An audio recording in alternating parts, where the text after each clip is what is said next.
with Thousand Eyes. And what you're seeing over here is you're getting these responses back in charts. So it's a multimodal experience. This is all baked into Control Hub. That's going to be available for every WebEx user. How dope is that? I like that.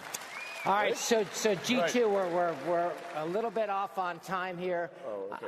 I know you maybe have a few other things, but is there anything you want to bring up that we haven't talked about?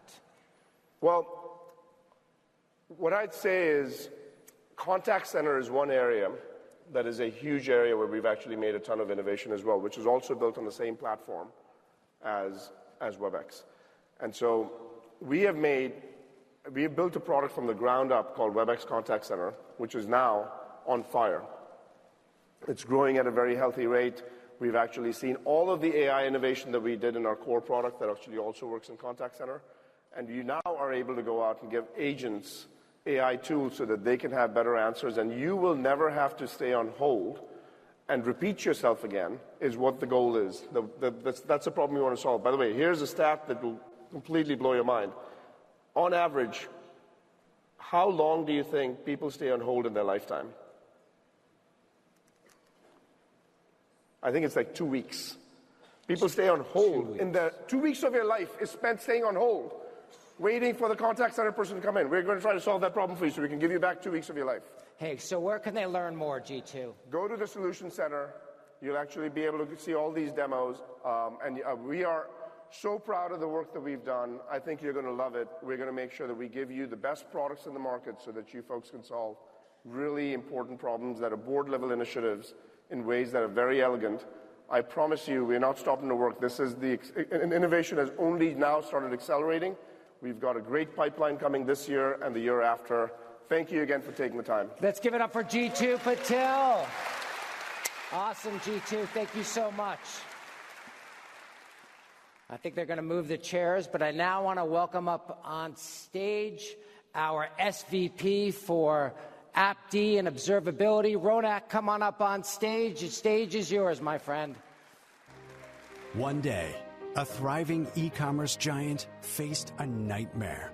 Their flagship application crashed during a major sale, leaving customers stranded. Panic ensued as the IT team dove into a sea of disconnected logs and metrics. Without a unified observability solution, they stumbled through the dark, struggling to pinpoint the problem. As the clock ticked, the damage spread. Customers vented their frustration on social media, tarnishing the brand's reputation. Departments pointed fingers, each blaming the other for the catastrophe. It could have gone worse. Who could have helped this customer? Cisco's full-stack observability comes to their rescue. All right, good morning. Great to be here with you all. A great set of announcement, G2, on GenAI. So we'll, of course, talk about GenAI and observability as well. But as you saw it in the video, the life of our IT administrator is really, really difficult. The way the applications are built are quite complex and very distributed across public and private clouds. And as an industry, we've not done such a great job in making sure we give you a unified understanding. In fact, what we've done is we've given you a tool for every particular domain, creating the tool sprawls, which I'm sure you all are familiar with it. What does it do? It actually increases your total cost of ownership because you have more tools. But more importantly, you have ops team managing those tools. More importantly, what ends up happening is there is a finger pointing, friction in the team, and when outage like that's happen, potentially it could affect your brand reputation, of course your revenue, and customer acquisition in some of those cases. In fact, some of you are already across this. When we surveyed, 80% of the participants said they really struggle in delivering that flawless digital experience, which your end users are expecting you to deliver. In fact, the participants also said, 56% of them, that they have 10 or more tools just for observability. G2 spoke about security. I'm not even including security tools for all you have it. and 2/3 of you are already across that you need a unified way to bring right set of telemetry and not a data dump so that you can make quick decisions when issues happen like that. This is where we strongly believe that observability is coming to us. You all have been a very long time Cisco customers. You do understand we have a great set of capabilities and a reach when it comes to networking, security, application, multi-cloud, and infrastructure. Our goal at Cisco is to bring that insight which we have it so that we can help you deliver that flawless digital experience which your end users are expecting us to do. Someone will ask me saying, where should our journey start on the full stack observability? I strongly believe that it needs to start from application first. Because once you understand the applications, it's easy to figure it out what segment of network, what security telemetry, what cloud telemetry you need it. And this is where we are focused on it with App Dynamics. In fact, what we've done it is, we've started with App Dynamics. We've brought in the telemetry from ThousandEyes when it comes to network insights. We've brought telemetry from some of our security capabilities like Kena and Panoptica and Talos, and really got insights in a unified experience way. In fact, the place where we really differentiate is ability to tie the performance with the business KPIs. What are those business KPIs? It could be revenue, could be the inventory sitting in the checkout cart because your end users are not able to check out. It could be a security, because a lot of times security issue may end up showing as a performance issues. So really tying it together, the performance issues with your business KPI is what we are going to be able to differentiate here. So as I was telling you, right, doing a just big data lake and a data dump is not the right approach. We're really looking at this as problems to be solved, jobs to be done, and really looking at the use case-based approach. In fact, we've sort of thought about 7 different use cases which we are shipping it today. Of course, we'll continue to expand as we go to the market with you all. But if you're an existing App Dynamics customer, you're still able to start your full stack observability journey from App Dynamics and able to exercise and leverage all those 7 use cases.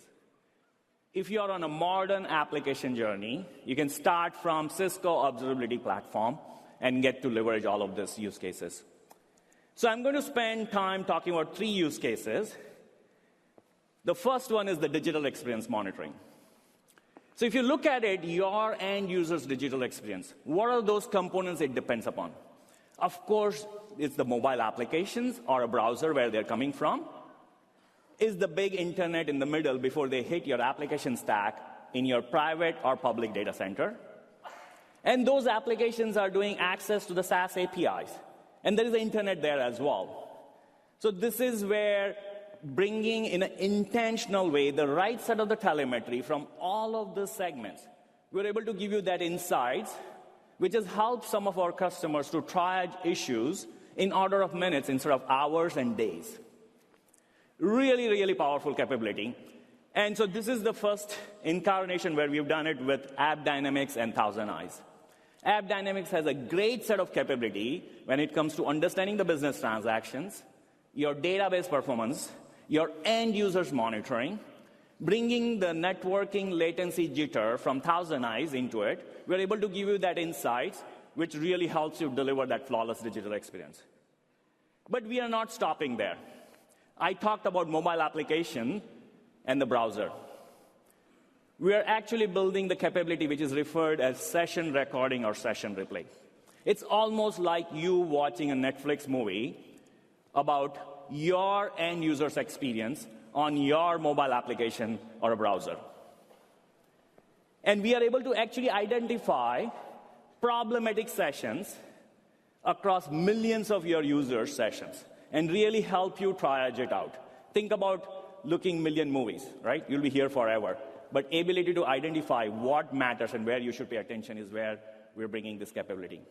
The second use case is my favorite use case. This is around business risk observability. Remember I talked about business transactions.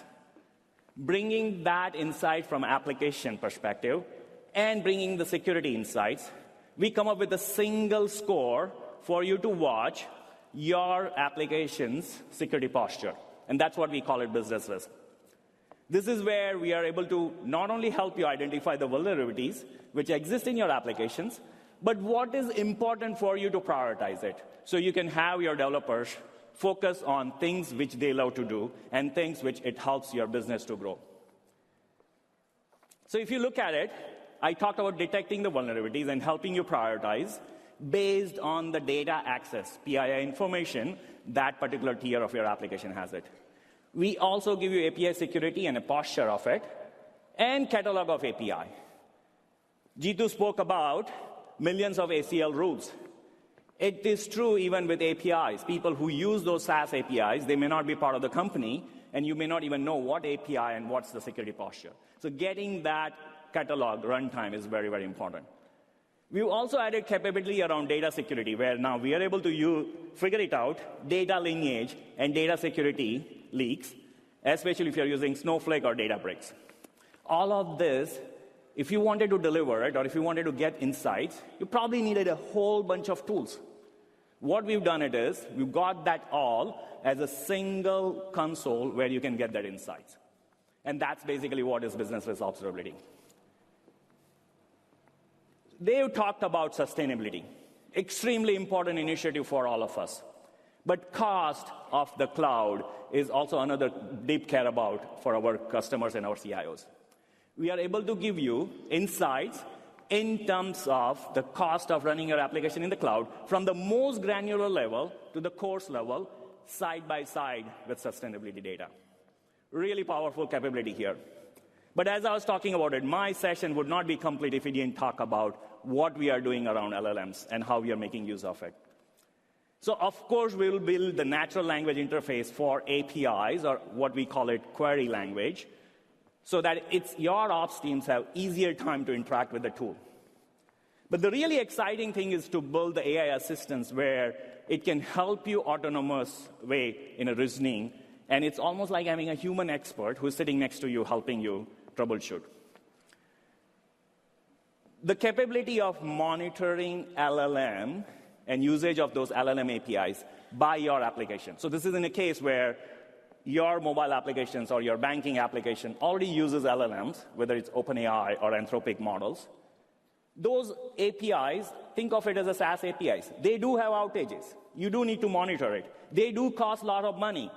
So ability to get the visualization of the performance of those APIs and the cost implication of it is available since summer of this year. We don't charge for you that, but exciting thing is about the AI assistance. So let's look at a quick demo here, and I'm going to go really fast, but please do come to our booth to see a lot of these capabilities. So I'm going to ask the question to our favorite AI assistant. If you could play the video here.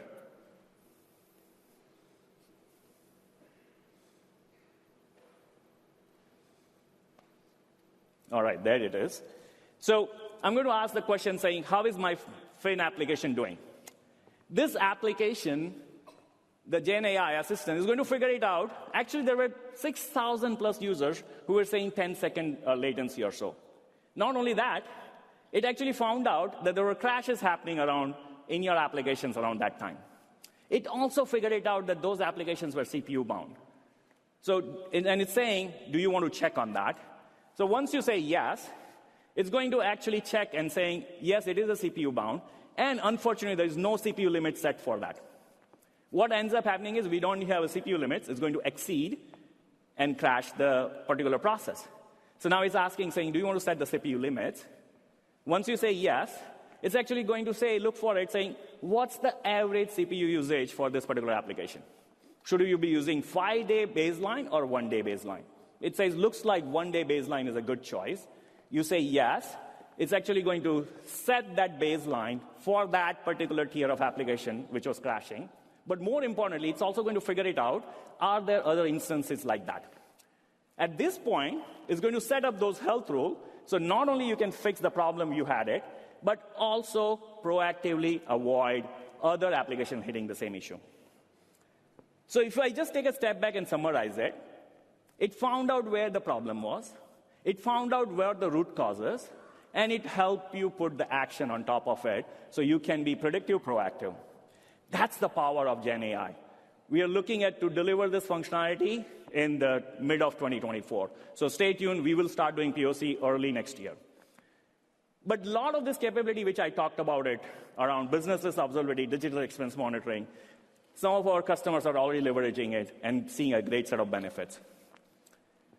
So our goal at Cisco, by building all of this capability around observability, is to help you make you predictive, proactive, so you can solve some of the problems which you saw at the beginning of the video, help you innovate faster, reduce the friction in your organizations, and really focus on things which matter most to you.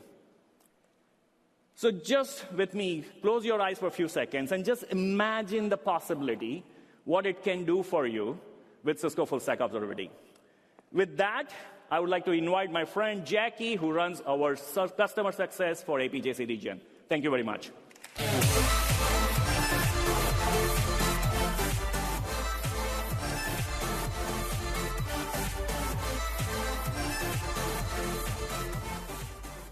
Thank you, Ronak.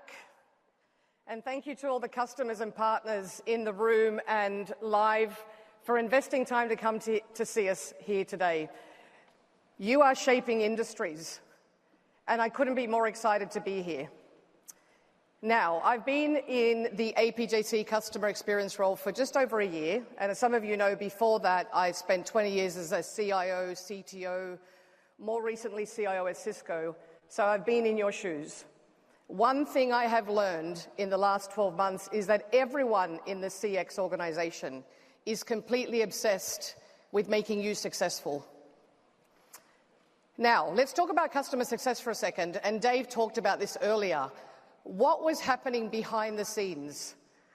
Well, the dream team, just like soccer, the dream team and Cisco had FIFA's back.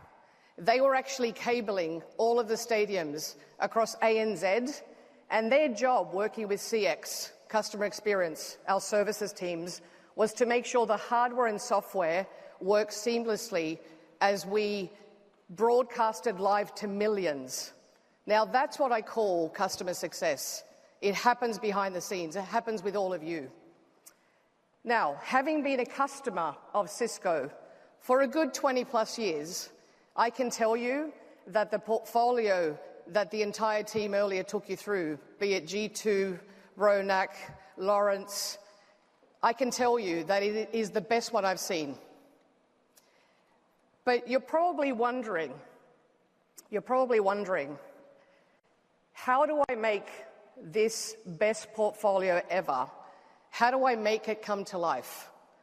And if you're like me, with my CIO hat on, you're probably thinking, on the one hand, how do I get all of this to work? And on the other hand, it's going to be complex. Is it going to add more complexity?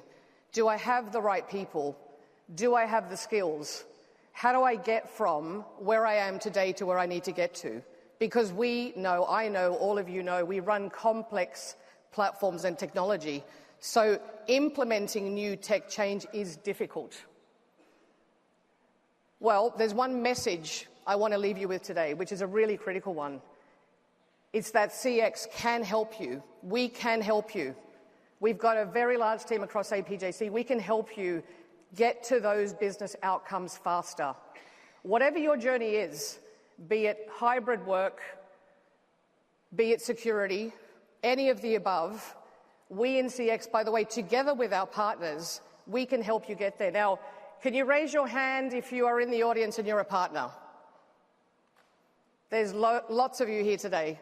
Now, I know, and I want to thank you for helping us, Cisco, help our customers bring those technologies to life, because without you, we can't make it happen. We can't scale. So, what is this telling us? A couple of things. If you put it in what I call English IT words, we can help you architect, we can help you adopt, we can help you optimize, we can even run it for you with our partners. We can also support your adoption. When you buy software, the hardest thing to do is integrate it, to bring it to life, to add the value, to show your business, your board, your execs, that the money you've spent is actually showing value and it's turning up in your operation. So we can help you do that. And by the way, the most important thing also is learning and certification. It sounds simple, but every single day we are learning.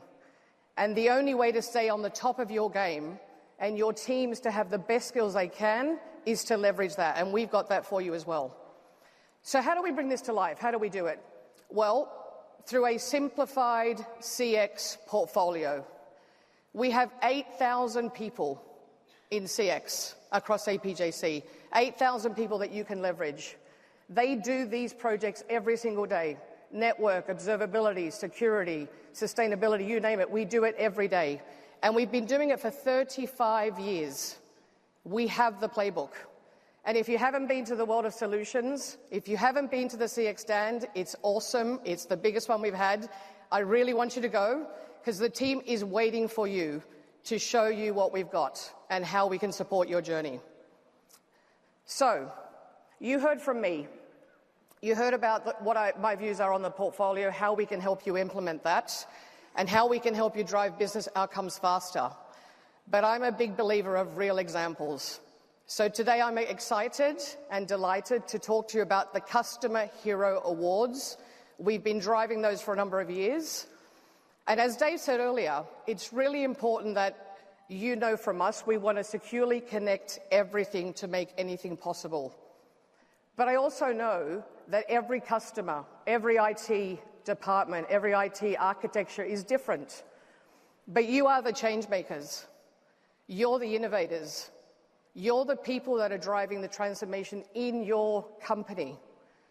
And we are there for you. Now, I'm very, very delighted and excited to welcome our Customer Hero Stories to the stage. In fact, I presented all of them with their gifts and trophies yesterday evening. We had a great time.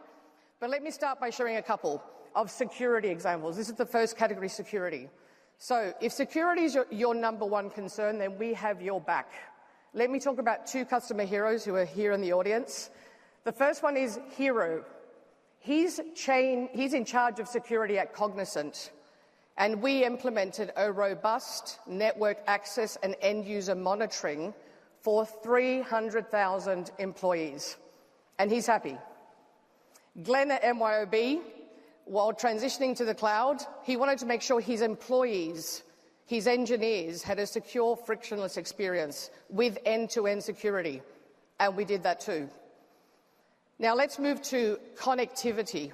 Another three heroes who, in my opinion, they really seized the opportunity that was in front of them. So, Raj, ANZ Bank, amazing. We helped modernize his branch network for faster access to applications while providing a great Wi-Fi experience for his customers. For Joseph at ASB Bank, he chose Cisco SuccessTracks to connect engineers with insights and unified visibility to ensure the engineers had a great experience. And we know how important it is to keep our engineers happy.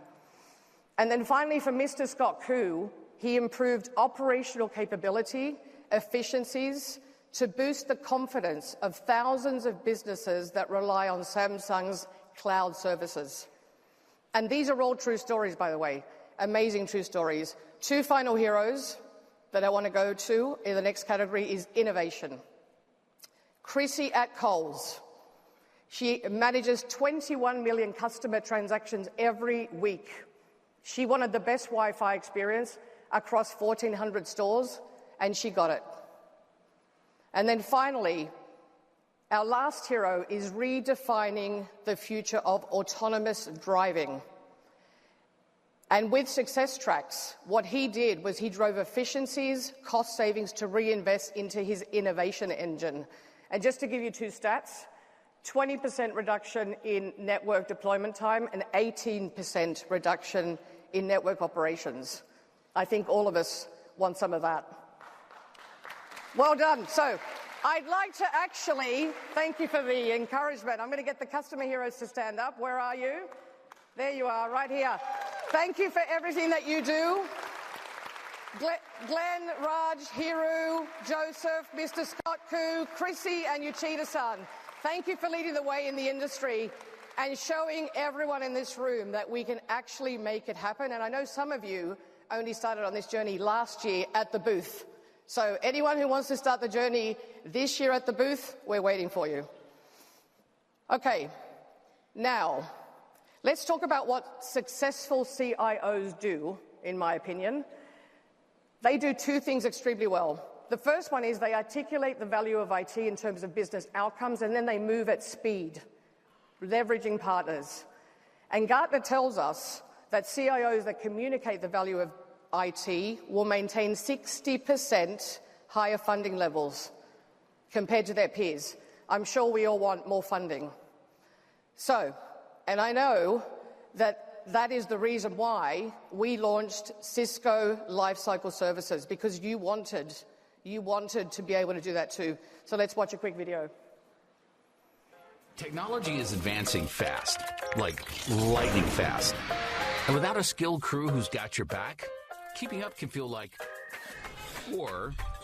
But what if it wasn't just you? What if you had a whole team of, well, yous, the best experts by your side, supercharged with AI ML insights? And what if you could measure and report outcomes, driving more value? Cisco Lifecycle Services is here to electrify and boost your journey to better business results fast. Yeah, that fast. All right, that was fast. How many of you want 8,000 more U's? Anyone? Come on, you guys are awesome. You want more U's. You want more U's. Of course you want more U's. Well, these offers are simple, they're flexible, they're business outcome focused. Whether you want to reduce risk, enhance your security, any of the above, we are ready to support you. So please take advantage of that. Now, one announcement from me today, more on business outcomes. We are launching sustainability services which help you either assess and prioritize, reduce energy consumption, or transform to smart buildings. And we can do that for you. It's out now, it's live today. We want to help you because I know we can collectively build a better future for everyone that's connected, and it's also good for the planet. So sustainability has to be a priority. We're ready when you are. In closing, as I said, we have the best technology portfolio ever. CX and our partners are here to help you. So please ask, and we will be there. Let's keep driving business outcomes. Remember that my passion, the reason why I'm in this role and I moved out of the CIO, CTO role, is because I want to help our customers. I want to help you. I'm passionate about it. My team is ready. We've been getting ready for the last 12 months, and we're here to help you. So thank you for listening, and let me hand over to Dave West.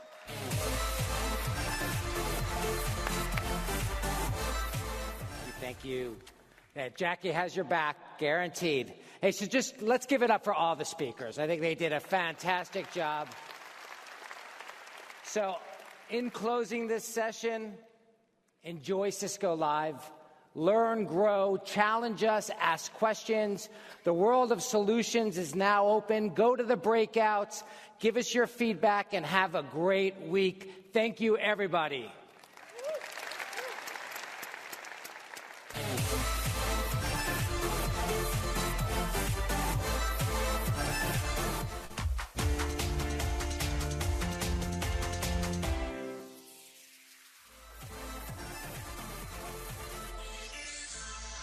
Oh my God, that was amazing. So much to unpack, and I'm sure you all have incredible takeaways from what Jeetu said, from Jackie, and so much more. So we're at our first interview. So I have Larissa with me, the Senior Vice President, General Manager of Collaboration. Welcome, Larissa. Thank you for having me. Amazing. So, Larissa, we had WebEx1 recently, and there were so many AI announcements. And then, again, AI, the hot topic in our keynote as well. So what are kind of some key takeaways for WebEx in terms of AI? First off, we are putting it absolutely everywhere. We are baking it into the fabric of the platform, which really allows us to turn on a lot of AI experiences for all of the different users, different workloads, whether that is calling, meetings, messaging, contact center, devices. So I think that approach has been really interesting. I think the focus on not just large language models, because everyone has been talking about that, but all the other stuff, like you nodded your head, like that would never show up in a transcript because it's not a spoken word. being able to capture that with our real-time media models. And then the other big piece that I am super excited about, we're in a very noisy environment, so this is actually a perfect example, is all of the work we're doing around the new codec, the AI codec, because I think there's just so many times where you can't control what access you have, and you can't control what noise you have, and this is where AI comes into play. We're going to make sure that you'll always be heard, regardless of the noise around you, regardless of your connectivity. I think those to me are pretty exciting. Yeah, agree 100%. I think with the AI and then again the new codec that you mentioned, so would you say that is your favorite feature, or out of all these innovations, which one stands out for you the most? My favorite feature we announced is probably agent burnout. We introduced this in the contact center, and the reason it's so exciting for me is we have paid a lot of attention to knowledge workers and burnout for those types of workers, and yet when we look at the contact center, these people are turning over about 40% per year. And it's just, one task after another phone call of probably a customer yelling at you. And now we're paying attention to their well-being and making sure that we can help them so that us as consumers actually get a better experience as well, not having to deal with an employee that is very burnt out. I think that for me is the humanity of that one. It's taking it outside of just technology and really looking at how do we impact the lives of everyone around us. Yeah, and I think it's quite interesting because we're talking about AI, but then we're talking about adding the human touch. And I think Cisco does that really, really well. I think that's a great call out. And I think from all the features, and I was reading through your bio, you were looking at WebEx calling earlier, now you're looking after the entire portfolio, future strategy. Must take an army to actually deploy all of these features with the burnout feature, for example. So what was sort of the journey like for you and your team, and do you want to talk about that? Sure. We could always use more people. I think everyone feels that way all the time. Luckily, I got to work on AI and natural language in my past life at Microsoft. And I think we learned a lot during that time of how AI comes into products and being able to really leverage our customers and getting feedback from people. You have to deliver AI differently than other features. It's not just a button that is appearing and it just works. You need to learn if you're, ensuring that there's no bias and what happens when it could be wrong, because we know it can be wrong. We hear a lot about hallucinations in the world of ChatGPT and other AI. You have to account for that, because if people are trusting you, you need to make sure that that trust is actually not going to be leading them into trouble. And so the team, I think, is all up-leveling in AI. I think it's going to be something that everyone across the team will need to learn and work on. But we actually started with a pretty small core group to really understand what's available, what should we use, where do we actually put this in terms of which users, which personas, which workflows. And then from there, we've really shared that knowledge across the entirety of the collaboration business. Yeah, and I think what you said and about your team as well, that we want to make it the best, but we just don't want to roll out features just because AI talk of the town, and you don't want it to be, correct. You want it to be secure, and then again, so that's great. That's a great call out again. And can you talk a bit more about the AI audio codec? Because I think that's an industry first, and WebEx sure. One, there was a big focus on that as well. So if you could just quickly touch on that. Yeah, the problem we were trying to solve is, at the end of the day, we can only hear each other if we have good connectivity. And there are many codecs that have been, that have come out, and the best codec, the one that's most used, we are 16 times better than that. Wow. And so when we think about what does that mean, it means that when you're going through a tunnel, when you're driving between buildings, when you're in a remote location, you can still be heard clearly and in real time. I think one of the biggest disadvantages of working remotely in the past was that you're not there real time, you're not heard in real time. And so it's very hard to interject into a conversation. It's very hard to, debate your point if you're a couple seconds behind. Yeah. And now you're heard by everyone clearly, you can jump in clearly. I think that's such an important way of bringing, the equivalent of real-time communication in person, but to in a more distributed fashion of working. Yeah, I agree, because I think Cisco has preached the message of hybrid work for a long time now, and I think especially the example that you gave, driving through tunnels, because everyone's on the calls when they're driving, and I think the tunnel or remote location sometimes, because obviously, at least in Australia, a lot of people moved a bit further out just because they could work from home, and that's the flexibility, but sometimes the internet's not as good. This is really good. I think contact centers is another example. Yeah. You're taking calls either on the highway because you just had a little fender bender, or in an airport because your flight is delayed. all of these environments are incredibly noisy. Yes. And now you're able to make sure that with the AI for both the sound removal and the new codec, that you're actually heard by the people you need help from. And you're able to go through that process very quickly, and ideally minimize your frustration, because I do think at the end of the day, like, we're human beings, and when problems happen like a fender bender, like, it is incredibly frustrating. So that being something that we can now affect positively and even remove, I think is just another great way to apply all of our technology into, across industries. And I think you must be one of the prime use cases for this one, you being an exec traveling all around. You might have to take calls from anywhere and everywhere, so definitely that's something, we practice what we preach, right? For sure. I want to talk a bit about UCaaS, Unified Comms as a service, and CCaaS, Contact Center as a service, and how it positions into our customers, and how should we, what can customers expect, and how does it fit really well into their WebEx portfolio or collaboration portfolio? Yeah, so on the UCaaS side, it's typically calling, meetings, and messaging. And we are still seeing a lot of customers who are moving from on-prem calling into the cloud. This has already happened for meetings, but it hasn't quite happened for calling. As they're doing that, they're having to evaluate, what do I do with my contact center? What do I do with all of these workflows where there's multiple people sharing a line? So we're really excited. Our cloud calling has been doing really well in the market. We recently announced 13 million users, as many as some of our competitors combined. So that was very exciting for us. And I mean, we grew, I think, almost a whole competitor's worth last year. So it's been great to see that progress. And the reason that progress is happening there is we have this long history with calling. Obviously, we were an on-prem calling vendor. We're doing 8 billion phone calls a month. When you're thinking about what kind of calls are these, this is everything from 911 to government calls of how to resolve world issues, all the way to hospitals, right? And so we have that DNA. We know what it takes. We know how important it is, how reliable it needs to be. Now we've taken that and we've combined that with our contact center history.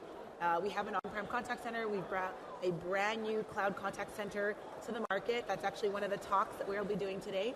And when you start to bring these two together, there's a lot of reimagining of the experiences that happen. And those reimagining is not just about bringing a product from prem to cloud. It's actually how do we make every user's lives better? And we're leveraging a lot of the technology in UCaaS and the CCaaS side. So, for example, I talked about background noise removal. We have transcription. We have all of that now coming into calling into the contact center, so that we're aiding all of those workflows as well. So I think this is where the platform strategy comes into play, and then the better together of taking two assets in industries we've been pretty dominant in the past, and bringing that now to the forefront in the cloud. One of the biggest things that I really like to see is how do we take technology we build once but utilize all over the place so that more and more people get value out of it. And it's really helping our contact center transformation see that while it is very concerning for some to move a contact center to the cloud, because these are your customers, these are your patients, these are your citizens, you don't want to disrupt them, you don't want to create any challenges for them.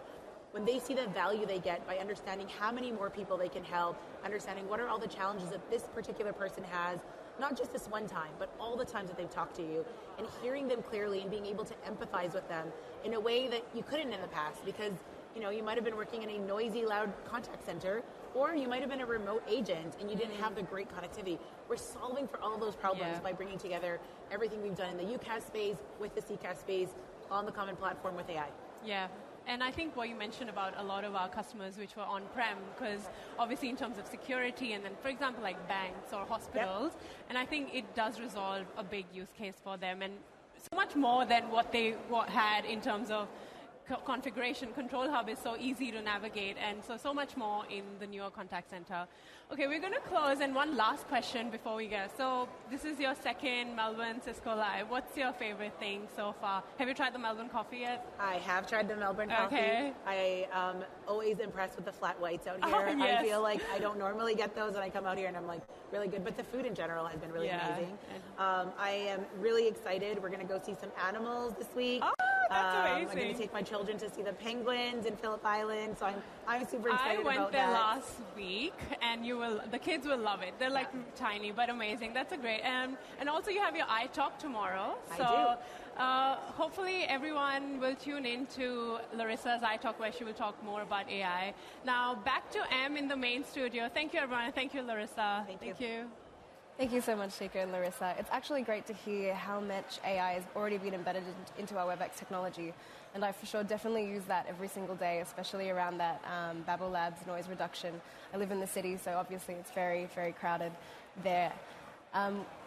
Before we move on into the next segment, I'd love to revisit some housekeeping. So remember, talking about languages in the WebEx space, we actually are broadcasting in 7 different languages. So when you check out our broadcast, you can click the drop-down menu and select a new language, especially if you'd like some more of your friends and your family or others in your organization to hear more about what we're doing in that AI space.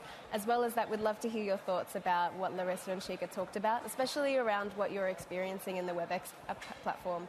So catch us on our different socials and hashtag Cisco Live APJC. We've got lots of innovations, and I'm so glad that Larissa actually talked about their motivations for optimizing that user experience and is actually focusing on how we use our technology every single day and what we can do to make sure that our hybrid work experience is a lot better and is actually making sure that we are giving the best value to ourselves and to our business in particular. So we're going to that innovation talks at the World of Solutions with Richard. Let's head over and see what he's doing there now.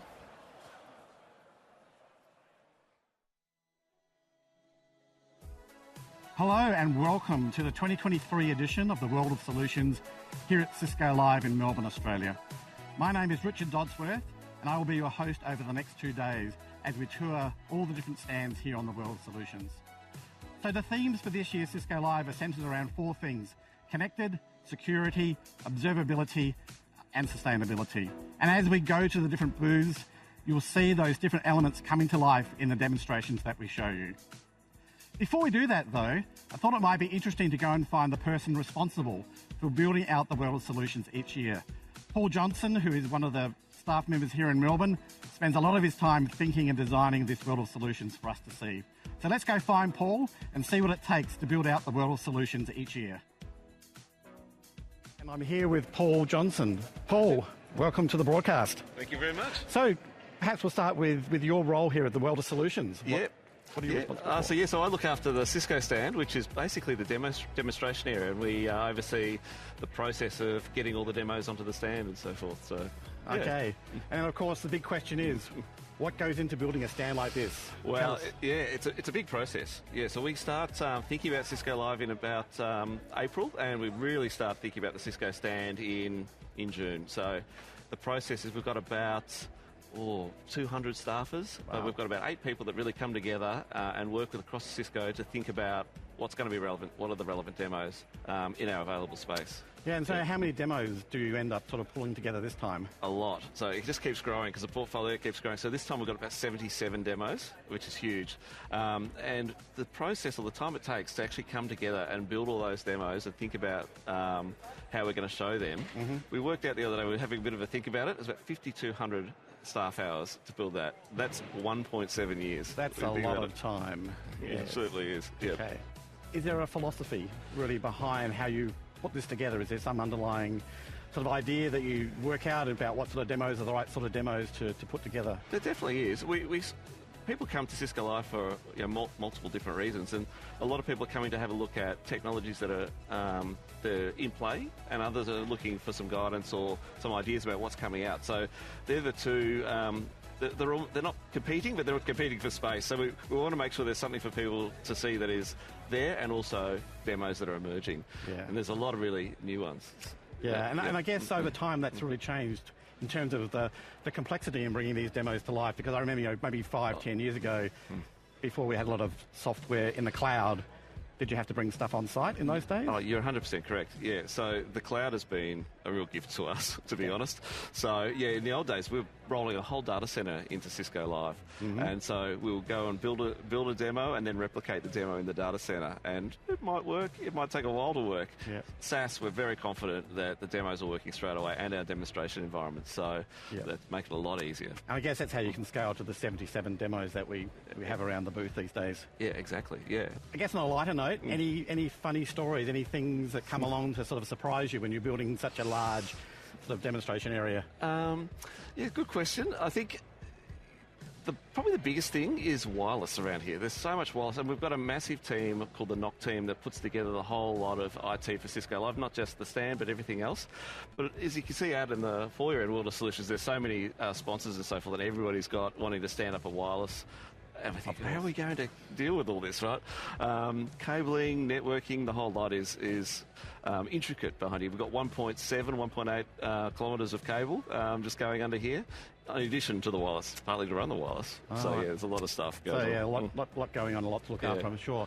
Yeah. So before we wrap up, any must-see demos that you think that people would love to see down here? Absolutely. Firstly, I'd say you should go and watch the time-lapse around how we built it. But from the demos, we did go and ask what are the demos you should see for each of the demo areas. And, of course, it's like choosing your favourite child. They're all the best demo. But I would say there's a lot of focus on AI.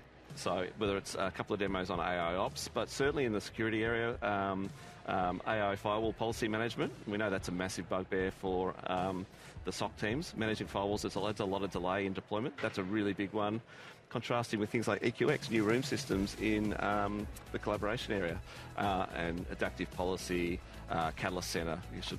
But I would say go and have a look at the walls. Tells the whole story end to end. Yeah, well, I think over the course of the next 2 days, we're going to get around to a lot of those different booths and talk to the experts in those booths. Absolutely. So, Paul, thank you so much for sort of giving us a little bit of a look behind the scenes on what it takes to create the world of solutions. And I'll probably let you go. Thanks very much. Enjoy. Okay, thanks so much. Cheers. All right, everyone. So when we come back, we'll actually go and dive into some of those booths and demonstrations that Paul mentioned, and we'll see what's happening within the different parts of the Cisco portfolio. Wow, that is absolutely incredible to see what goes on behind the scenes in the world of solutions. All that, 200 staff members. I'm not even going to begin to repeat the amount of meters of cabling that went into that, but incredible to see. So don't forget, we'll be checking back into the world of solutions throughout the day. So stick around. We'll cross back and forth. We've got plenty of more talks to come as well. So make sure you stick around and tune in for those as well. Can always catch up and watch us, CiscoLive.com, 7 different languages there. Anything you miss, on demand from 20th of December, everything will be available for you. But keeping in line with World of Solutions, when we're crossing back, there will be a big part of Cisco's motivation at the moment is a long-standing commitment to sustainability and the key pillar for Cisco's success in the future with our own net zero goals. So to hear more, we actually have Em in our next studio. Em has with her Denise Lee, our Vice President of Cisco Engineering Sustainability Office. Em, over to you. Thanks, Dave. I'm really excited to be sitting here with Denise. I think sustainability is a really key function of Cisco Live, and we have a fantastic sustainability store at the World of Solutions as well. So, Denise, I'd love to hand this over to you to introduce yourself and what you do for Cisco. Absolutely. My name's Denise Lee. I lead our Engineering Sustainability Office. We've been around almost 2 years. It's so hard to believe, but the progress is amazing, and it's great to be back in region. Fantastic. And I believe you've been in Australia for a little while as well, so very happy to welcome you back into Melbourne, and you were here with us last year as well. Absolutely, yeah. I actually had a chance to go over to Western Australia as well before this Melbourne stint. It's been great. Fantastic. They have the wonderful little quokkas there as well, so I hope you had the chance to have a view. Actually, I'd really love to get into it because I think sustainability is such a key topic, and we've obviously heard a lot within the keynotes. So recently, Cisco shared its next-gen environment sustainability strategy. Could you briefly share the reason behind this new strategy and what the priorities are? Absolutely. So the strategy is broken into 3 different parts, and the first is the transition to clean energy. And as we think about getting to net zero and what it means to get to net zero, that transition to clean energy is so fundamentally important. And what we're doing, everything from how we're designing our chips to be more energy efficient, to the materials going into our products, to transitioning to actual renewable and clean energy in our own operations. We're doing so much across the board to make sure that transition to clean energy, we're leading by example. And that's a really hard thing. We're going to have to digitize the grid, right? There's a lot of transition that's going to have to happen. The second strategy is designing circularity into it. So as we think about, yes, we're using a lot of things, but we also want to make sure that how we're designing, how we're packaging our products, and how we're taking our products back. We recently announced that 100% of our product take back, we can responsibly recycle, remanufacture, reuse. right? 99.98. So really 100% of our product. Now it's a matter of getting that product back. It's a matter of designing into the solutions themselves that they're designed for circularity so that we can effectively reuse what comes back. And what's so exciting is even in how we're packaging, whether it's more water versus air, right? Even how we transport it. All of those things are coming into play with the circular design. And then the third one is in building these resilient ecosystems. Within engineering, that means so many different things because we know that our products, when they go out into the wild and they're racked and they're stacked and they're connected, they work with an entire resilient ecosystem that's more than just Cisco as a vendor. So within engineering, we are working with industry alliances and consortiums, and we are building standards. Like we're writing standards that are going to kind of make us future-proof and look far into the future at new architectures, whether it's around things like getting ready for AI, right, and doing the ultra Ethernet consortia, or things around power distribution with Emerge Alliance. Linux Foundation Project has a project that we're involved with for sustainable and scalable infrastructure in data centers.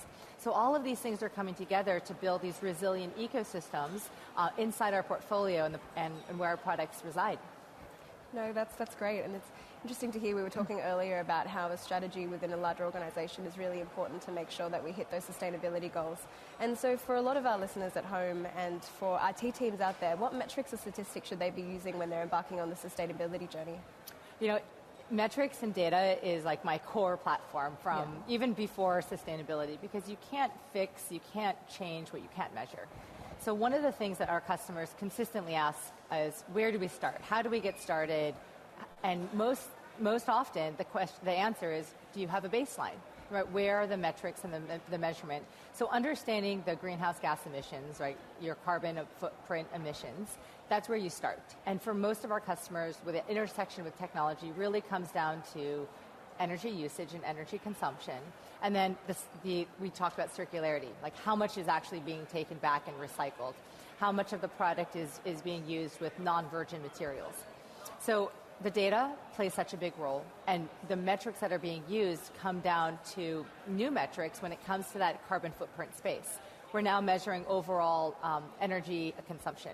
We're measuring the rack density in a data center. We're measuring power density of that's going into those racks and into those boxes. And there's all these new metrics that are coming out, watts per bit in port. So there's a new language almost that's coming out with sustainability that's going to underpin every part of our portfolio, even how we measure power. We are fundamentally writing new standards to get more accuracy in how we measure power, and then how we give that information and make that available to our customers so they can put some automation to it, right? So they can do some things that eventually will get to, AI and more intelligence, so that we, humans, can step away and we can let the machines do the work to optimize.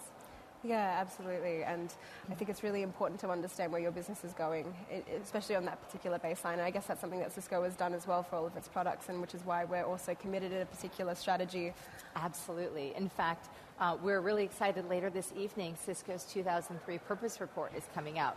So if you think about how Cisco is leading with transparency, all of those reporting standards are constantly evolving, and Cisco is really trying to stay at that forefront of complete transparency and monitoring and governance and compliance with these standards.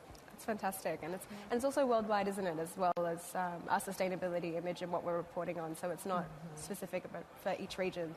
So we can actually see what we're doing on a global scale. I think G2 said that we have impacted 1 billion people positively. So that's right. That's right.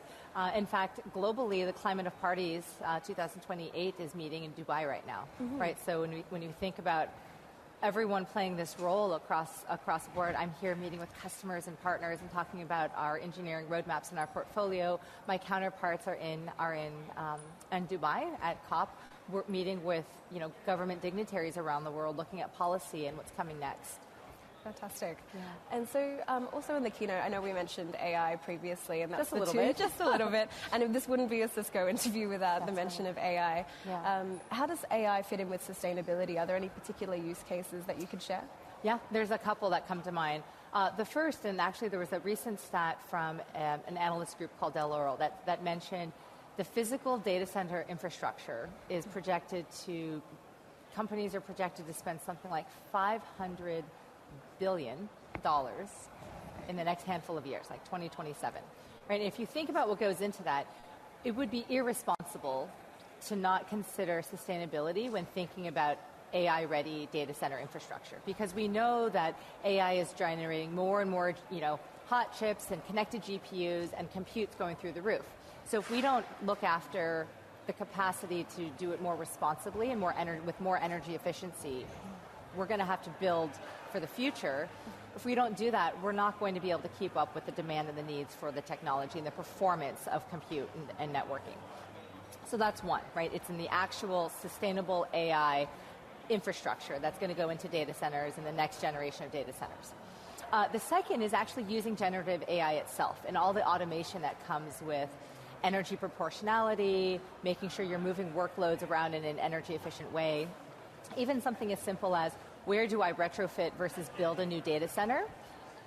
AI will help tell you where the grid is using more renewable energy, where the weather conditions are more prime for putting a new data center. And so we're looking at all of the uses for generative AI inside of the workloads, inside of the data center, connecting everything from networking and compute and storage, and the more efficient use of moving those workloads around and connecting it to the rest of those ecosystems and environments.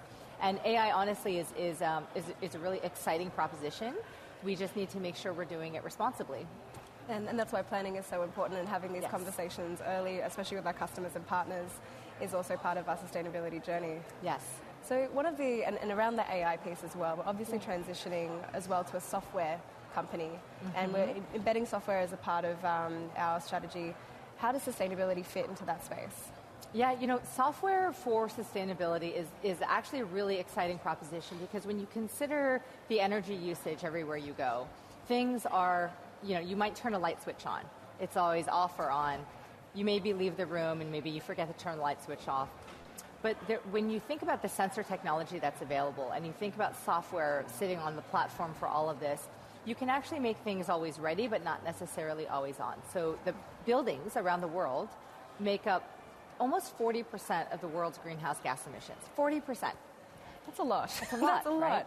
So if you consider all of the things that we're constantly connecting, and how many more things you're connecting at home, think about building software in a way that is making it available to you when you need it, not necessarily always on. So something as simple as somebody might come through after hours to clean and wrap up and get ready for the next day. You don't necessarily need all the wireless access points on and all the switching on. How do you tell and put policy management in place? How do you put automation in place? So software is going to allow us the platform visibility to do that.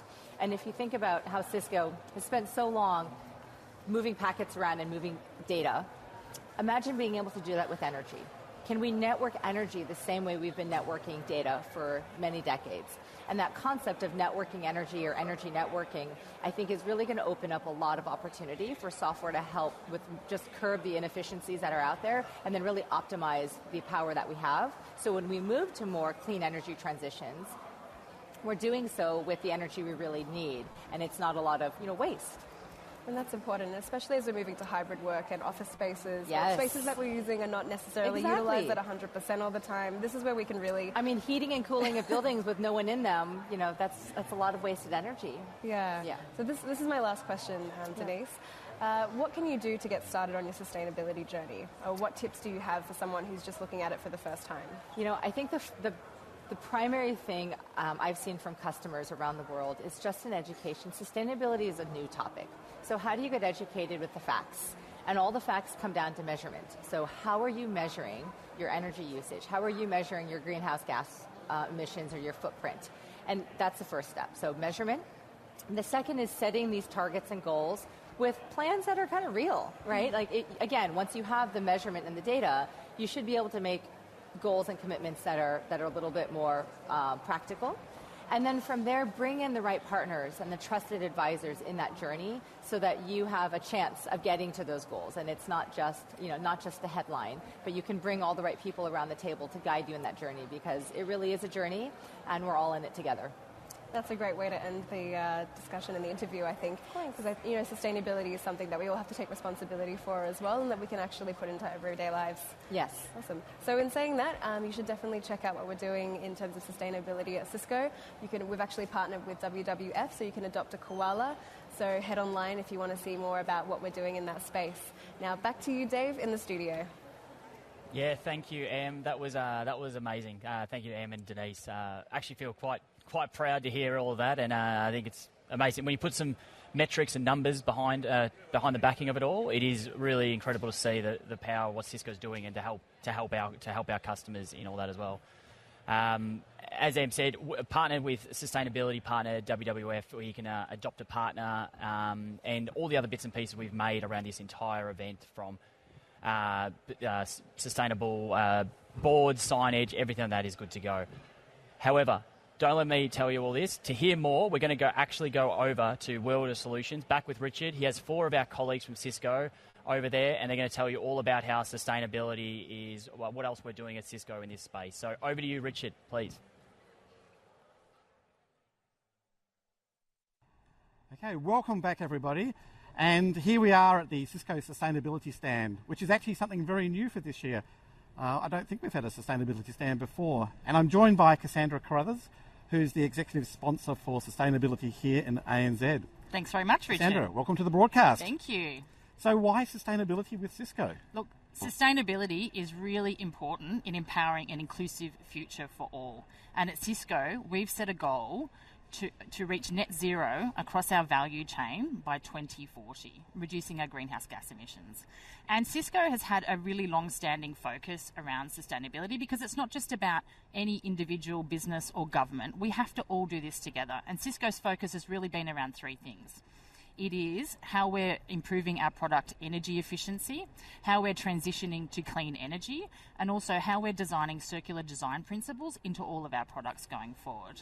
And it's also a really important part of why Cisco has joined the Sustainability Tech Council here in Australia, partnering across the industry to really make a difference and increase awareness. Oh, that's fantastic, and I guess that's something very new for all of us. And so what role do you see Cisco playing with organisations in helping them on their journey, and in particular for our audience who are very, very technology focused, what they can be doing to start their sustainability journeys? Yeah, well, I think it's really important. We recently did a survey with IDC, and 62% of organisations have identified that investments in technology are going to help them reach their sustainability goals. And over 55% of them believe that energy management is critical in them achieving their goals. So Cisco can help you provide visibility into your network and actually how you're consuming energy, and that you can have a real influence on making change going forward. Fantastic. And I'm sure Cisco, we're a company of solution builders. I'm sure there are many solutions that we have that impact sustainability. Perhaps you could outline some of those for us. Sure. Well, there's actually probably too many to mention, but let me just start with a couple. First, around data centres, and I think that's a really key area for us. Having visibility and insight is critical, and leveraging the Cisco Nexus dashboard together with Intersight can give you a really early on information around how you're consuming energy in the network. And you might want to consider also modernising some of your infrastructure. I see huge energy savings with this. So if we look at UCSX, for example, that's consuming 40% less power. And also the Nexus 9800 is about 59 times more energy efficient than the previous generations. Wow. So if you're looking at how you can have an influence on your organisation's sustainability goals, there's some great places to start. Mm-hmm. And I actually think if we look at smart buildings and workspaces, we have a great example in Cisco's building in New York City, Pen 1. And we're actually going to show some video from that now. Designing that with smart building principles in mind, we've been able to leverage some key innovations. Firstly, around Cisco Catalyst and how we're converging power and data networks through power over Ethernet, coming together to reduce some of the steel conduit that you need to build into buildings. It's incredible innovation. But also, it's incredibly important how we do using Cisco Meraki dashboard as well as IoT sensors and smart spaces to leverage automation in your building and unlock occupancy insights. Because we know that not everyone's coming to work today. We need to work in a hybrid world. And what we've found by leveraging these insights for heating, cooling, lighting, and air conditioning is we've been able to save 39% of the power in Cisco Pen 1 from 2019 to 2022. And I think that's some incredible innovation, and that's what's really achievable for you as a technologist driving forward. That's some fantastic savings there, I'm sure. And I'm sure the environment is one that everyone wants to come to work can have a great experience when they're in the office as well. So how can people get started? I guess that's the question that everyone's got in their mind now is, I want to do this, how do I get started? I think there's so many places to get started. Just while we're here at Cisco Live, there are 7 different sessions you can look at that have sustainable solutions built into it. So start there. You can also come past the sustainability stand, and we're also going to have a link up for an IDC survey that tells you where you are on the sustainability maturity matrix as well. So, and what good companies are doing that you can leverage off them as well. And CX Sustainability Services are a great place. If you need some advice on where to get started, you can leverage that as well. Fantastic. Well, thank you so much for taking us through what's happening here on the sustainability stand, Cassandra. And with that, let's go and delve into some of the technology around the campus and then on into the data centre as part of the next bit of this session. All right, here we are in the networking stand now, and I'm joined by Ash Burton. Hi, Richard. How are you? Very good. Welcome to the broadcast, Ash. Thank you. Now, networking isn't just about networking these days. You know, networking and security is really starting to come together more and more, and customers are thinking more about how they secure their networks more than they ever have in the past. So perhaps you could sort of talk to us about how networking is influencing their cyber security strategy. Yeah, I can. Thanks, Richard. Absolutely. Now more than ever, the network's playing a pivotal role in security. If you think about it, all users and devices and everything on the network, the first thing it touches is the network. So why don't we use the network to form part of our cyber strategy? When we look at zero trust and zero trust network access, what does the network do? It authenticates users, it authorises users, can put them on a policy, then it can actually establish trust. And once we have trust, we can then look at verifying that trust, making sure the device or the thing is doing what it should be doing. And from there, we can actually start to really use the network as a pivotal part of that security strategy. So SD access sounds like something that can really simplify and automate the network. Sometimes seeing it in action is better than words. So is that something you could show us perhaps? Yeah, absolutely. I'd love to, Richard. In fact, once you see how simple it is to define network segmentation via the Catalyst Center, you'll be amazed at how simple it is. So let me show you. All right, so what I'm doing here, Richard, is I've jumped onto Catalyst Center, going into the provision page, and the first thing I'm going to show you is the macro segments, or the VRFs on the network. You can see here that we have 4 VRFs, and I'm in particular created 2, an employee VRF and an IoT VRF. If I was to click on the create layer 3 networks, I'd follow that workflow right through. Then I'm going to look at the actual micro segmentation, where we're looking at the SGTs, or the security group tags. In this deployment, I've got 27 security group tags. So if I click on this tab, you'll actually see all the traffic flows that are going on inside my network right now. I've got, if I hover over, I can see the source and what destination that traffic is talking to. And if I click on one of those SGTs, the guest one, I can see all the traffic flows for that one individual user or SGT. I can then go in further, dive an extra bit from a visibility perspective, and see that my guests have got communications with my HVAC system, which I don't really want. I could choose to view the contract right here and modify it, but I'm going to show you how to set the policy up individually. The first thing I want to do is I'm going to put my SGTs into their macro segments. So let's look at the doctor's SGT. I want to put that into the employees virtual network. And I do that by just clicking the virtual network there, save. Now I'm going to put my employees into the same virtual network. So I click on employees, click the edit button, move over here into the employees virtual network and save that. Now what I want to do is put my HVAC and lighting system into the IoT virtual network. So if I move over here, I'm going to select HVAC, I'm going to hit edit, and I'm going to push this into the IoT network. Now what I'm doing here is I'm just putting my groups into my virtual networks. That's all I've done so far. I haven't created any policies, and the last one is the lighting one. And the lighting one, it belongs also in my IoT virtual network. So now I've divided up where my groups of users go. I now want to create a policy. How easy is it to create this policy? I'm actually going to go over to the policies tab, and I get this nice matrix. And on this matrix, down the vertical side, I have my source SGT groups, And across the horizontal, I've got my destinations. And I simply find the intersection of my two. So what I want to do is I want to do HVAC talking to the light system. Now, the HVAC system doesn't need to talk to the light system, obviously, so I want to create a policy right here. I click on that little button, which was just the square, change contract, click on deny, because I don't want those two systems to talk to each other. And what I'm going to do is click the change button, then the save button, and all of a sudden I've just created a policy between two groups of users that I put into the IoT virtual network, and I'm denying that traffic. And that's how simple it was. Wow, that is so easy. Even I think I could do that, I think. Yeah, now you look at how hard that would be on a traditional network with access control lists, IP addresses, and all of that, complex mess that we have in the traditional network. I've fully automated here on DNAC, so it's a lot easier. Wow, thank you, Ash, for demonstrating how easy it is to build policies and apply security to a network these days, and make it so much easier than in the past. No worries, Richard. Sure. All right, so we've had a look at what's happening in the campus. Let's move over and see what's happening in the data centre, in driving simplicity in the data centre. Okay, here we are in the data centre area now, and I'm joined by Greg Scarlett from the data centre team. Greg, welcome to the broadcast. Thank you. Okay, so we saw in the campus arena with Ash the importance of security from a segmentation point of view, but there's another area that's really changing from a network perspective, which is, the pace of change is occurring faster than ever before, and especially in the application space, the app developers are expecting the network just to be available and to work all the time for when they need access to it. So my question to you, Greg, is so what are we doing to facilitate the network being continuously available, but at the same time addressing any security concerns that we might have? Yeah, and look, you just nailed it, Richard, that application owners are demanding change faster and faster than ever before. Whenever you ever heard of an application owner saying, yep, I'm happy to wait for the network, I've got some time to kill, don't worry about that for a couple of weeks. The fact is that they want things faster and they want it increasingly more complex.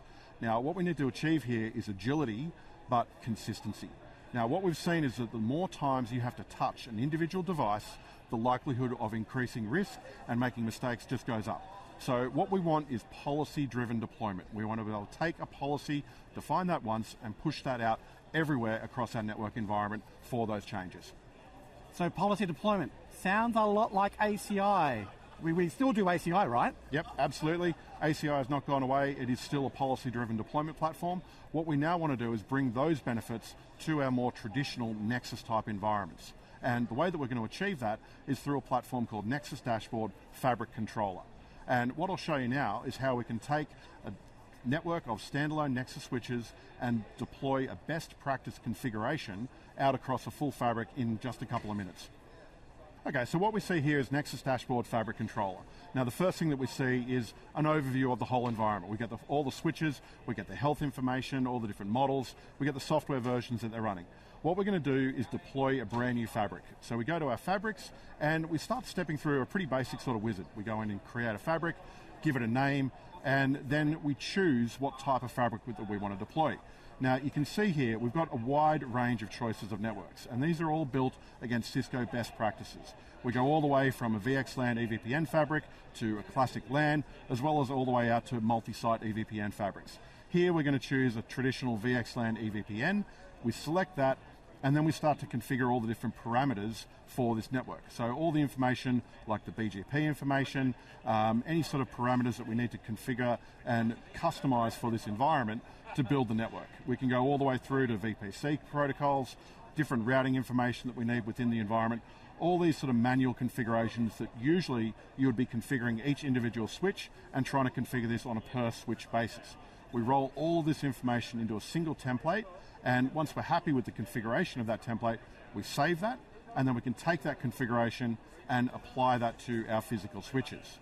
So the configuration saves, we've now got that available as a fabric to us in the environment, and we go to our physical hardware. We select the physical hardware that we want in the environment, and from that templated configuration, we then select and apply a role down onto the switch.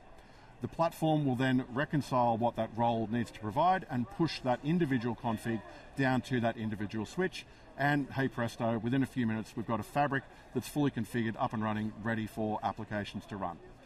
So Greg, you made things look so easy with that configuration change. And I know, configuration is one part of the operational aspects of building networks like this. And many networks don't change very often once they're deployed, of course, but occasionally there is something comes along that facilitates a change, maybe an end of life of some hardware. So what can we do to sort of help with that sort of process as part of this? Yep, and look, this is the ongoing operations, and let's face it, that is the bulk of what networks do. You configure them once, they stand up, you might change a few things here and there, but for the lifetime operations, this is where we really need to do the most work. Now, the classic example is, we've got devices that are coming up end of life, or best practices have changed, and we need to be able to see that and make the appropriate changes for the environment. So let's take a look at how Nexus Dashboard can help us with this by consolidating all that information into one place. Okay, so what we see here is, again, Nexus Dashboards, but this time we're in the Insights application. Now, Insights starts to give us all the operational activities that give us the health of the environment. So we can see here in this environment that there's some alerts, there's some things that we need to address. What we're going to focus on are the advisories. So the advisories are things that are present in the environment that normally I'd have to go to different websites and monitor different serial numbers and things to understand. What we can see here are there's some hardware in the environment that, while it's not a problem yet, it's coming up to end of life. So these are the things that we probably need to get on top of, start to have a conversation with how we're going to replace those, what they're going to look like in the future, and give me those dates. Now, some of the other things that we need to look at are best practices. So we can also see here that there's some advisories around disabling different features, disable IP source routing. Again, what it shows us are the devices in the environment that are affected by this advisory, and more importantly, what the recommended solution in order to fix this particular advisory. So we get a configuration code, we get a link to why it's best practice, and we understand exactly what is going on in the environment and how to remediate it. Okay, thanks for that, Greg. And so as we've seen there, you can take the information from the whole fleet and consolidate that down and get a really consolidated picture of what's going on within the network. Now, just going back to something you said earlier around configuration and using templates. Now, obviously that was being used for an initial configuration, right? So I guess the question is, what do we do for sort of ongoing changes as part of using templates? Yep, and look, the best network in the world would be one that doesn't run any applications. Now, the reality is networks don't operate in silos. They talk to other networks, they do require change. Now, often those changes may not be things that were done in our own environment, but rather from external sources. So routing table updates or changes in protocols and things that, change in the environment that may not have been done by our team ourselves, but by external entities. So what we want to understand is when the network gets the blame, which invariably it does, how do we track this? How can we pinpoint if a change elsewhere in the environment or in our environment did affect an application? And if it did, how do we remediate it? So again, using Nexus Dashboard Insights, let's take a look at how we can understand these changes that may occur in the environment outside of our control. Okay, so once again, we're in Nexus Dashboard Insights. Here we're looking at some of the different analyses that the platform can do to help us with understanding our environment. We're going to do a delta analysis of the configuration. Now, this is not just config in terms of a running configuration. This is the state of the network as it existed at two different snapshots. So we can see here we've got two dates, an earlier date and the later date, and we can see and understand really quickly the changes that occurred in the environment between those two particular dates. So we get a bit of a summary of all the different major, critical, warning level faults and all the different resources within the environment that these changes have affected. Now, what we then do is we can start to look at anomalies in the environment. So anomalies are things that we know as Cisco can really affect applications. So again, we show what triggered that anomaly, what config changes led to this anomaly being raised, but more importantly, again, what is the impact of that? What applications are being affected, and what is the recommended remediation or solution in order to clear this anomaly? So what we've seen is how do we understand changes in the environment that may or may not have been triggered by the IT team, but from external sources and how they've affected our applications. So Richard, what we've seen here is how we can take an environment from a clean slate, a greenfield environment, deploy a best practice and known configuration, but then continue to operate that, understanding what changes are occurring in the environment, how they're going to affect my applications, so that if something does happen, we can really quickly identify, was the change a network issue, or was it outside our control? And more importantly, if it is an issue on a network, how do we remediate it? And this is the life cycle of a network. It's not just a config and a stand-up, but running this network for 5 years or however long you want these devices in the environment.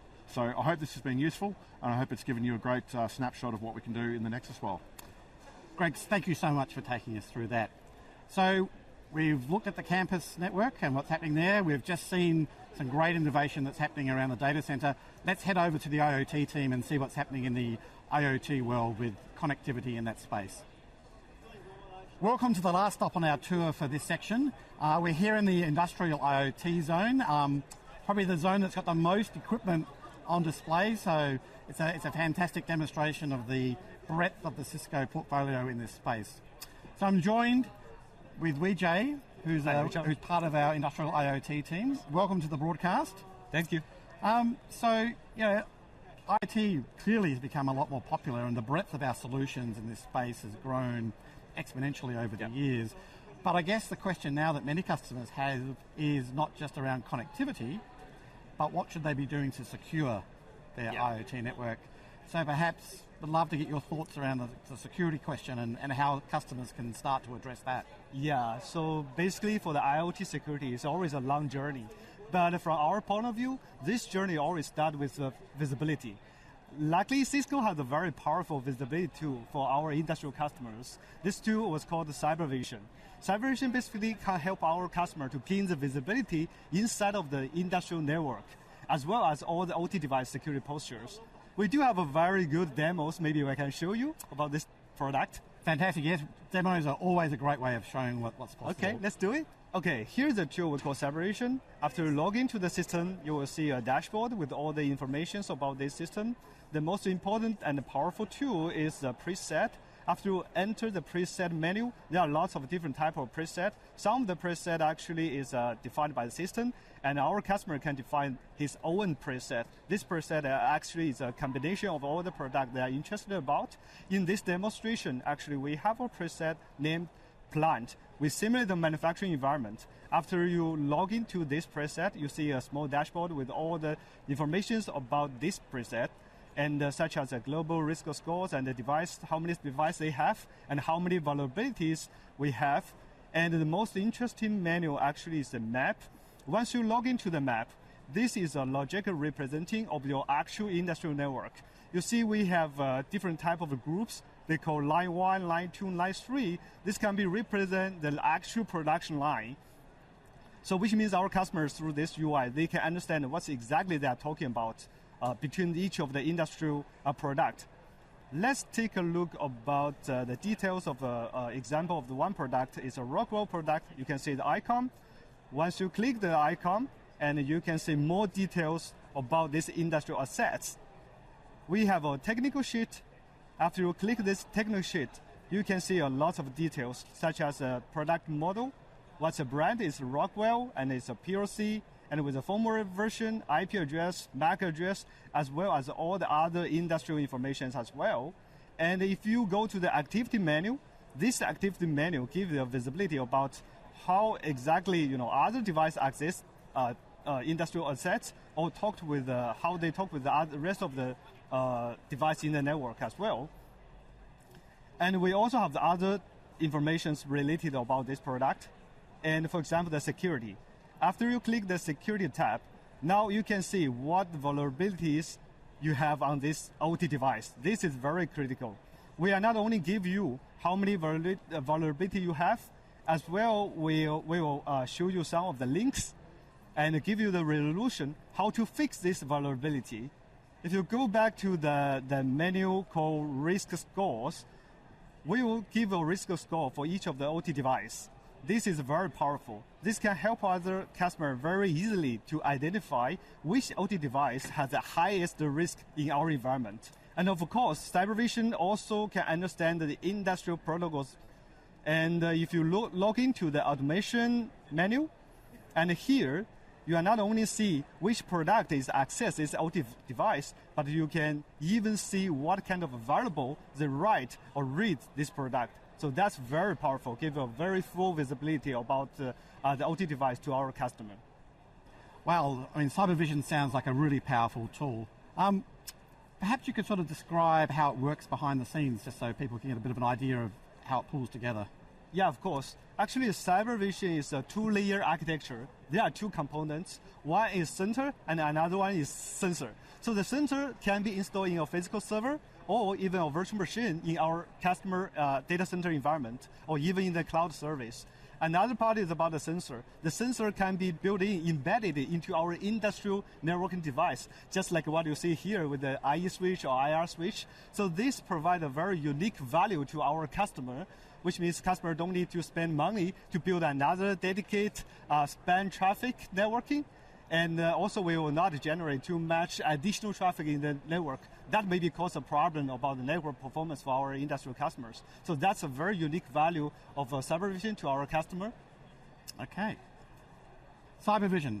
Sounds like it's a fantastic product and something that people should investigate. Now, how does it integrate with the rest of the Cisco security portfolio? I mean, we've got a lot of products in our portfolio that focus on different elements of security like ICE, XDR, and then other solutions. So the big question I'm sure that everyone has is, does it integrate with those products as well? That's a great question. Definitely CyberVision can be integrated with the rest of the Cisco other security product and solutions. So ICE is just one of the examples. Actually, I got a very nice demo to show how CyberVision working together with ICE. So let's take a look at that demo. Sure, let's do it now. Okay, once you log into the CyberVision, we get a configuration about the integrations. So here we got a lot of different type of integration configurations. Here is the example is we can use a Pix Grid protocol to integrate with ICE. If you look at my system, this integration has been configured already. And let's log into the ICE and the endpoint menu. And we can see in our lab environment, we got a lot of product already detected by the ICE. And let's take a look at one specific product. That's an OT product. I click this product. I saw lots of different type of attributes, but some of the attributes come directly from CyberVision. It's not just IP address, MAC address, but now you get the full visibility about the OT information, so just like a Rockwell PLC or some of the firmware of the Rockwell device. All this device information comes from the CyberVision directly. Okay, we're not only just import all the OT device information into ICE, but remember that we still have the security group access policy in ICE. Now we can fully mapping all these policies together with the CyberVision. Remember we saw the logic map in CyberVision? We have a production line 1, 2, 3. Each of the production line, we can assign a security group tag. And once all this information populated into the ICE, we can mapping them exactly into the ICE system, which means we can very easily control the access policy between each of the production line in the manufacturing environment. That's very powerful. Hi, Richard. I hope you enjoyed the demo. For all the audience, I really recommend everyone start to think about industrial security, especially for your critical infrastructures. No matter you are working for the mining, manufacturing, or transportation, that becomes more and more important. Thank you. Thanks, Vijay. So that brings us to an end for the IoT stand and the demo here. It also brings to an end this section of the World of Solutions tour. So next time when we come back, we'll be going deep into securing the enterprise and seeing what's happening with security across all of an enterprise and what we can offer there. Thank you so much, Richard. It's great to see and actually hear directly from our engineers about what they're doing in their particular business unit. And this is the power of the World of Solutions. You actually get to have that one-on-one conversation. And we're so happy to have Richard to actually take us through all of those different segments, especially around, IoT in that last space. So we're coming up and towards the afternoon part of our broadcast. And I really want to say we've had such great conversations around sustainability. Sustainability is actually really close to my heart, and I have the absolute pleasure of shadowing someone from Denise Lee's team in the engineering space. And it's great to see what we do as an organization. We've actually got net zero challenges that are coming up, which actually encourages internal employees to pitch forward their ideas for what we can do around the sustainability piece. And that's actually happening next week, so I'm really excited to see what we've come up with there. But Dave, what do you think about sustainability? Absolutely think it's incredible what Cisco's doing. As I think I said earlier, you feel quite proud to be working for a company like this and the strides that they're taking. I think most importantly for our customers though as well. So I think I will definitely be trying to encourage my customers that are here to go over to the sustainability stand and visit them, because there seems to be just so much they get talking about.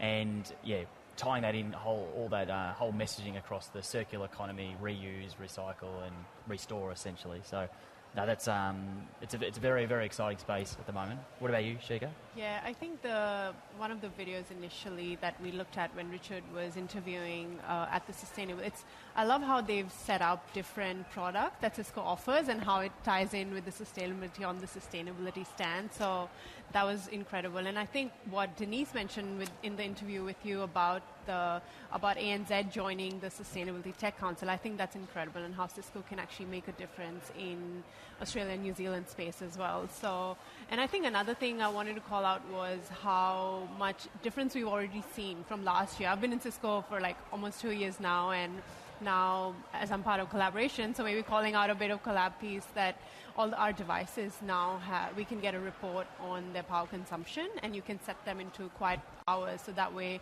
they would be in power saving mode towards the end, because obviously offices close around 7, hopefully, and if people are working from home, so we can actually have some energy consumption in that space already. So all the moves that we've made, and I think what Denise's interview mentioned, I think sustainability top of mind for Cisco, because it's important for our customers and the difference that we want to make in general.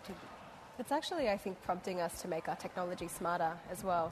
So on that piece around the WebEx and a particular product suite actually shutting down when they're not in use, I think implementing that across, an office in a hybrid work strategy is really important. Because why do you need lights or different devices on in areas where there are no people? Yeah. And so I think it's fantastic that we're actually taking that view and that we're seeing really good positive benefits throughout, and especially with that AI piece, and I think that's another $1 in the jar.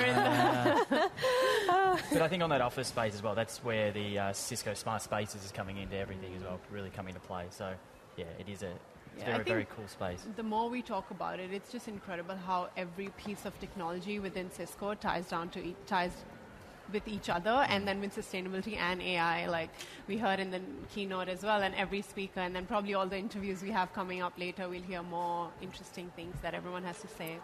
Yeah, and if you're just joining us for the first time and you've missed a couple of the sessions earlier in the morning, you're also free to actually watch all these videos as a playback on demand on ciscolive.com/APJC. So in saying that, we're going to start moving into our next innovation talk. I'm really excited to be the fact that we're talking to Vish Iyer, who will be talking about turbocharging transformation with purposeful innovation. So again, that innovation piece is really coming into that space. So this is your opportunity to fill up your water bottle, get ready, and let's head over to that iTalk. Let's go. Let's go. Let's go. Welcome, my friends.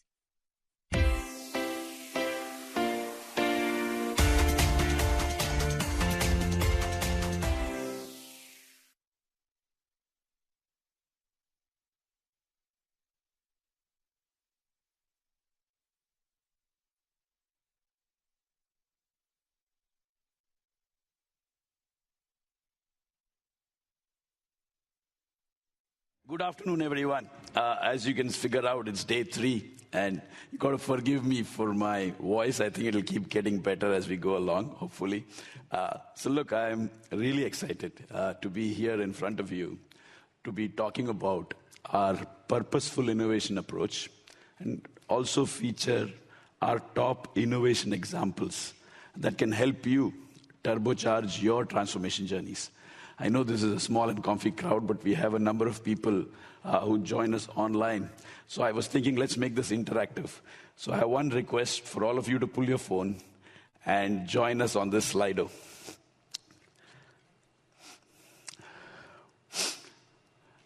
Just give you a couple of minutes for all of you to log into this Slido. All right. So cool. So we're all set now. So look, I think each of you are probably working in different verticals, from manufacturing to education, and you're on different stages of your own transformation journeys. And I think out here I've plotted what are the 5 transformation journeys that any digital organization is on. I think during the pandemic, a a lot of organizations pivoted to the cloud. And now, given the world economic environment, many organizations are looking at re-optimizing, redefining their cloud strategy to adhere to the data localization and data privacy needs in different countries. So you're seeing a repivot there, especially around the cloud strategy. I think the next area is many of you have a lot of infrastructure around your own network, on-prem, connecting to the cloud. You're really trying to see how do you transform that with software-defined technology, modernize your infrastructure.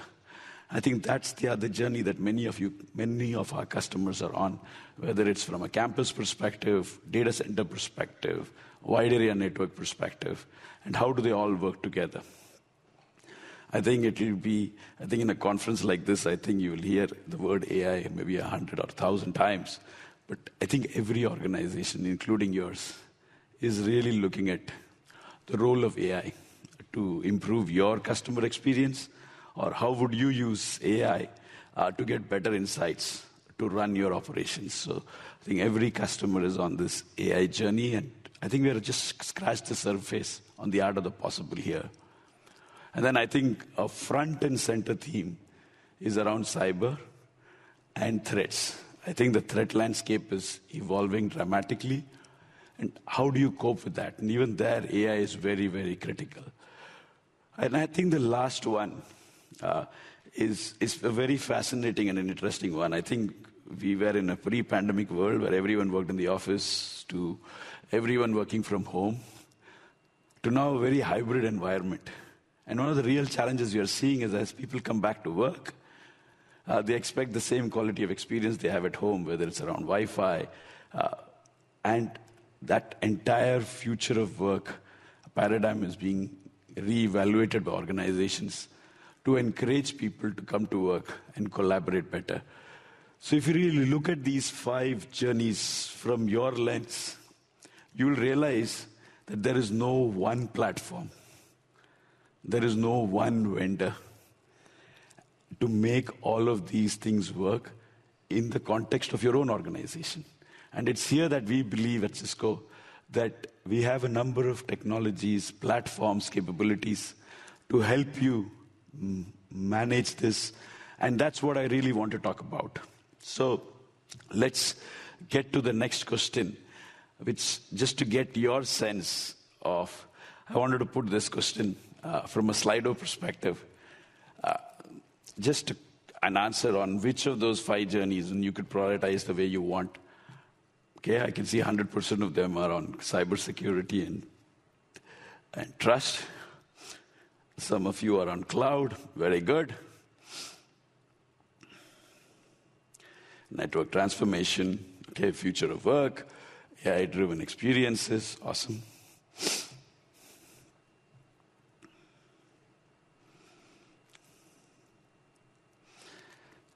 Wow, that's fascinating for me. I think future of work is at the top.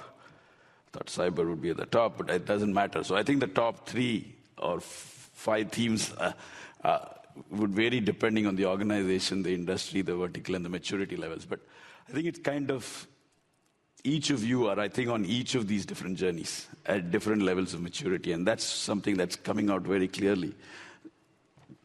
So let me keep moving on. So I think we in Cisco believe that this digital transformation requires a new, modern, and bold approach.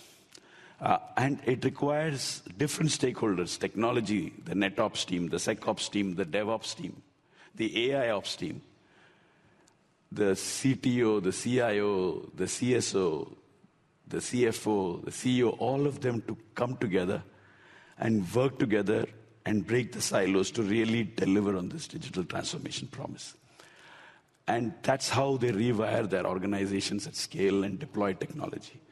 So given this outside-in perspective, I think we in Cisco have also done a rethink on our innovation approach. And this is why I want to look at Cisco. If you look at Cisco for the last 40 years, we built products that delivered the needs and feeds in different industries. And we just, depending on the market environment, we dial the features up or down. And we designed it for quality. And that approach worked where we developed a lot of features across a variety of products. But it was during the pandemic that we really made a pivot on should we have hundreds and thousands of features in our boxes for different needs, or should we really focus on what features our customers are using? And we realized that only 20% of features are used by 80% of our customers. And that's what we really wanted to change and move to a more purposeful innovation approach that was focused on feature adoption, but was based on 5 core principles. And it's here that I want to table those 5 core principles. The 5 core principles are around making our products sustainable from the get-go. How we design our products to the way we retire our products from an energy usage perspective, from a price perspective, performance perspective, packaging perspective. So that's one design principle. The second design principle is around sovereignty. We make a lot of products which are hardware, software, are allowed to work on virtual machines, containers.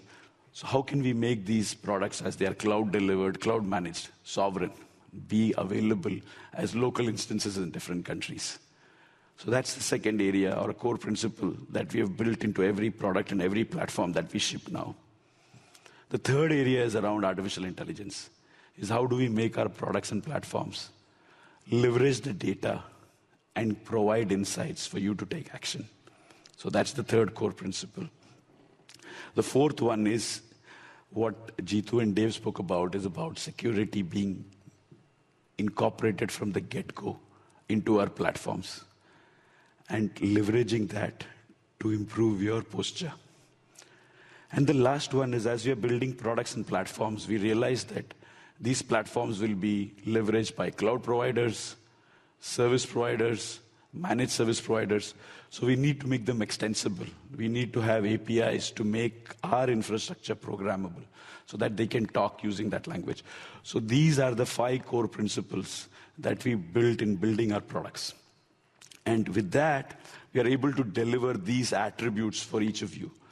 We are able to provide products and platforms that are sustainable, that are scalable, that provide you the insights that you need, that are secure from the get-go.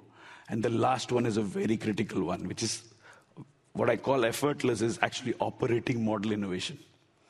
How can you operate these platforms and do that in a very simplistic way and connect the different silos in your organization, whether it's NetOps, SecOps, DevOps, and have personas in these platforms to help you deliver the value you need to realize from these platforms. So this is how Cisco is moving from an innovation perspective. So I want to now show you 10 examples of innovation. We have a lot more, but I am going to pick the top 10 of Cisco's purposeful innovation for you to understand how each of them can help you in those 5 transformation journeys that you spoke about. Each of you had different ones that are important to you. So I'll pick the first one. And this was around AI and ML. I know this seems like a complicated slide, but I think in a very fundamental way, the point I'm trying to make is AI is a compute workload that runs on GPUs. And we continue to be the network platform provider of choice, leveraging Ethernet technology to help you connect to any GPUs, whether it's from NVIDIA, whether it's from AMD, whether it's from Intel, whether you're using memory from Samsung, Micron, SK, Hynix. We can provide you a high-speed, low-latency Ethernet infrastructure to connect your workloads. And we are beginning to see customers in different geographies embrace this architecture at 100 gig level, 400 gig level, and even at 800 gig level for ultra high-speed converged infrastructure that they're building. So this is how you evolve your AI and ML networks with this Cisco validated design. The next one that I wanted to spend some time was around networking cloud. You know, many of you are big networking franchises of ours. Either you're using the Catalyst Center or you're using Meraki. What we've really done with the Cisco networking cloud is we have a unified networking strategy where we meet you where you are, whether you're on-prem, you're on the cloud, or you are going to be hybrid, and take you on this journey. And the way we have abstracted the journey is we have first provided common hardware. So all the hardware, whether it's switches, routers, wireless access points, now support either three of these operating models. And then we have the same set of capabilities, whether it's around AI, ML, across all of these different domains. And we've enabled a number of capabilities around identity, policy, visibility, across both our security and networking domains across these platforms. So the point we are trying to make here is, regardless of which product or platform you use, we are protecting your investment and taking you on this journey to the operating model of your choice. And that's what the networking cloud will allow you to do. So it's the ability to deliver simplified experiences based on the operating model of your choice. So it's an integrated platform for on-prem, cloud, or hybrid. So whether you're running a campus infrastructure, a wireless infrastructure, an IT infrastructure, an OT infrastructure, you can choose to leverage the Cisco networking cloud to operate it in the way you desire. Changing gears, I think security is a top-of-mind theme for every customer. And what we've done here is, I know you heard Jeetu and Dave in the keynote talk about the AI security cloud. Think of this as a platform that delivers sets of capabilities for you from regardless of where you are. So essentially, the point we are trying to make here with the security cloud is there are three different elements of the security cloud. So in today's context, I spoke about a hybrid world that we live in. The whole context is distributed. Hybrid users from their home, from their office, from their cafes, connected to apps which are again distributed in a very hybrid environment. So the real challenge for organizations is, how do you implement a zero trust policy that follows the user, regardless from where he accesses those applications? And that's what the AI security cloud will allow you to do by having these three modules around user protection. So when a user connects to an app or a user connects to another user, you can have common identity, you can have common policy. When an app talks to another app, it talks on VPCs in this cloud-first world. So we can have a cloud protection suite to meet that requirement. And then I think the underlying area, the third area, is around breach protection, is how do you detect your threats?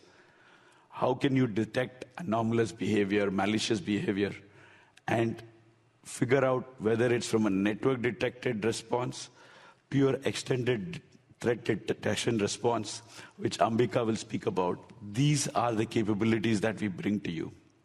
We're also infusing AI into this platform to simplify the SecOps experience, whether it's around firewall use cases and a variety of others that we will develop as we go along.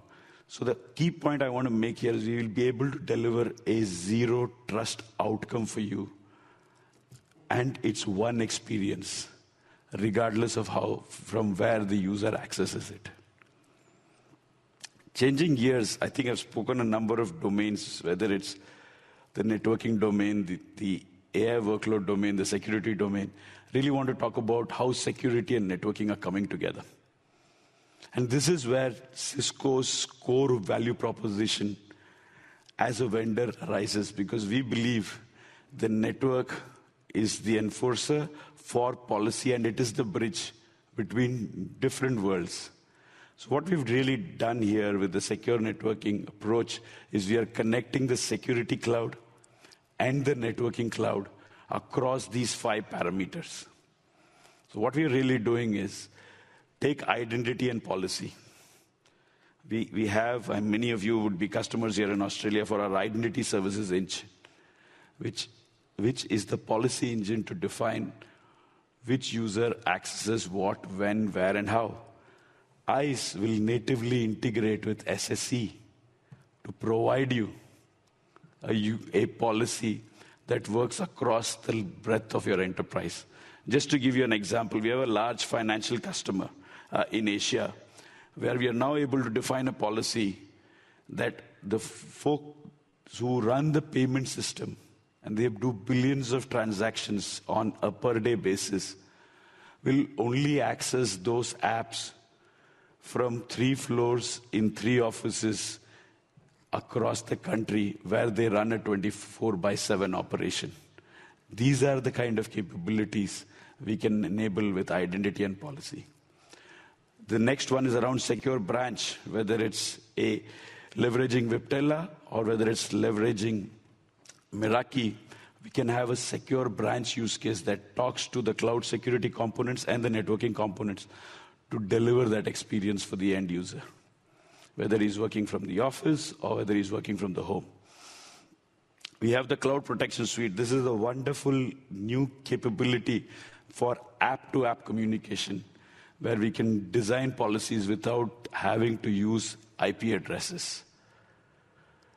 I think we have migrated our threat response Stealth Watch to an XDR framework.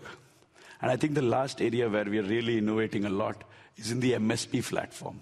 I think many customers want to abstract this or consume these services through managed service providers, and it's here that we are able to connect the better together of the security cloud and the networking cloud together.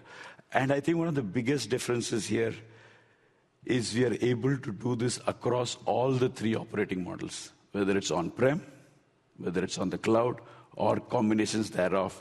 And this is our unique differentiation to deliver a secure networking strategy in a hybrid world.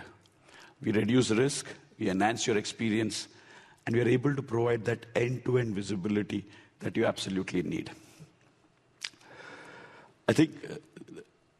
I know Ambika will talk more about our XDR strategy, but this is our innovation to tackle the pressing challenges in the SecOps space, and we have a number of capabilities around AI that we are bringing here.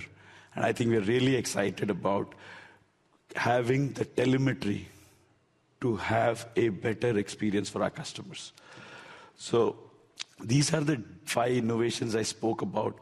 I think it's time for me to slide into a Slido again and to just get your sense on which of these 5 innovations you think is most relevant to you. Secure networking, interesting.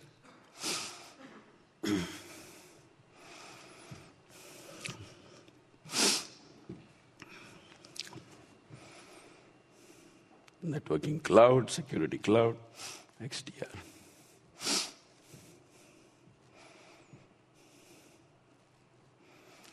All right, thank you. Okay, changing gears. I'm going to go to a slightly different topic, which is around silicons and optics. A completely different world. So if you really look at the most carrier class infrastructure, whether it's in the service provider world, whether it's in the data center world, whether it's in the high-end enterprise world, you had 2 domains. You had a routing domain and you had an optical domain. And what Cisco has done with the acquisition of various companies here, from Acacia to Luxtera to Liba, we are now able to collapse the routing domain and the optical domain into one platform. With that, you're able to provide the same set of capabilities that you otherwise needed transponders in optical layers to talk to the IP infrastructure. And because of convergence of the IP and the optical layer, you're able to provide higher speeds, and more importantly, you're able to do all of this with significant less power consumption, space consumption, and you're able to have a faster ROI on your investment. So just imagine if you're connecting data centers or you're connecting cities. We can now run this infrastructure at 800 gig and pluggable optics on the router. If you look at the world 10 years back, the router port was a bulk of the cost. And the optical port was an SFP, was maybe 10% of the cost. But if you look at with routed optical networking, you're able to bring the optical capabilities right inside the router port with pluggable optics and coherent optics. And you can run this at very long distances. I think just in Australia, we have one provider running over 1,000 kilometers with a routed optical network. So I think this is an innovation that you're going to see convergence happening around the routing and the optical teams. You'll have one team in service providers as well as customers, and these capabilities over time would come inside even the SD-WAN routers and that you would deploy in your branches for higher speed. I think the other area where I am really interested and I see a lot of action is around private 5G. This is, to just give you an example, today Cisco powers close to 220 million connected cars. Where if you really look at, if you go and buy a car from a German manufacturer or an American manufacturer like Tesla, it comes inbuilt with a 5G experience which we manage and operate for these providers. We are beginning to see the same thing getting applied with smart meters, fleets, vehicles, warehouses, distribution. Anything that can be connected needs to be managed and managed securely. And this is our platform of choice for enabling that form of experience. So you will see we are working closely with different operators here, including Telstra, to offer these capabilities for enterprises, to look at their specific use case and abstract them with a 5G managed service capability to deliver the outcome that you need. And I think these are the various components that get applied when you deliver that as a solution. Okay, this is a very different area where Cisco has been focused in the last 2 to 3 years, which is around full stack observability. Full stack observability is, we spoke about multi-domain. This is actually cross-domain. So with full stack observability, I want to give you a single pane of glass across your different operations, whether it's cloud operations, network operations, security operations, your AI workloads. And using an open telemetry framework, we want to help you correlate across these different domains. So just to give you an example, like we have a manufacturing organization running SAP. We are now able to integrate SAP with ThousandEyes to tell you the quality of the experience for users across the organization. So you're beginning to see native integrations between different layers, the SecOps, the DevOps, the NetOps, to give you a business outcome. And that's what we are doing here with full stack observability.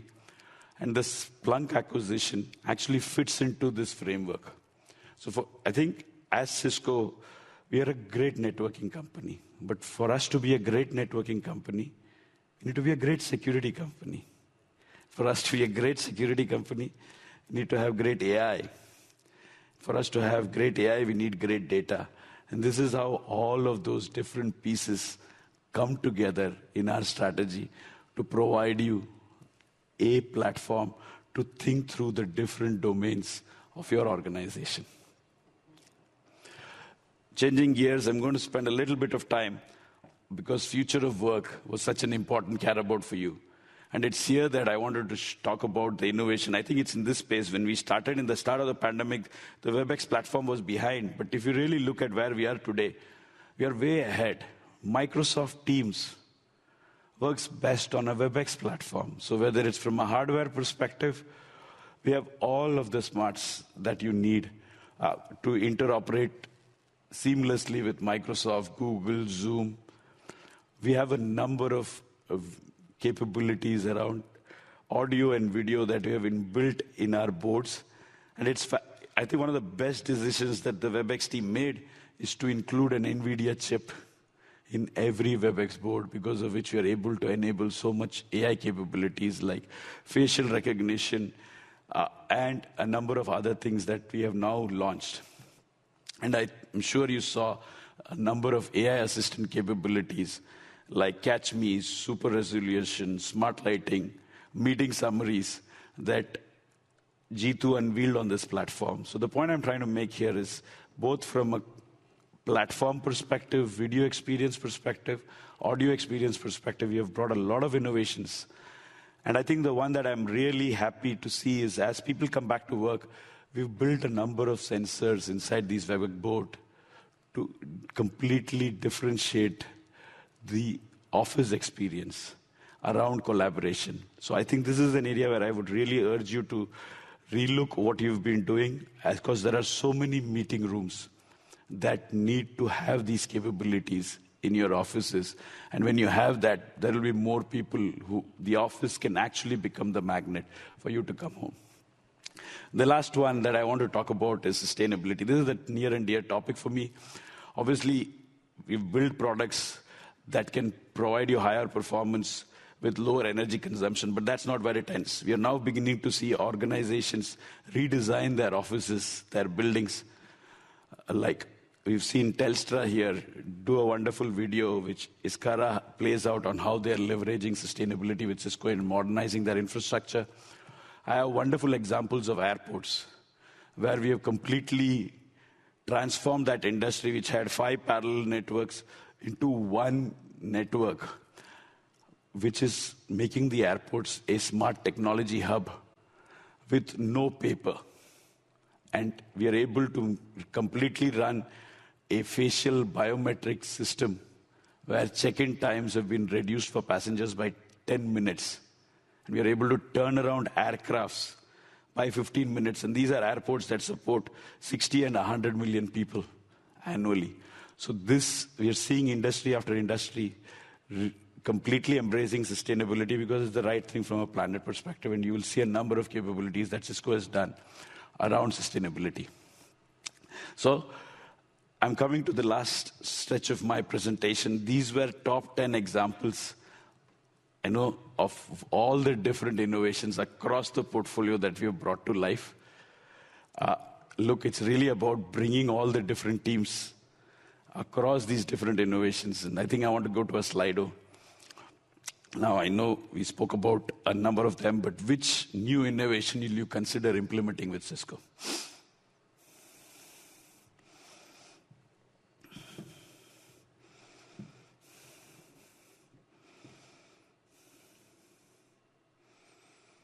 Networking cloud, secure networking, private 5G, transforming workspaces.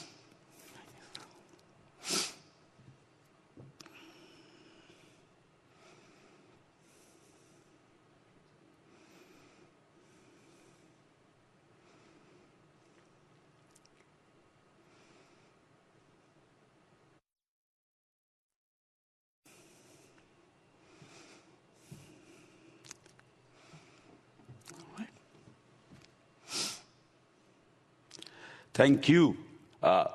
With that, I'll come to the last slide of my session. Come back to the same point, that digital transformation requires a new and modern approach across all your stakeholders to deploy these tech at scale. And I think we in Cisco will be very happy to partner with each one of you on your transformation journey of choice and leverage many of these innovations that we are building with you. So thank you so much for your time.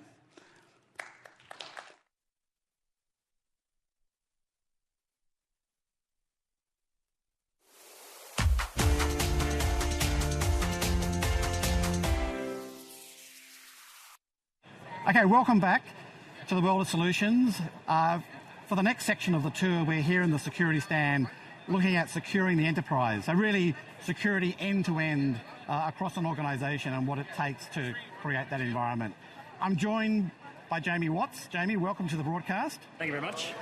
So to kick things off, clearly, in this new evolving digital landscape that we're living in, the need for a robust cybersecurity solution, especially from remote work, is more important than ever. So how does our Cisco Secure Access solution sort of work in this environment and sort of provide that ability to secure the remote worker of today?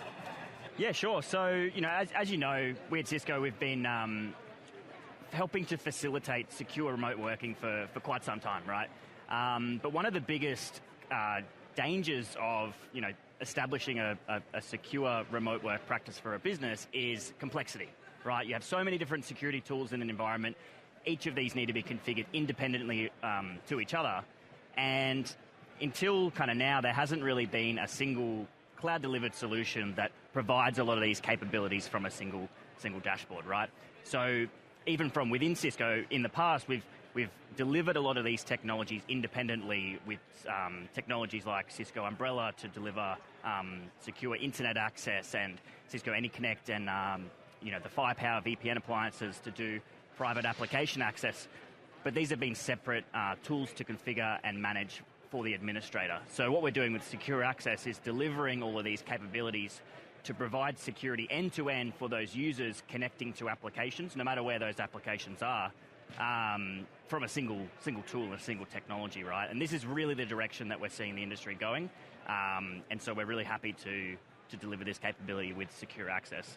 It's probably best to show you a demo to see what it really looks like. Absolutely. As we say, demos tell 1,000 words. So take us through a demo. Awesome. All right, so we can see here we've got the dashboard, and one of the key driving factors of Cisco Secure Access is a unified policy engine, right?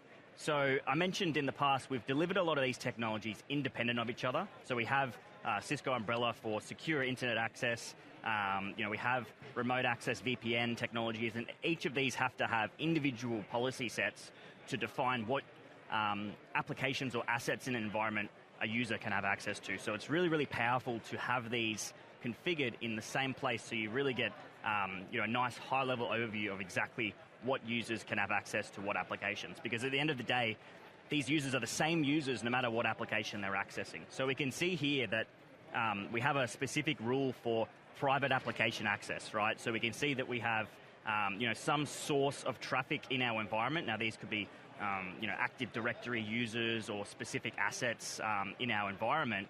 We can see here Jonathan Kunda, right? And we're defining a policy that allows him access to a specific grouping of resources within our environment. So a secure access data center resource group is what we have here. Now, a resource group can be any number of things, right? But it is essentially a grouping of applications that you would commonly need to define a policy for a specific group of users. So if we click through here and take a look at this resource group, we can see that we have a couple of different applications here. We've got Jira, we've got Portainer, Container Management System, and we can actually add in an application and it will take effect to all of our existing policies in near real time, right? So in this particular use case, we want to facilitate access to the Postgres database for our kind of IT administrator users, right? And we can see we've clicked that, we've added it to the resource group, and when we actually go to the environment here, there's no waiting around for this policy to propagate throughout the environment, right? So it's enforced at the local point of presence for secure access, but that user experience is really, in near real time. They can access their database, and they don't have to kind of sit and wait for maybe that ticket to resolve with IT before they can do their work, which is the most important thing that we're trying to allow our users to do here, right? And the way that we actually allow this is through the Cisco Secure Client. So once again, it's the same client that provides our traditional remote access VPN with our Firepower and ASA firewalls, but we're actually delivering that out of the cloud with Secure Access. We also have the capability to do what's called Zero Trust Network Access. Now, Zero Trust Network Access is the more modern approach to facilitating private application access, and it's one of the core features of Cisco Secure Access. So, Jamie, that's really interesting. I noticed you talked about Zero Trust there just at the end. Perhaps, you could explain more about how that applies to Secure Access and really how organizations can use that to sort of provide that remote security for their employees. Yeah, sure, absolutely. So if you kind of think about the traditional method of providing access to private applications for, let's say, users working from home, right?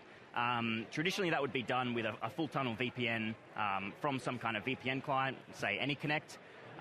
But the kind of issue with that approach is that it has a very limited capability to do things like posture checking and compliance checks of that user's device to make sure that they are, who they say they are, and that their status hasn't changed during the duration that they've connected to that VPN, right? So you really only have the chance to do those kinds of checks at authentication time to the VPN client, right? A more zero trust approach is through something called the Zero Trust Network Access module of AnyConnect. And what that actually does is essentially proxies every single request for a private application over this new architecture that we've designed for Cisco Secure Access. So there's absolutely no VPN tunnels involved. The benefit of that is that you can do those posture checks and those compliance checks at every single request for a private application. So if a user is sitting at home and connects up to, say, the Postgres database and then changes their location to, down at the cafe shop, we have the ability to kind of change the level of access because we've detected a change in environment. Awesome. So let me show you what this looks like, right? And we saw a little bit of this before when we defined a resource group for our application configured, right? But what actually is an application when it comes to private resources, right? And that can be any number of things, and it's really, really flexible how you define this in your environment. So we can see here that when we define an address for our resource, we can put in a single IP address, we can put in an FQDN, we can even put a whole CIDR range to provide essentially subnet level access to applications that may be running on multiple IP addresses, multiple ports, things like that. Now this connectivity back into the customer's environment can be done in a kind of number of ways. There can be a full tunnel IPsec back into their data center, or we can use things like resource connectors, which provide a inside-out connectivity into those environments, which really aligns well with those zero trust models. And we can kind of see down here, we're actually defining how users are going to access those applications at the application layer. So we can enable it for client-based zero trust access with that module I spoke about earlier. We can enable it for VPN access, so this is more for legacy applications that may need additional compatibility kind of constraints. And we can also enable it for clientless access as well for people like contractors trying to access web-based applications. And once we've defined that application and defined the methods of access that are compatible, we can of course group them together into like-minded applications. So in this particular example where I've configured the VS Code server, I can add this to my existing resource group for my data center applications, and then all of my existing users and existing policies that use that resource group will have access to that application straight away, right? So really, really easy.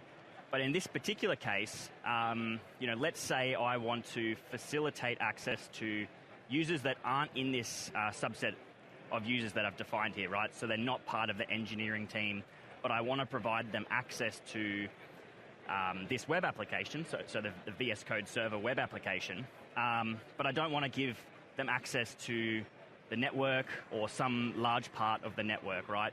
And traditionally this would be quite a difficult task because you'd have to log into your remote access appliance, configure some ACLs, some policies, and define them for specific users or specific groups. But what I can actually do is I can go in here, I can configure a specific rule for access for, say, contractors to that individual application. And then from this configuration, I can actually define how they're going to access it for this specific group of users. So obviously here we have kind of contractors that we want to allow web-based zero trust access. So that's what we call clientless access. So there's no thick client on those users' devices. So we can use things like BYOD as an example.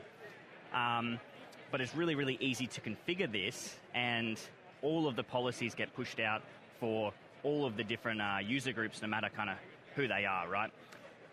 Here we have the ability to actually define IPS rules for this specific policy. Now this is the full Snort 3 IPS engine in play here, so it's not some watered down version of an IPS engine. It's a full-fledged Snort IPS engine that we can define there, but we can define different IPS profiles for each individual rule. So if we have contractor access, we might want to elevate that security for those contractors, right? And we can see here that it's as easy as that to enforce that rule. So Jamie, fantastic demo, very comprehensive. A couple of things I took away from that. How simple it was to sort of do some fairly complex tasks of allowing access or not allowing access, and the fact that it was pretty much near real time in terms of once it's set, you don't have to wait for it to sort of deploy across the network and spend time wondering whether or not it's active for someone there. The other thing I took away was clearly Cisco Secure Access is more than just security. Yep. It's kind of a user experience and a productivity tool in what it can achieve there. So, maybe you can sort of elaborate on that a little bit more, sort of moving away from the security bit into sort of how it impacts the experience of people using secure access in a business environment. Yeah, sure. So, one of the key driving factors behind, well, I guess the key pushbacks behind any kind of security change in an organization is, okay, well, is this going to affect my business at all, right? Is this going to affect the level of access that my employees have to the things that they need to access to do their job, right? And inevitably, when you start to lock an environment down more and more, as a lot of organizations are doing, you're going to encounter times where people can't access maybe tools that they are used to access, right? Or maybe they're experiencing some slowdown inside of their normal day-to-day activities, and because there's been a recent change to the security kind of policies of the organization, they start, pointing their fingers at IT and saying, something's broken, give me access, etc., right? And at the end of the day, it just makes them less productive, and, the business suffers as a result. So one of the things that Secure Access does is makes it much, much simpler for, obviously, the IT administrator, as I've kind of shown you with that the ease of the policy, but also for that end user to help them self-diagnose and self-remediate any potential issues that they might have through the help of Thousand Eyes, right? So we actually have embedded a subset of the Thousand Eyes capability into the secure client to provide that user digital experience monitoring, right? So as an example, if they're trying to access an application and they're experiencing some kind of slowdown, we'll help them to self-diagnose why exactly that might be happening, so that it isn't necessarily IT's fault or the security administrator's fault, right? So I can maybe show you what that looks like. Yeah, again, please do. Yeah, let's have a look at the demo. Cool. So we can see here, use case of an individual user going to box.com, right? And we can see that it's a little bit slow to load. Whether this is just a timeout issue or it's being blocked entirely, not quite sure here, but the user actually experiences a pop-up to say, hey, your Wi-Fi signal is low, right? Your experience is going to be degraded because of this. And this could be because of a Wi-Fi signal issue, could be high CPU utilization, memory, etc., right? And it will actually give them the steps to self-remediate this issue. So say, connect to the 2.4 gigahertz band instead of the 5 gigahertz SSID, right? And when they do that, bang, their internet connectivity is improved. They access box.com, and they don't need to raise that service ticket, and they can get straight to work, right? And the reason we can do this is because secure access is sitting in the path between the user and the application. So not only is it providing that security of what can that user access, but it's providing that kind of monitoring aspect of, okay, well, is this end user experience what we as an organization expect it should be, right? And help the IT administrators help to elevate that over time. All right, Richard, so that really brings me to the end of what I wanted to show you today. But, I hope you got a few things out of the demos. If there's probably three things I want you to take away, it's probably simplicity, and security. So, and I hope that you've seen that, we're making this as easy as possible to help deliver end-to-end security for the users when it comes to accessing applications wherever they are. Fantastic. I would agree with that. You made it look so simple. So thank you, Jamie, for spending time with us on the broadcast. No worries. Thanks a lot. All right, so that brings us to the end of the Secure Enterprise segment. When we come back next time, we'll be moving to a completely different area, looking at reimagining applications. So heading off to the App Dynamics stand to see what we can do around application improvement.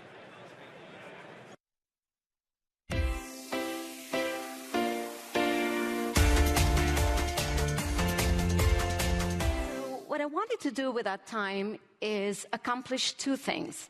One, I wanted to give you a really good feel for what we're doing in security, what our vision is, what our strategy is, and some of the products that we've recently released that are really quite powerful. And the other thing I wanted to do is we've had some exciting news that we've brought to the show, and I'm going to invite DJ Sampa to join me in a little bit so that we can dive deep into that and show you, not just tell you about what we're doing in security. So with that, let's get started. For as long as I've been in security, the security industry has pretty much worked the same way. Every time there's a new threat that comes up, a small cluster of companies pop up to address it. And honestly, if you look at it in a focused way, these solutions are pretty good. They get the job done. But the issue with this really is that it puts the burden on you as a customer to integrate all of these point solutions to get to the security outcomes that you're looking for. And that's quite a burden, because when you think about it, you might have 50, 100. It's not unknown for us to speak to customers that might even say they have 150 to 200 security solutions. And this problem actually gets more complex as you go on your multi-cloud journey, because now you've got cloud service providers that all have native security controls that are built into their infrastructures. And again, it's not really about whose are better, whose are worse. It's really the fact that these controls are all different. And again, the burden is on you to stitch these controls together to get to that uniform security posture that you aspire to. So what is our vision at Cisco? Well, our vision is to fundamentally change that with the Cisco Security Cloud. So what the Cisco Security Cloud is doing is it's abstracting those security controls from the underlying infrastructure, and it's giving you a unified view. So you get one set of policies, one set of controls, a single UI, and perhaps most importantly, common telemetry that cuts across all of these environments. Now, there's one important point that I want to make here, and that is we are not really trying to be all things to everyone in the security area with the Cisco Security Cloud. Our focus is really on where security meets the network. So it's everything from when a user touches the network all the way through to an application accessing data. That's where we are playing. So double-clicking on the Cisco Security Cloud, and you've heard this at the keynote this morning, you've heard it a couple of times, there are really three areas that we are focused on.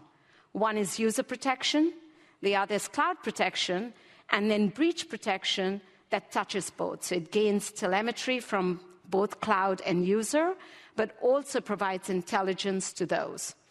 So underneath all of this, then we've got the firewall, and that is foundational to everything we do.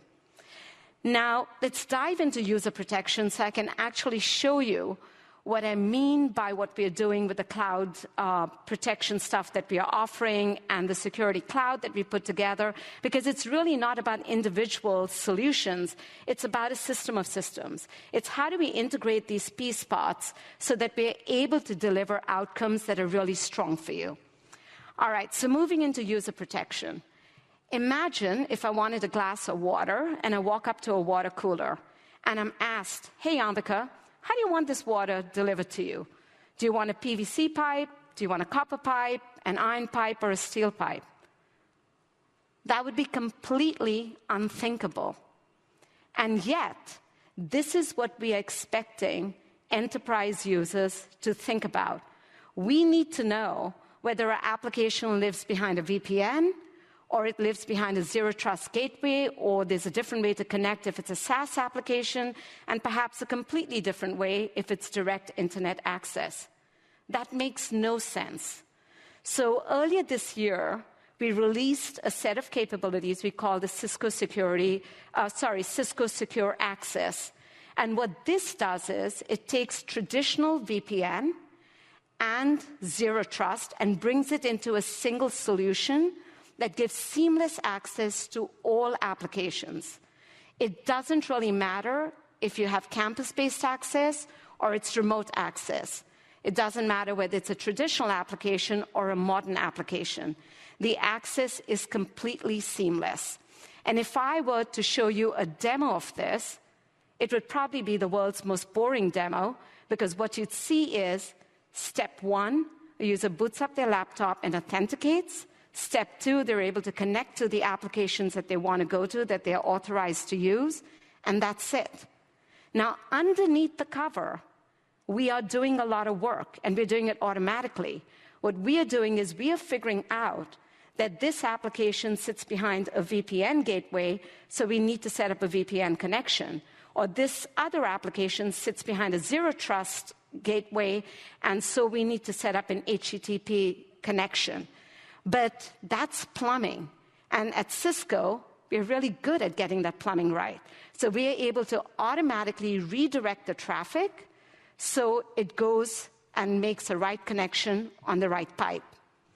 Now, this is actually really important when you take a look at how things have really developed in the enterprise. A lot of applications that you're using today, in the hundreds, maybe even thousands, were built at a time when things were quite different. They were built at a time where the network had a very clear trust boundary. This is where your DMZ is. This is where firewalls sit in your DMZ. And if you're behind that trust boundary, you can pretty much access all the applications. But the issue that you start to have is now you're moving to zero trust. And with zero trust, the rules are changing a little bit. It's really more about more granular controls so that sales can only access the sales applications and dev can only access dev applications, and you can't get sales into dev's area or the other way around. Now, when you start to do this, you need these applications to be able to speak to a gateway or a connector, because that's what sits between the user and the application and makes the determination whether it's okay for this user to actually access this application. But a lot of these applications weren't built to do that, and it's not a modification that you can make easily. So when we speak to customers, what we find is everybody's got a zero trust project, but they still are running VPN. So by blending VPN and zero trust together, we are able to make this experience seamless. And as IT moves applications from one environment to the other, the user experience stays the same. It doesn't change at all. Now, we really care about the user experience. And so we don't just stop here. When it comes to authenticating the user, we're using common sense controls here. So if I'm on campus and I authenticate, I can pretty much access the app I want to, but I can also access all the other apps I'm authorized to without having to authenticate again. If nothing has changed, why would we keep badgering a user to authenticate periodically? Now, if I shut my laptop and I walk across the street and go to a cafe and I boot it up again, we can automatically detect that the network has changed. And we actually do this in a privacy-preserving way, not using things like GPS fragments. And at this point, this would trigger another re-authentication, and that makes sense because I'm on a different network. So again, it's common sense controls that really think about maintaining a great user experience, because our purpose is to frustrate the attackers and not the users. Now, taking this to the next step, we also have a global network of points of presence that allow us to bring these controls close to where the users are so we can maintain a great internet experience. And we don't just say that this is something we aspire to. We've taken ThousandEyes and integrated it so we can actually measure this user experience. And if there's a problem, we are able to very quickly pinpoint where that problem is and get that remediated. So pulling the lens back on all of this, everything I've described so far as part of secure access belongs within the user protection suite. The user protection suite has capabilities that go beyond what I've described. But again, we are not giving you point solutions. We are doing the integrations to make sure that we're giving you security solutions that allow you to get to the security outcomes that you're looking for. And we hope by doing this, we end up redefining what your expectation should be from the security products that you have. So moving beyond user protection, let's talk a little bit about cloud protection. I just talked about zero trust or least privilege access for a user accessing an application. But the same thing applies when you have app-to-app access. So let's talk about this in a bit of detail. If a marketing team goes and takes, let's say, analytics application and puts it up on AWS, and that application at some point needs to speak to a customer database on-prem, today what you're probably doing is opening up a direct connect connection and allowing that access to happen. But here's the rub. If there's a vulnerability in that application that's sitting up on Amazon, you've just created a pathway for the attacker to be able to reach all the way into your private cloud and pretty much have free run. That isn't zero trust. That isn't least privilege. In fact, it violates all of those principles. So what you really want is granular controls, but the issue with putting those controls in place is, in your private cloud, the currency is really IP addresses. But in the public cloud arena, it's about services. That application is probably using S3 buckets, Redshift, Lambda, and the notion of IP addresses is not really prevalent. So what you need is something that can act as a broker between those two. So we've built a solution called Multi-Cloud Defense that has the ability to understand both sides and help put granular policies in place that can actually give you that zero trust, least privilege access. And I'm sure all of you are using at least one cloud, if not more. And if you're doing that, this is probably something that you want to start considering using almost immediately, because there's no way that applications live siloed for a long time only in one cloud. They do need to move from cloud to cloud for different access that they need, and this is a big security problem. And the other thing I just want to say as I close here is, this is not just on Amazon, right? So these capabilities would work the same if it was Google, it was Azure. It cuts across all of those different environments. So again, the multi-cloud capabilities that I've just talked about, the multi-cloud defense capabilities, are part of our cloud protection suite.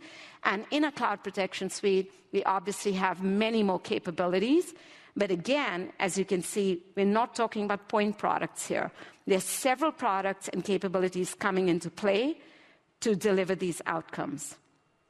All right, so with that, let's go to the third area, which is breach protection. So within breach protection, one of the capabilities we've launched is XDR, Extended Detection and Response. Now, you heard Vish say this earlier, you heard this in the keynote, I'll repeat it. You can have the best AI, you can have the best analytics, but if you don't have the data, those analytics and AI are pretty useless, because if you can't see it, you can't stop it. And when it comes to data, the depth of the data, the breadth of the data, and the accuracy of that data really, really matter. Now, at Cisco, we have many control points. So we are able to get telemetry from all of these control points, and a lot of that telemetry for us is native telemetry. So we get it at a level of granularity that it's not just a big clues, but we can even look for the smallest clues and the smallest signals, and then we're able to stitch them across all these control points. A typical attack still starts with phishing or some social engineering on a chat channel. And those phishing attacks are getting better because with generative AI and all, those typos are disappearing. They're going to be targeted more to a population of one increasingly. So, I might get an email that is referencing the barbecue that I was at yesterday. So it's going to become harder for me to detect them. Most of these emails come with a URL in them. That URL might point to a photo sharing site. suggesting that photographs from the barbecue are up there, but it may not even be a real photo sharing site. So I need intelligence on web traffic, on web reputation, on DNS to be able to tell friend from foe. And then that might lead me to download some malware. And that malware might spawn a process, it might spawn a PowerShell, and then spawn some processes that lead to the lateral movement, where the real danger within the network starts. So our ability to see telemetry from all of these places and stitch it together allows us to provide really strong XDR-based defenses. Now, we don't stop there. XDR is extended detection and response. We've tacked on another R there for recovery. And this is really, really powerful because not everyone can do this. You've got to be an infrastructure player. So we get a lot of intelligence from the security events we see, 550 billion events. There's AI in the mix. There are threat researchers in the mix. But once we get that signal, we're able to take action that allows us to contain any damage that might still persist. Because no matter what you do, no matter how strong your defenses are, there is probably a good chance that an attacker might at some point get through. So let's take this scenario for a moment. Something happens on an endpoint that looks suspicious, but it's in the gray zone. I don't know for certain if this is something that is malicious, and I don't want to disrupt my infrastructure without having some certainty around it. So what I can do is I can take a just-in-time snapshot of the application that it's trying to connect to and hold that snapshot. If that connection is made and nothing bad happens, I can just toss that snapshot. But if that connection is made and the app gets infected, now I have a snapshot that I took barely seconds ago that I can use to recover from. So in a way, I've managed to contain the damage, contain the threat, and be able to recover from it and ensure business continuity in a really powerful way. Again, it takes a company like Cisco, a company that can control the network, is an infrastructure company, to be able to deliver an outcome of this kind. So just to wrap this up, these capabilities are part of a breach protection suite, and breach protection, user protection, and cloud protection are all part of the Cisco Security Cloud. So what I want to do here is switch gears and move into some of the announcements that we're bringing to Cisco Live Melbourne that are actually really compelling, and they're all tied to AI. And for that, I'd like to ask DJ Sampath, who's a VP of Product for Artificial Intelligence, to join me here.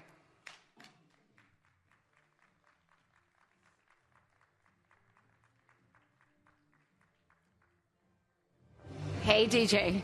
So good to see you. Good to see you.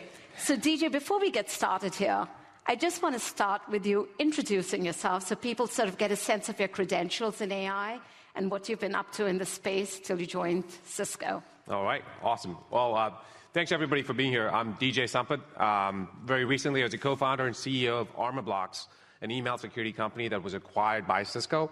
And as part of ArmorBlocks, one of the things that we did was we used state-of-the-art, generative pre-trained transformers, or GPT and ChatGPT, way back in 2018 to be able to analyze 40 billion objects, over 5 billion emails on a monthly basis.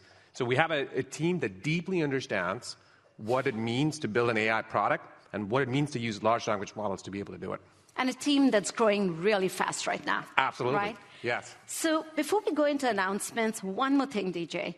Could we talk a little bit about how we are approaching AI and what our strategy around this is? Absolutely. And I think you might have heard a little bit of this at the keynote and the messaging across the board. We sort of look at this, as a three-pronged approach, right? What you're seeing up on the screen here is assist, augment, and automate. Now, when it comes to being able to deliver really interesting experiences to the user, there's a fundamental shift that AI is bringing. You can now use natural language to be able to interact with complex systems like a security platform. And that's really what's happening with the assist point of view. We're assisting the IT admins and the SOC analysts to be able to perform their jobs a lot easier. With Augment, we're basically bringing in machine-scale intelligence and insights to human capabilities. We're augmenting what an analyst can do from a detection perspective by correlating 550 billion signals that are coming in every single day from the Talos intelligence services. Last but not the least, with Automate, we're able to take those actions, those mundane steps that each and every single analyst has to perform over and over again, we're automating that away. So assist, augment, and automate. Those are our three pillars. So let's start with assist. So one of the big announcements we have here is we are introducing the Cisco AI Assistant for security. And with that, I'm actually going to give you control here because you're going to show folks what we're actually doing here. Absolutely. Thank you so much. Yes, and this is a big announcement. You heard this at the keynote. We're launching our AI Assistant for security, and we're focusing particularly on firewalls as part of this launch. Now, when we went out and talked to our firewall customers, we learned from them that visibility of policies is incredibly hard. Some of these customers have thousands, tens of thousands, and even millions of rules configured inside of the environment. I think it was referred at the keynote jokingly that some of the policies that were deployed by the IT admins was so long ago that their kids have now graduated from college. That's how long it has been since you've made any changes to the policy, because it's hard. Troubleshooting is, again, very hard. If you had to get into the firewall and be able to do any changes, you sort of have to understand how, what are the step-by-step instructions that you need to be able to do it. Now, with this AI assistant, we're changing all of that. You will now have a very simple interface, a text-based interface that looks a lot like ChatGPT, to be able to go out there and simply say, in English language, that I need to update our firewall policy. What policies are controlling the access to the sales application? What the assistant does is it goes back, looks at the policy store, and comes back with a response in a nice tabular format. It tells you exactly what the policies are and what the policy names are and what are they doing. Now, you can come back in here and say, hey, let's say, for instance, that you want to be able to block outbound traffic going from one of these applications. You simply have to go to that same bar at the bottom and say, add a rule to block traffic, outbound traffic from this application. And what the assistant does is it goes out, creates that rule, but one very important thing is it does not deploy it. It actually requires the user to look at that policy and decide if the user wants to create that rule or not. Now, this is a really important step because we want to make sure that there are always humans in the loop before you make any changes to the system. Now, and this is not the capabilities of the system. The system could do it automatically, but as we've worked closely with customers, that's not what they're looking for.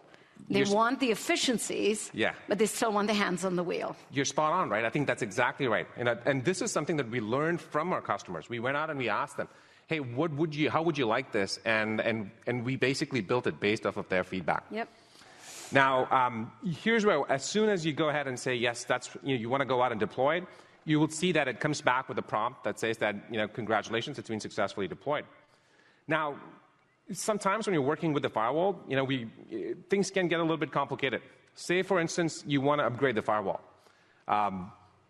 Instead of going and searching and looking for documents across the board and doing a bunch of Google searches, you can now come to this assistant and simply ask that question. Hey, can you give me step-by-step instructions to upgrade the firewall? Now, it's going to go ahead and draw from a whole lot of different sources, summarize it for you, and give you detailed step-by-step instructions. We've made sure that the large language models that we're using does not hallucinate by employing interesting techniques that prevent that from happening. And let's talk about that too. It's not just giving you those upgrade instructions. It knows and has context for which release and other things that you're not even asking of it, but it's taking that into consideration. That's exactly right. And, because it needs to know, based on what context it is to be able to correspondingly give you the right types of response. So it's not just the old search, search bars that you've used before or simple notifications that you've seen. It is a lot more intelligent. Yep. Now, you don't always have to start by asking a question. The AI also prompts you. What you're seeing up over here is that it came up with a notification that said, hey, hang on, I've got a notification here for you. When you click into that, what it's doing is it basically is going inside, figuring out what are the policies and the rules that you've actually deployed, It identifies the duplicate ones, the misconfigured ones, and it gives you a nice summary and a snapshot of recommendations of what you can do. Now, this is really interesting. This is something that our customers, they're using it today. It's in the hands of our, some of the largest customers that we have, and they're trying it out, and they've come back with a, very interesting feedback. We did the math on this. One of the interesting pieces that we learned was if you put a human, in one of our largest, Fortune 500s that's testing this out today, for a person to sit down, analyze all of the rules that they have, and they have over, several hundred thousands of rules. For that person to do that, it would take them 8.5 years. Wow. And over $1 million. I actually didn't know about that statistic, but that's like, whoa, it brings it home. Exactly, yeah. Right? And it takes the AI assistant less than 8.5 seconds to be able to accomplish that. All you have to do is, once you have that, you go click on that button right there, and then it still prompts you. It still needs a human in the loop to confirm that you do want to, delete all of those rules, and that's it. With one click, you're done. Sounds good. So let's move from there, and we'll briefly touch on 2 other capabilities at least, because what we're really doing with AI is we're making it pervasive in the Cisco Security Cloud, so it's not limited to one area. So the next thing I want to touch on is what it's helping us do when traffic is encrypted, and that's an increasingly large problem because more and more traffic is encrypted. You could decrypt it, this TLS decryption, but that's considered man in the middle. It's computationally heavy, and it also violates compliance and privacy issues. So what are we helping do with AI here? We're doing something really, really cool. Now, with Encrypted Visibility Engine, one of the things that we're doing is we're using some of the latest and greatest in terms of our AI techniques. We're using something called bidirectional long, short-term memory, or bidirectional LSTMs, and naive Bayesian classifiers, 2 different techniques, to be able to understand the behavior of applications, even when the packet and the conversations that they're having is over encrypted channels. So here's a quick example, right? You get the TLS client hello, and what we're doing is when that client hello comes up, we're using our Talos database, where we're constructing all of these signatures, to match it against known malicious processes. And as soon as we detect that it is in fact a malware process trying to send a specific type of traffic, we create an alert. And here's the best part. We don't just provide the visibility, we also have the ability to block that right at the firewall. We recognize the process, the version, the operating system, the client that we're using, and we're able to successfully do this without needing an enforcement point at the endpoint or the client. And not decrypting the traffic at all, which is exactly the way folks want it to be. That's right. So we have a little bit of time left here. I've already talked about ransomware recovery and what we do here, but I didn't want to steal your thunder, so I didn't go into the role that AI plays in XDR to help all of this come together. So tell us how that works. Absolutely. No, thank you. Thank you for saving it up for me. I just clicked through there. With ransomware recovery, it's absolutely important to have a remediation action or a response action that is absolutely real time, right? That happens as soon as you see something changing inside of the network. You want to be able to take a remediation step. Now, to do this, one of the things that we're doing is to be able to use large language models to be able to automatically, call the right APIs to be able to take that action, to be able to take that snapshot. It's some of the things that we're referencing. This is basically when you think about what a SOC analyst does. A SOC analyst has to determine what the next best action is. Yep. What the AI is able to do is it automatically determines what the next best action is and then takes that step. And that's really incredibly cool because what it does from a value perspective, it reduces the amount of time that it takes for an analyst to be able to respond to an attack. So just closing this out, everything that you and I have both talked about, whether it's the way we are approaching security, system of systems, a platform approach, delivering outcomes, not point products, to how we are leveraging AI from the assist, augment, and automate modes, it's really about ensuring that we are delivering efficiency, high levels of efficacy, but uniquely, we're also massively focused on the experience. And this is something that in the industry we haven't heard a lot of people really focus on. But we believe security should be transparent. We, as users that are being protected and assets that be protected, it shouldn't create friction in the experience we have. So that's what it comes down to then. It's efficiency, efficacy, and very powerful economics, especially in the way we are looking at the suites that we are putting into the market around user protection, cloud protection, and breach protection. So thank you, everyone, for listening. DJ, thank you so much. Thank you so much. That was a great conversation. Thank you. Thanks so much.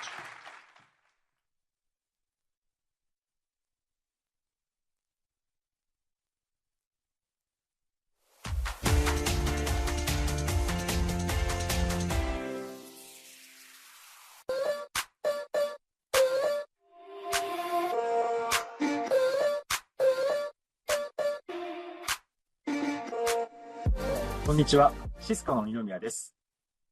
現代のデジタルな世界では、私たちの情報は常に脅威にさらされています。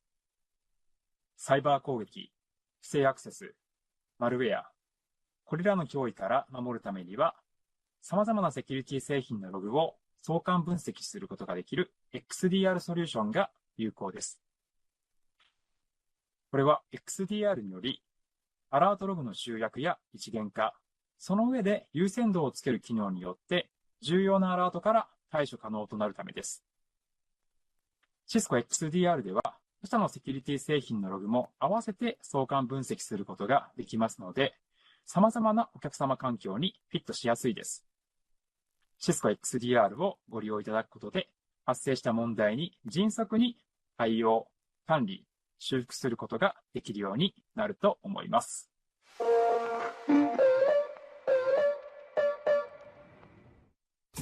A hacker doesn't always look like a hacker. A hacker's at home, everywhere. He's interested in everything. He can work alone. But with a crew. So much better.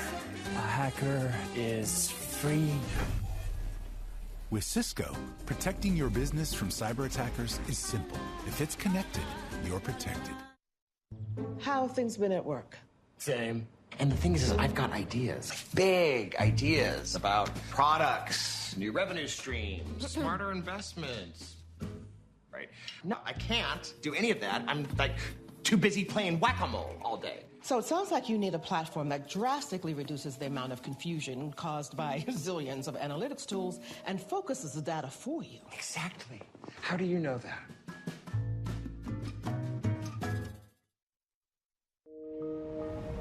Humans and nature. We're in this together. Yet nature has given and given. It's our turn to do more. Cisco Smart Building Solutions and our partners' technology benefit both humans and nature. Catalyst switches connect securely, delivering power over Ethernet, reducing costs and greenhouse emissions. Cisco Wireless and DNA Spaces use intelligent automation, creating efficiencies that help the workplace and the planet. And collaboration tools enable hybrid work, decreasing environmental impact. Sustainability is essential to powering an inclusive future for all. That's why Cisco is committed to achieving net zero emissions by 2040. Between meeting human needs and a sustainable future, there's a bridge. Cisco, the bridge to possible.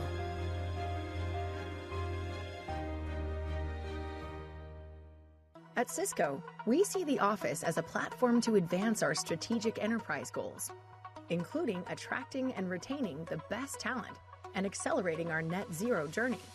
Our new Atlanta location is the most recent example of how we are using space to help realize our goals around people and purpose.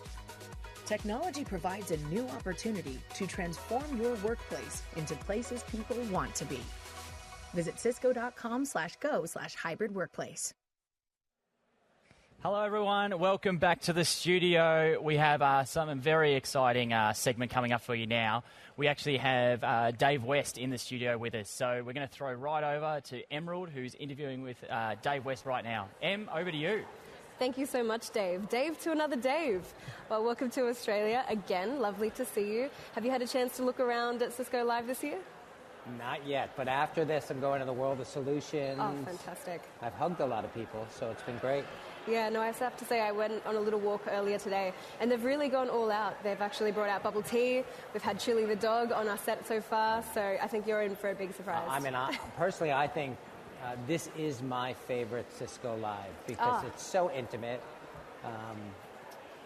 Everybody connects with everyone here. You get to meet so many different people, so I love this one. Oh, that's brilliant. Actually, you were a former engineer previously before you were president of APJC. What are you looking most forward to at World of Solutions, or what do you expect is the best part of coming to Cisco Live? It's my hidden secret. Don't give away my superpower. So yes, I was an engineer. I think I'm still an engineer in my core. I loved being an engineer. For me, I love the innovation. I love innovations that really deliver results for our customers. And so I think, over the years, I've sort of matured. I used to just love technology. Put a problem in front of me, use technology to solve the problem. It was fantastic. But I think a lot of our capabilities that we're announcing today just makes businesses more productive. It helps them be successful. And that's what I love about technology, how it helps, how it makes our customers more productive, more secure, allows them to do more to support their customers and their business. No, that's great. And you obviously have the opportunity to speak to so many across the business and across all of our customers as well. You announced a really good set of things in our keynote earlier this morning. I would love to hear your personal thoughts about the announcements that you made, and then also what's really exciting for you there. I thought the AI assistants were very interesting, and then to announce that with G2, and he's very excited about the AI assistant and what it can do, and I'm excited about it because the security landscape is so complicated. Customers are dealing with so many problems, as I talked about. Devices, workloads are moving everywhere, employees are everywhere, customers are everywhere. Our security experts within customers, they need help.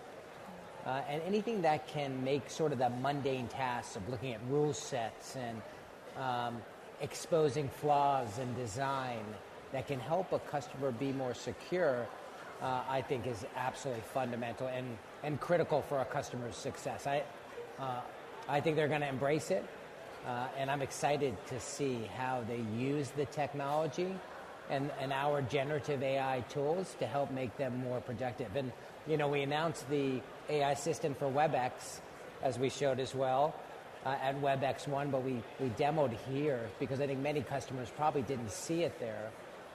I like that as well because I do think to walk away from the meeting and have somebody transcribe it for you, as I said to G2, maybe I don't have to go to meetings. I can put somebody in virtually and take notes for me and determine what the key themes were and what actions came my way, I think is incredible. And the thing that I'm most proud of is, we put the goal out in 2016 to positively impact 1 billion people.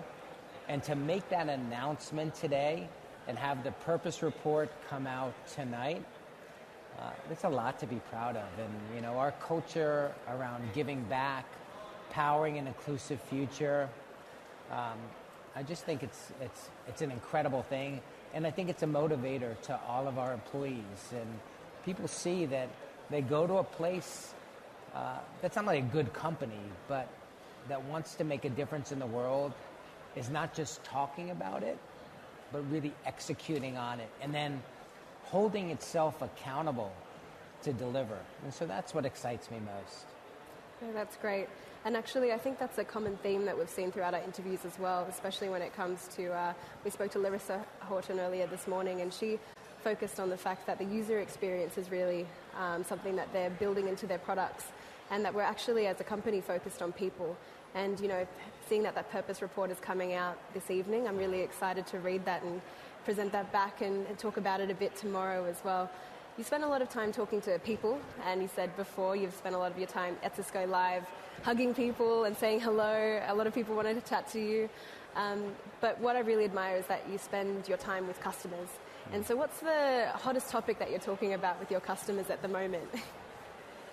I mean, there's so many hot topics. I mean, if you're a customer today, all our customers are talking about AI. They're trying to figure out their path to AI, where it makes sense, where it can enhance their business. But I think my most, active discussion with our customers is around cybersecurity. It's a complicated environment, and although we always push them for technology and digitizing and automating, all of those things expose customers if they don't have the right security architecture. And so no matter what conversation I have, I talk about sustainability, I talk about AI, I talk about automation, I talk about the future of work and redefining workspaces. At the end of the conversation, it always comes back to cybersecurity. What do we do to secure ourselves? How do we make sure that we're secure? What are the new tools? How do you deliver a platform of services? How do you give me visibility to where I'm exposed? How do I deal with attacks when they happen? How do I remediate? How do I go back in time to make sure that, in fact, my infrastructure, my applications, my services are secure, and I can feel confident that they are? That's a conversation. No matter how much technology, innovation, business outcomes we talk about, if they're not secure, it's really hard to do anything and to feel confident to do anything. So I think that's a conversation that I have every time I speak with our customers. And it's regardless of the size of the customer as well. The cybersecurity piece is obviously paramount to everything that we do. So going back to that AI piece, and again, this is a dollar into the jar every time we speak about artificial intelligence. I think Dave over there in the studio and I are now absolutely rich. For businesses that are looking at small, whether they're mid or enterprise, where does AI fit into their strategy, and how can they interact with us as Cisco? It probably fits all over their business. They have to be smart about where they want to use it. I'm sure you've used generative AI. Have you had ChatGPT write a paper for you, answer your questions, give you financial advice? Just imagine using tools with the right data platform to feed those tools, to help answer questions for customers. Imagine you're a small business. You don't have a big, back end supporting you. You don't have a lot of employees, but you still need to be dynamic and responsive to your customers. So why not use AI to be that first line to your customers? What would you like to buy today? What color item would you like to buy today? What size are you? Just being able to probe and work with an AI engine to sort of satisfy the needs, maybe even better than a first line person, because machines can think quicker and sometimes come back and show and demonstrate different things. And so I think it's going to be really important to figure out where it'll work. The human to machine interaction is going to be incredibly important here, but I do think it's going to help small businesses respond quicker, be more agile, mid-market businesses, and all the way up to the top tier enterprises that will use these engines to power how they interact maybe with their employees, how they interact with their customers, how they give themselves insights to how they're doing, how the business is doing, how customer success is going. I think it's going to be incredibly powerful. And do I think it will change the world? I do. And that's the most exciting part about this AI conversation. It's the fact that it's applicable to so many different organizations of any size. And I know with my customers, the best part is those use cases that you were talking about for all these different industries and actually going deeper into their environment and saying, okay, where can we actually fit this technology and how can we make your processes better? So Dave, this is my last question. Is it going to be an easy one? Well, I will leave that up to you. But in the keynote, you actually mentioned that the APJC region is full of growth and opportunity. It's an area full of hungry people who are looking to actually bring that innovation. So where do you see the APJC region and Cisco evolving together? Well, I think, a lot of our innovation, a lot of our capabilities, we talk about things like resiliency, responding quickly to market transitions. I think you have a lot of hungry, growing, developing nations in APJC that are very ambitious. And so, and that ambition sort of breeds throughout the country. And I think what you're going to see is you're going to see these nations leapfrog others in the world. And they're going to bring solutions and capabilities that will amaze all of us. And I use the example of India all the time. And unless you've been to India, you really don't understand how far along they've come in digitization. In fact, they're one of the most digitized nations in the world. Most people don't think that about India. You can go to any street vendor anywhere in India, and they'll show you a QR code that links into a master payment system and pay them right away through their banking infrastructure. It sounds simple, but there's a tremendous amount of complication and uniformity that need to happen across the country. And so I am incredibly excited about this region of the world, not just because I work in this region of the world, but you've seen it as well. People want to aspire to greater things for themselves, their families, and the generations to come. They're hungry. They're hungry to drive success and achieve goals. And I think that sort of breeds success. And I believe sort of that is the mantra across APJC. Yeah, and it's great that we can actually bring those conversations and connect people here at events such as Cisco Live. So thank you so much. It's always a pleasure to have you on our set, Dave. I love being here. Thank you so much. And I'll give you this opportunity. Obviously, you're going to go to the World of Solutions and see everything there. I'm excited about it. But now we're going to go to Rebecca Stone, who's currently talking about unified platforms at one of our iTalks. Let's go to Rebecca Stone. In the network. Those security threats are expanding. We heard from Ambika on stage just shortly before about some of the things that we have to think about. And it's really about how complex you all are having to manage your networks. In fact, by this time next year, 40% of CIOs are going to fail to evolve their IT capabilities to deliver the modern digital infrastructure that we need to deliver those unified experiences that we just talked about. So how do we fix this? Well, there are a few things that we heard pretty consistently from many of our customers and partners as we started to think through how Cisco can help play a role in simplifying the network. The first thing was simplicity. We need to make things more automated. We need to make things easier to use and easier to manage, easier to alert. The second thing is predictability, and that's predictability a little bit, again, what Lawrence and Vikas were talking about on stage at the keynote earlier about licensing and buying models for our products. The licensing models have become complex with Cisco. We need to simplify them. We are starting the work on that. We've announced it at Cisco Live US this year for Catalyst Center, and we'll continue to work on those licensing models. We'll also be working on things like as a service and as a subscription models to allow you to choose the consumption models that you really want that work for your business, in addition to the traditional models that you're used to today. The last thing is making sure that we are thinking about the outcomes when we are delivering our solutions to you.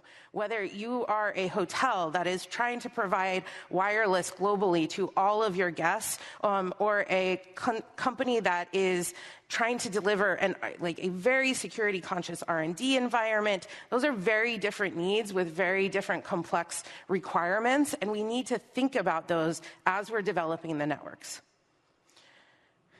Regardless of those three needs, or consistently, I guess, across those three needs, we also heard some consistency about the needs of your business from a management perspective. When we think about the controllers that you are using today, many of you are on-prem, and that will continue to be a commitment of Cisco because we know that there are companies who can't be cloud managed. There are regulations, there are requirements like that R&D environment that I talked about that will prevent you from moving away from what you are being managed by today. There's also cloud-managed companies who are more distributed and have already moved to fully cloud-managed because they need to. And then, of course, there's in the middle, those hybrid environments where maybe some of your branches are cloud-managed for simplicity reasons, while your core is more focused on the on-prem. Cisco remains committed to all these models as we start to move in this journey towards simplicity and commitment to operational support. How are we going to do that? There are three things that we're going to focus on as we think of bringing all of these together.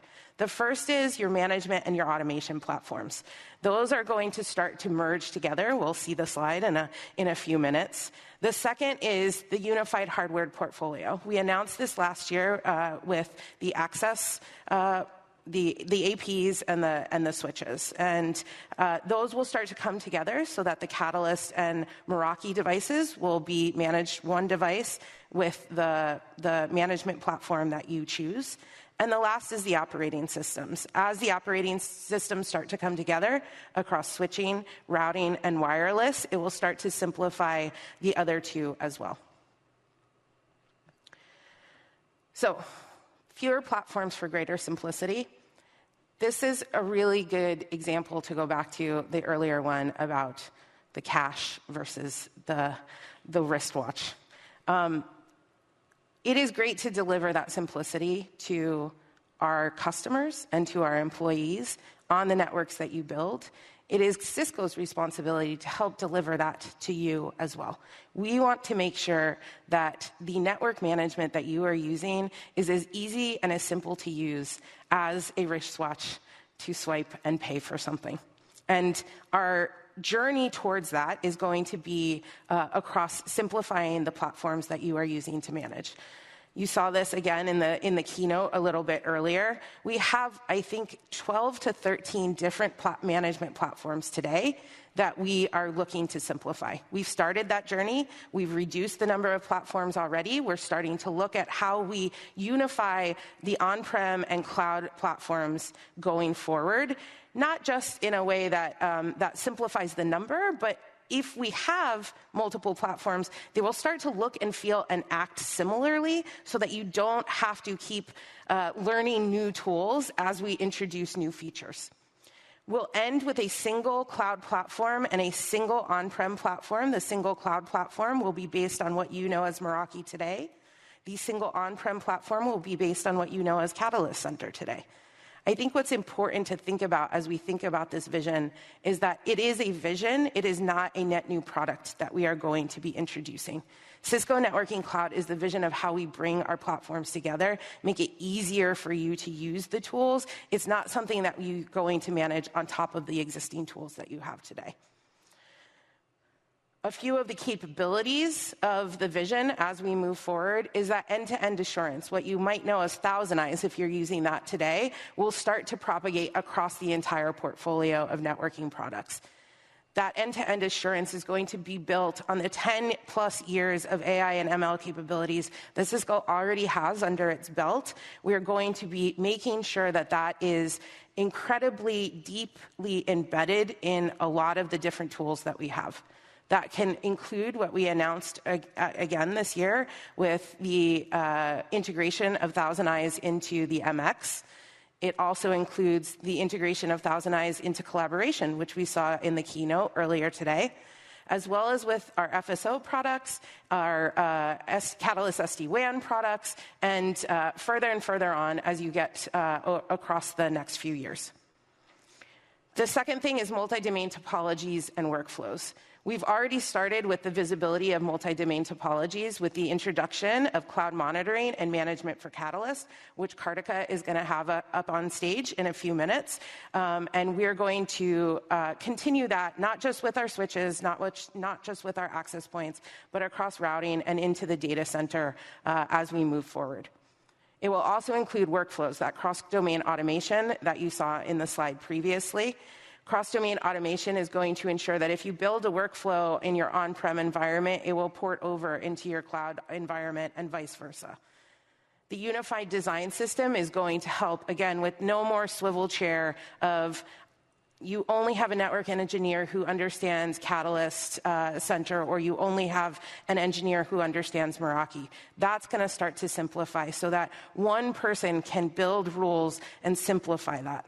It also is going to help in terms of managing your upgrades and your day-to-day workflows.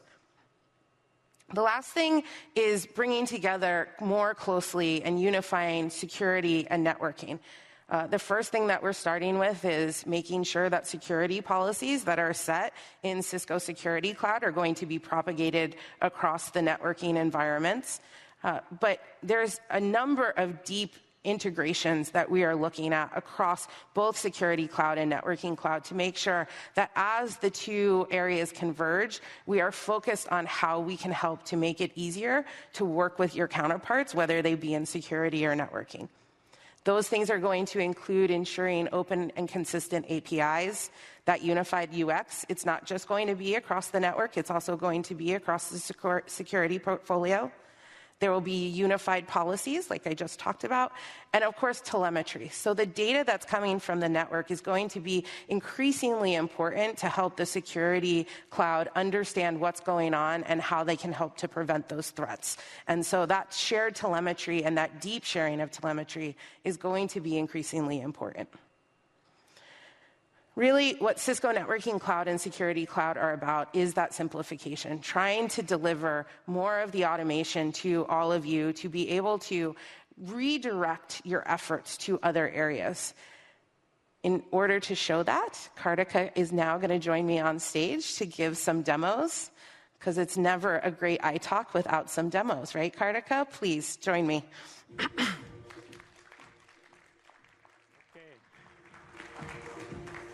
Good afternoon, everyone. Yes, of course, we always have to show a demo. So I hope the demo gods are kind to me today. But for all of those of you sitting on the sofas, it's easy to fall asleep. I was just sitting down there. So, are you telling me I was boring, Kartika? Bear with me a little bit. I need to log in. All right. So as Rebecca mentioned, we know our customers have really diverse operating models today. And they may have a combination of really on-prem or hybrid or cloud managed, right? And so we have invested heavily, as Rebecca mentioned, in really developing the cloud monitoring capabilities for our Catalyst portfolio. And this is really in line with the Cisco Networking Cloud vision, because we want to meet our customers wherever they may be. Now, when I say cloud monitoring, some of you may think, is it just monitoring or just a centralized view of the dashboard? But no, actually, at Cisco Live, I think Rebecca, you launched new capabilities. We basically released enhancements to cloud monitoring for our 9300, 9500 Catalyst family, Catalyst switching family. And those include, for example, a troubleshooting CLI console, includes config history and changes, packet history, packet capture, as well as alerts. So today, I'm going to show what those new additions look like and also give you a preview of what's coming up in the future. So we're really, what is happening is that we're moving beyond monitoring for those switches and allowing for some light management even is essentially what's happening. Correct. Right? It really to help our customers really get started on the cloud, get comfortable. You can try that out, as well as basically help you in your troubleshooting, right? It's just not a view. It's not just visibility. There's some, troubleshooting elements that you can use. So here, what we have up here is Meraki, the dashboard from Meraki that shows a hybrid network, actually. So you have at the head end here, for example, you have our MX1000 at the head end, and then it connects to, of course, the catalyst switches that you know and love, the 9500 here. And here the catalyst switch is actually on monitored mode. So there is actually a view that can tell you whether it's on monitor-only mode or management mode. Then it connects to a 9300 stack, which is actually in management mode, because we do now have 9300s that can be also natively managed by the cloud management dashboard. And then they are, of course, connected to, hopefully, Cisco wireless, as well as other Meraki things or cameras, right? And in this case, if you can see here, the wireless actually is one of our unified APs. They can be in Meraki mode or catalyst mode. Basically. So which one is this? Which this mode? is the 9166. So CW916X, they're all basically dual mode APs. And it is operating in Catalyst mode. This is actually operating in Meraki. Okay, Meraki great. Mode. So you have that option. So you future-proof your investment. So you have the head end as Meraki, the wireless as Meraki, and everything in between as Catalyst switches. Correct. So now let me then click into the core switch. So I cheated a little bit. I have the screen up here to show you what it will look like if you click on the switch itself, right? And obviously you can see the ports here and information about the switch itself in terms of the IP address, obviously, whether they are this is actually in Catalyst Cloud Monitor mode, as well as the serial numbers, the Meraki serial number and the Catalyst serial number. So, of course, let me click on one of the ports. You can see here the uplink port. And, of course, there's not much data. This is obviously a demo environment, but you can see the traffic going through the switch, and you will find basically additional configuration details. And so one of the new things that we've added is additional capabilities to troubleshoot and tools for you, for the network operator, to be able to really operate the network efficiently. And here, for example, as you scroll down, you can see a troubleshooting console part of that, where you can do packet capture, so you can cycle the ports. Now, can I ask you a question? Sure, what's the benefit of having that available for Catalyst within the Meraki dashboard? So you don't have to go to the CLI. You have a lot of this information up there on the dashboard. One of the things that I've heard pretty consistently from customers is in a hybrid environment, it's helping really reduce the amount of escalations to Tier 3 support, to have that visibility in the dashboard, which is a little bit easier for a Tier 1 or Tier 2 support to use, to be able to use it in this mode. Yes, and so that one additional tools that is new now that gives you actually additional information. This is a troubleshooting a console that you will get, basically a CLI, read-only CLI, so I can launch that terminal, and basically you get a CLI in the dashboard. And of course, you can use your favorite show commands here. I'm just going to do a show config, and they will show you basically, you get all the configuration details that you need from that show command. So this is one of the new features that we have added recently.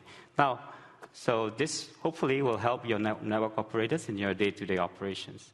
We have one additional feature that was announced at Cisco Live US, and this is something that I think a lot of people are asking for, which is config history and change, right? Of course, you have lots of configurations on your network or in this particular switch. So what this provides you is a chronological history of what changes that were made on your configurations, for example, here. And you can also compare changes. So, for example, we have a modification on 2nd of December, and let me compare it to a modification that was made in November. By the way, this is American month date, so sometimes it gets confusing Ignore for some. the fact Yes, that it's backwards. So what we have here is then it will show you basically the areas where that was changed, right? So where this basically, these bands here, the red and the green, shows you the changes that were made. In this case, obviously, the IP address was changed. So this is one new area that you can probably leverage in managing your network. Awesome. Thank you, Kartika. So now let's show you some of the newer, even newer things and give you a preview of something else here. So if you go up, basically, if you go to organization, you can go to basically alerts. This is something that's new. Again, I cheated a little bit. I brought up this screen. So if you click on alerts, you'll get to this screen. And basically, as you know, Meraki things and cameras and the network has a lot of alerts capabilities, right? And so this is also now extended to the Catalyst switches that you have. So you can see here, you can pick what kind of device there is. Here I pick a Catalyst switch. Now, this is a working network, so actually there are no problems. But that's probably just imagine, a good thing. We can imagine. Just imagine if you had some issues or you had set some alerts, basically it will pop up as an alert. And what you can do is you can double-click on it, obviously, and it will also give you guidance on what documentation on potentially what that issue may be, right? And you can remedy it, right? So this is one new thing. And then the last thing which I'm going to cover here is then basically one of the previews of the latest feature, which is most IT managers or network managers hate, basically firmware upgrades or software image management, basically. So here again, what you can do is you can go to the firmware status of your networks, and you can pick basically the switches, the cloud monitored switches, and you can pick. You can understand what firmware it has today and whether you need to upgrade that. So that's really it. And we continue to build these capabilities. And you can get started quite easily today by connecting your Cat9 keys as long as they have a DNA license, basically. And you will hear a rolling thunder of new announcements. I think Rebecca mentioned new AP, more APs and controllers on the dashboard. So that's awesome. it. Thank you so much, Kartika. I appreciate you joining me on the stage. Right, and just to reiterate what Kartika said, if you have a DNA or Catalyst Center license today, you actually have access to cloud monitoring immediately. So you can go home and get started. With that, I want to make sure that we bring Daniel Hughes up on stage, who is the CIO for the Department for Education in South Australia, to tell us a little bit more about his experience. Dan, please join us. Hello. Thank you so much. Dan, thank you so much for joining us. Why don't you give us a little bit of a background about your role with the Department for Education? Yeah, sure. So thank you. It's an absolute pleasure to be here. So Dan Hughes, I'm the Chief Information Officer for the Department for Education in South Australia. So what does that mean? We look after about 950 sites across the breadth of our state. So that includes preschools, high schools, primary schools. We provide central platforms for schools' consumption, but we also provide the connectivity they need to ensure they can have access to digital resources online. So we've had a bit of a journey, Rebecca, over the past number of years. I was probably one of those CIOs that was staring down the barrel of if we didn't make some change. During the pandemic correct, and COVID. We would have been sort of behind the eight ball. So we had to partner up fairly quickly with a number of providers to help us solve a couple of things. So the first thing was internet connectivity across our state. Just a quick stat for you, we had about 7% of our schools connected to what we would consider enterprise-grade internet back in 2018. In that same year, the department was staring down the face of having to shift schools into NAPLAN online testing. Right, so this is fundamentally taking schools away from paper-based testing to purely online. So with that sort of stat in mind, 7% of our schools would have absolutely struggled to have access to that mode of testing. So we did two things, as I said before. We explored how could we rapidly fix the internet issue, but also we went down a path of how do we make sure that for the first time, given we're a decentralised environment, how could we get line of sight to all of our schools, all of our preschools, to ensure that we could build a level of comfort that we could support them from the centre, but also how do we make sure that we can provide a level of simplicity for our schools as they've tried to manage these environments themselves. So just to level set, you were on Catalyst at that point? You had Catalyst access points in all of the schools? No, it was an absolute mixed bag. Okay. Right, so I think that some of the larger, more affluent schools were absolutely using enterprise-grade infrastructure, but some of the small regional primary schools, for example, they'd been in a JB Hi-Fi, they'd got themselves some D-Link and helped their own internet and their networks together themselves. So they might not even have an IT person on site, and correct. It's just an admin who's trying to set things up for you. It was the Wild West, Yeah. right? So essentially, that was the other problem. So just to fast forward to now, with the assistance of Cisco, with the assistance of Telstra, Palo Alto and Sassian, we've solved the internet problems. That 7% stat that I gave before, we're now 99.6% of our sites are now connected up to dark fibre. But beyond that, there's no point having a big fat internet pipe coming into a school if you're dealing with schools that are using 15-year-old networks, and there was no consistency there. So we then made an active choice to work out how do we solve that problem. We established an enterprise agreement with Cisco to deploy the Meraki suite of products through our schools and preschools. And we did that, to your point before, through the pandemic, and we did that at a rate of knots because we had to make sure that schools could get access to not only the digital online resources they needed, but when we're looking at how do we shift schools to hybrid learning and those sorts of things, that was a fundamental piece we had to solve. And can you maybe give people a sense of how far away are your sites? That you said you have 900 different sites. How far away are they from each other? Is it a couple of hours? Is it a day? What do you think? It's a mixed bag. So if you look at, we've got 16 schools, Indigenous schools in the far northwest of our state. So to get there, you actually have to fly into Northern Territory first and then drive back into South Australia to get to some of these schools. So in that instance, we're talking 2 days travel for some of our staff to go out to support those schools. Yeah. So to have then,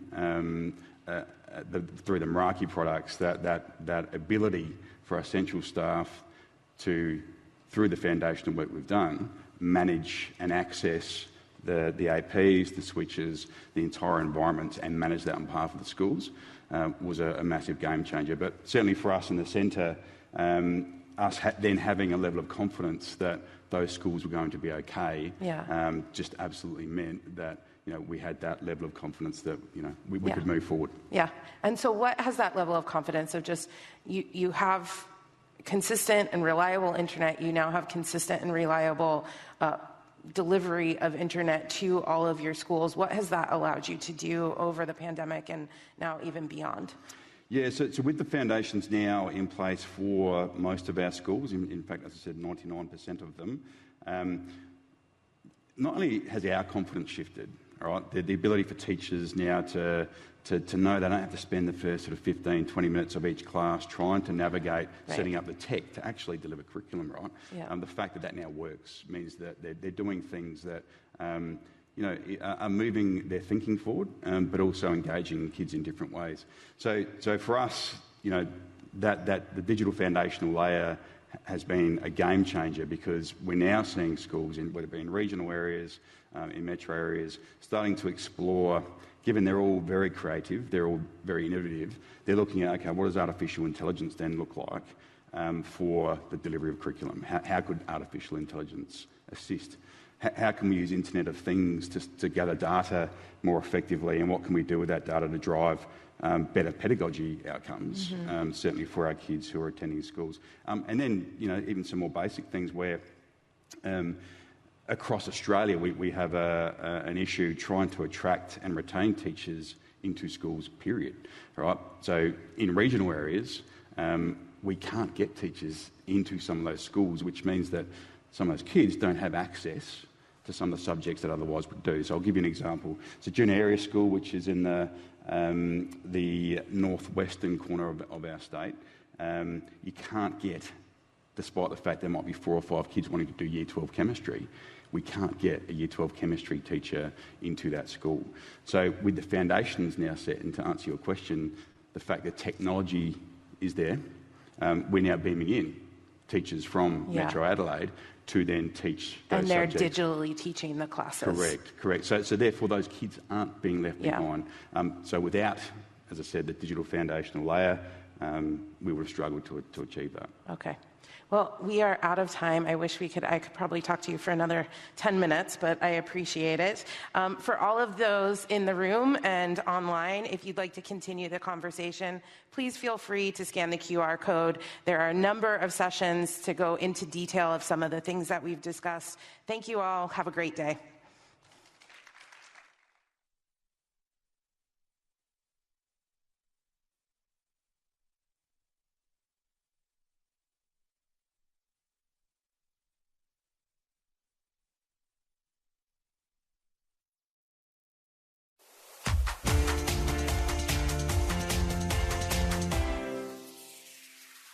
from the Innovation Theatre where we heard from Rebecca Stone and Karthika around the unified experience with all the Cisco platforms. So as we were talking about earlier, how Cisco is trying to integrate and unify all the experiences to make it easier for our customers, which kind of ties in well with our next guest. So CX has been an integral part of Cisco, and Cisco has invested a lot of time into customer experience to improve the life cycle of a customer. So we have over Jackie G, who is the Senior Vice President of Asia Pacific, Japan, and Greater China, over in Stage B with Dave, who's going to tell us how customer experience has revolutionized our customers' journey, life cycle, all throughout. So over to you, Dave. Thank you, Shika. Yes, here I am with Jackie G. Jackie helps customers transform their businesses through Cisco's broad portfolio of their hardware, software, and services from her strong operational background. Jackie, thank you for joining us. How has your Cisco Live been? Oh my God, it's been amazing. I am so pumped. I just spent a little bit of time with Chrissy Chu on stage at the Exec Symposium talking about how she's working with CX to modernize her Wi-Fi across 1,400 stores. And I had no idea. She's got 21 million customers per week checking out groceries. And now she's got this bottom of the trolley innovation going on that can scan what's at the bottom of the trolley. Anyway, I love it because those examples for me is what brings customer experience to life. We are helping her do that. I think that was what was incredible was your when you had on your keynote and talking about those actual customer experience, the customer heroes. Those customer heroes were just something, absolutely outstanding to hear from them. So, you. And can I just say something? Please. There? So one of those customers. Hello, can you hear me? We got you. We got this here. Yeah. All right. Hi. Can you hear me now? I can hear you. Fabulous. I love a mic. So one of those customers who I talked about, the customer hero, when I was on stage today, they actually engaged the CX team last year at this event. Oh, wow. And in 1 year, they've actually driven a business outcome that they didn't think was possible in that time frame. It's just amazing. The power of Cisco Live. So you've had a lot of extensive roles across your career. You know, led an IT team in the banking industry, former CIO, and now leading APJC customer experiences. What do you think you see as an ideal customer experience for IT engineers? I think that's a great question. So, you know, there's so many ways to think about experience, right? There is the engineering experience, there's the customer experience, you know, there's the customer experience, you know, of the end customer. But if we talk about engineers for a second, they use tools and software to do their job every day. Just like our customers buy software from us to actually run Coles or run a bank.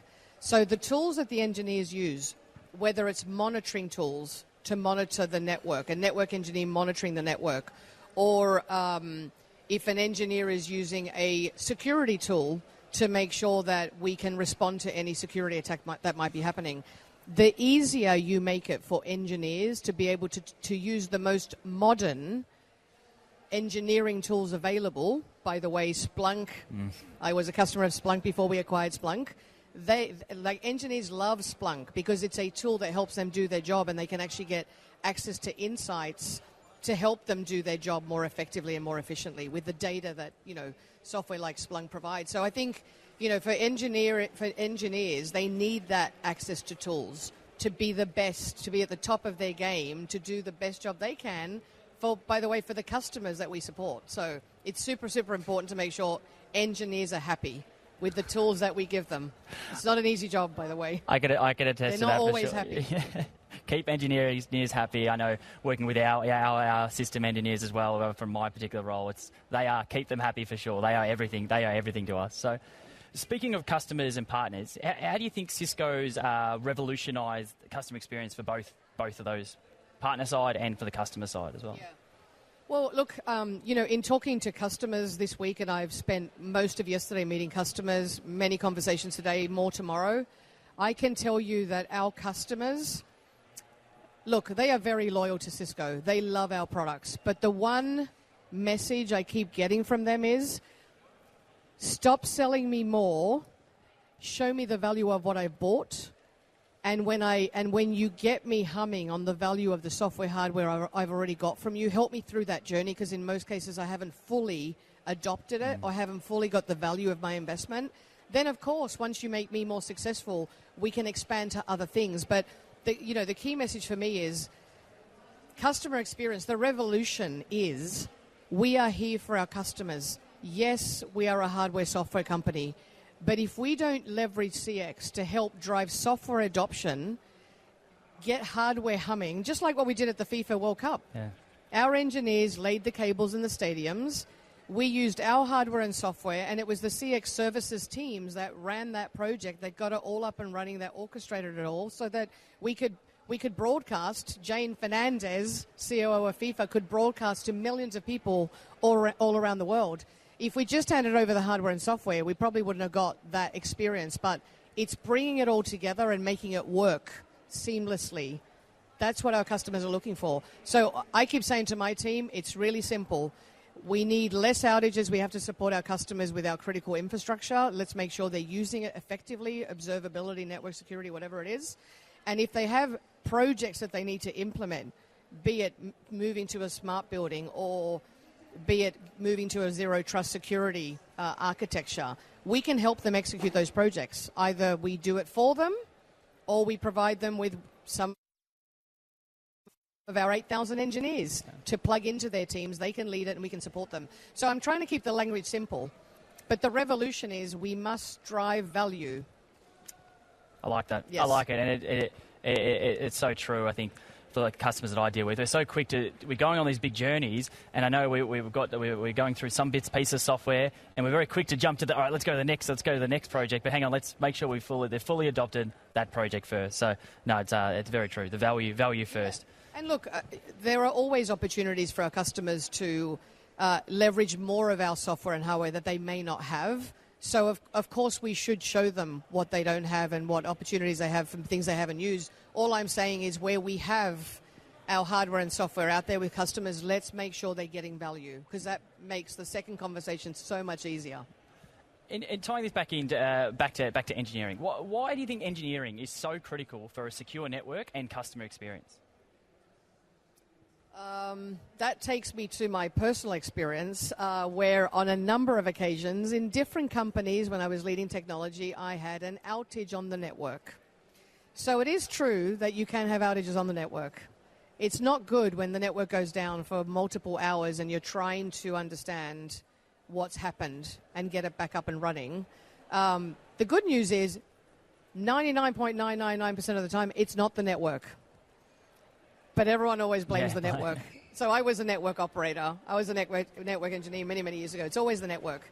But look, I think, in terms of what I call engineering excellence, the network is crucial.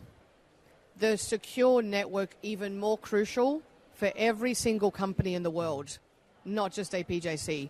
If you do not have a secure network that's engineered with excellence, you are likely to have outages. Now, I make it sound very simple because networks have there's so much software in the network. You've got routers, you've got switches, you've got Wi-Fi. It's complicated. So you need to be able to see it.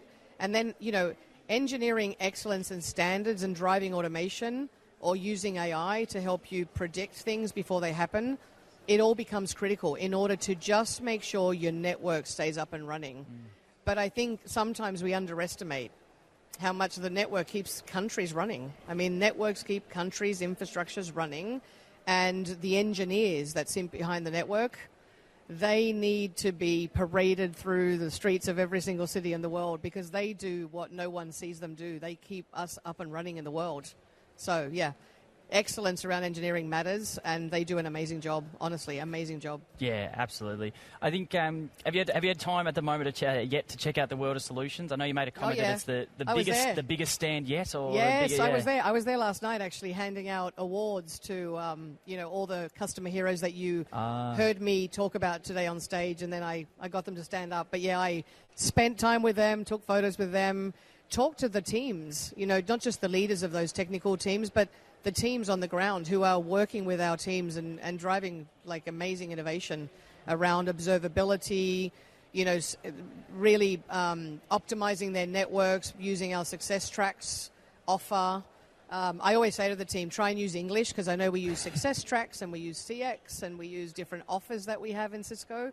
But essentially, we can help you run your 24/7 operation. We can help you execute projects. And yesterday was fantastic for me in the World Solutions, because, not only did we have some awards to give out, but we really saw teams coming together and being really proud of what they've done in 1 year alone. Yeah, it's incredible to see. So, I will just ask just one last question for you, just to finish up. So you were describing how you've had so many roles and you've been all across the world. Yes. How do you notice any cultural difference in expectations when it comes into customer experience?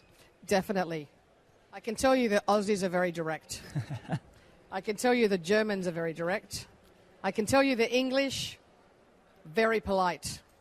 So you should probably ask 3 times before they tell you, because they probably won't tell you direct. I love cultures. I mean, I born in Uruguay, grew up in Australia. I've lived in Germany, London, New York, San Francisco. Now I'm in Asia. I love Asia. China, Greater China. I've been there. It's amazing. ASEAN, Japan, India, ANZ. Like we have such a rich region of culture, and the nuances matter. The way that you are speaking to Japanese culture is very, very important. The exchange of the business card is a ceremony. You need to take time to do it with, genuine, be authentic. It's not just a process. It's actually, it's real for them, and it matters. And like when I go there, it matters. It matters that they're here. With India, I love their curries. I love Indians. They get really passionate. I was recently in Indonesia. The CEO of IOH there is driving some incredible transformation, and his culture is all about, making sure that we have quality time over a game of golf. I'm back into golf, thank God. I didn't do too bad considering I haven't played for 2.5 years. But look, culture matters. Culture matters. I could go on about culture, but the point is understand who you're talking to. And I'm always someone that puts myself in the shoes of the other person, whatever role they're in and whatever country they come from. It matters. It matters. Yep. So you talk Aussie culture, very direct. You say. Well, what about the Aussie food, the food landscape? What have you experienced here? I had my first pie the other day. I haven't had a meat pie for a long time, and I loved it. Sauce all over it. It was a little pie. I'm trying to stay off the carbs when I'm at these conferences, otherwise it's not a good look. So I know we're talking about those potato twists. We've got some potato twists floating around. So I cannot. You could probably get away with that. I can't get away with that. No. I'll stick to the salads and, Give me something. Give me a piece of advice. I've got some customers here, and what are some pieces? Where should I take them into the World Solution? What are they expected to say? What do you expect to see? I would say take them to the Innovation Day. CX has an Innovation Day. And actually, I've got Ramona from Rio Tinto on stage with me. She's driving an incredible transformation at Rio Tinto. We're helping her.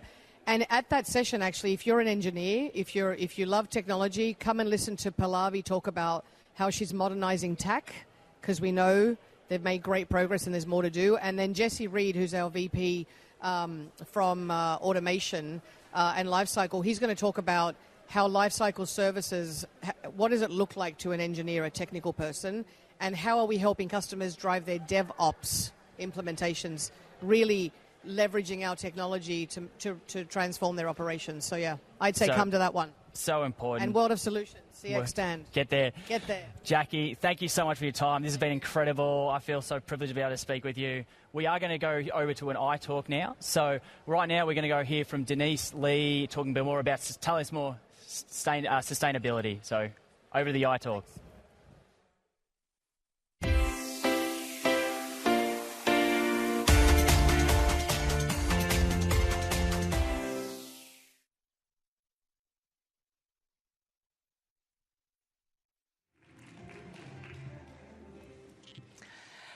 Hello and welcome. Thank you for those who are here with us in the room and for those tuning in online. My name is Denise Lee, and I lead our Engineering Sustainability Office here at Cisco.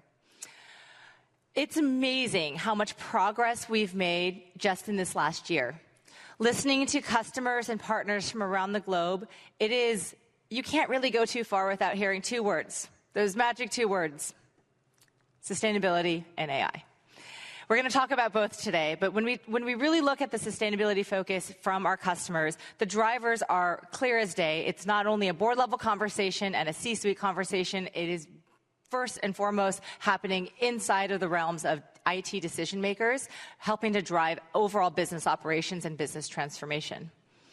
Cisco's not new at this, right? We've been at this for quite some time. And not only from a ratings and rankings perspective, right? Climate Disclosure Project, CDP, has given Cisco an A rating for many years in a row. When you look at where the money is flowing from Dow Jones and Morgan Stanley and Morningstar, you can start to see investment houses are paying attention to these ESG goals. When you look at how we're being measured, the gold standard of science-based target initiatives, SBTI, Cisco was one of the first technology companies to have our goals and our plans approved. For so many of our customers, it's pretty easy to say we've got a goal and a commitment to net zero in some far-off date. But having those plans and commitments that have been approved by standards and certifications like SBTI, that's not as common. We're also working on embedding sustainability across our portfolio in our own operations. In North America and Canada, Cisco's operations are actually 100% operating on renewable energy. We're building it into our products themselves, and we're looking at the circularity, leveraging our supply chain so that all the product that comes back, 99.98, nearly 100% of that product, can be responsibly recycled and reused. Across engineering, though, we need to make sure that sustainability is being embedded into our roadmaps, embedded into the portfolio so that you, our customers, have solutions that you can actually use to help you on your journey to net zero. And we're doing that in 4 key focus areas. Starts first with energy management. You can't change what you can't see and what you can't measure. So what is that accurate use of energy? Second is software. How are we making sure that we're optimizing across all of our platforms for sustainability? And yes, that includes both energy management, but it also includes things like energy proportionality and generative AI. Of course, sustainable hardware. We are committing to making sure that our packaging, our transport, all the materials that go into our products themselves are more sustainable and circular designed. We're aiming for a target of 2025 to have all of our products thereafter have circular design built into it. And then last but not least, as we think about the business transformations of as-a-service models, making sure that we're getting product back, right? Take back is coming back. Business models are starting to change. And we're making sure that across our portfolio, there's architectures that feed directly into solutions that you're familiar with today. So we start in the campus, right? We start in the campus because this is our core bread and butter, and we know how to do this. We've had power over Ethernet for 25 years. What's fascinating is now we have newer ecosystems with lighting manufacturers, blind solar on windows, automated desks, furniture designers. They're all now starting to build more and more in that built space on technology as its backbone. Buildings typically have over 30 different building management systems in them. Our Catalyst series is connecting them in its backbone. Our sensors and our Meraki platforms are connecting all of this so that you can have thousands of sensor readings off of one given floor. The built space represents close to 40% of the world's greenhouse gas emissions. 40%. But we don't stop there. When we work with service providers around the world, all the way down to the fiber, our routed optical networks are further converging how we get internet to you with more performance and the speeds and feeds that Dave was talking about this morning. We're still at that. We're still working with the core service providers to transform those business models and making sure that we are building networks that are as sustainable as possible with a lower carbon footprint. But it wouldn't be technology, it wouldn't be sustainability if we're not talking about what's the other huge offender of energy around the world and what's continuing to go up and to the right in terms of its energy consumption. And that's in the data centers. Last year, we were not nearly talking about AI the way we are today. And if we think sustainability is coming up fast and furious as a topic everyone's trying to learn and get their head around, well, let's apply AI to that. When we look at Cisco's core platform across the data centers, today data centers represent 2 to 4%, depending on how you're calculating crypto. But let's call it, maybe 2 to 4, 1 to 4%. Just data centers alone. That's today. When we think about what's forecasted in the not-so-distant future, Del Oral is projecting $500 billion of data physical infrastructure to be spent by 2027. $500 billion. Just in the physical infrastructure. And if we think about why and what's in that, I am so pleased to be able to double-click into this conversation and bring to the stage my good friends Jeremy Foster and Yusuf Khan.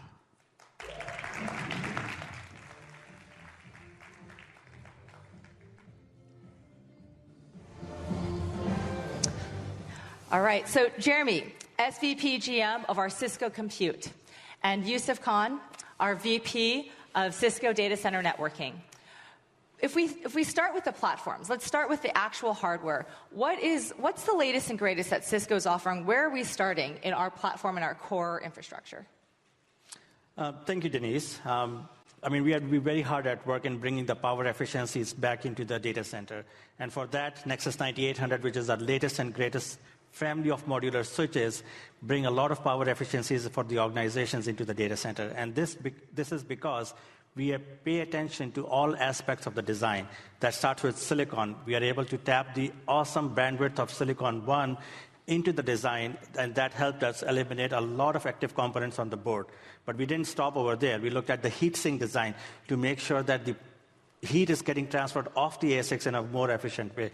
Similarly, the power supplies have been redesigned to operate at higher efficiencies. We eliminate the power conversion from DC to AC, AC to DC on the board so that we can reduce the number of losses. So this power efficiencies are built into all aspects of the hardware design. That's great, and it's great to be here, talk about sustainability with you and Yusuf. I think it's really important, key consideration for us and our customers is we're looking at this holistically across the data center, both networking, compute together, and engineering these solutions for our customers. And like you said, Denise, we've been at this for a long time. And maybe it's not a big surprise that UCSX is really leading the way in terms of sustainability in that server space. And we're winning awards in the industry for just how sustainable this platform is.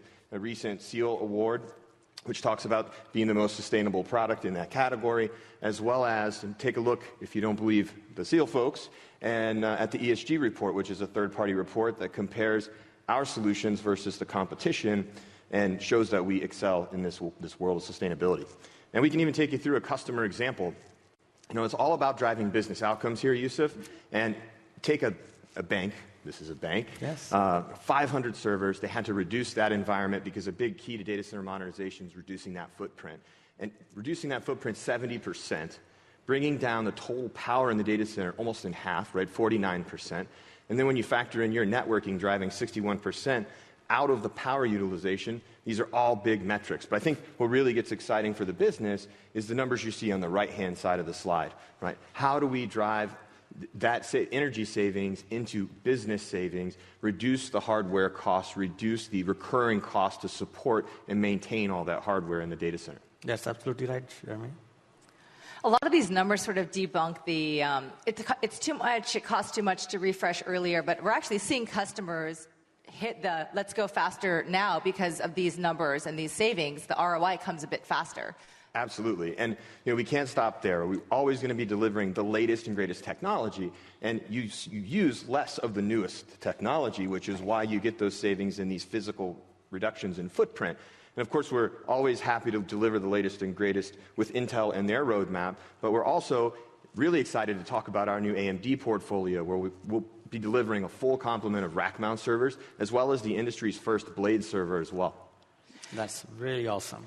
Jeremy, talk to me a little bit about, as we're looking and peeking into all of these other vendors and planning these roadmaps for ahead, we can't just look inside of our own boxes anymore. We have to look at the kind of greater integrated ecosystem and how all these different systems work together. So it's not just networking and compute anymore. We also have to be looking at some other things. Can you tell us about that? Yeah, I think AMD is a great example in terms of bringing out new technology into the stack.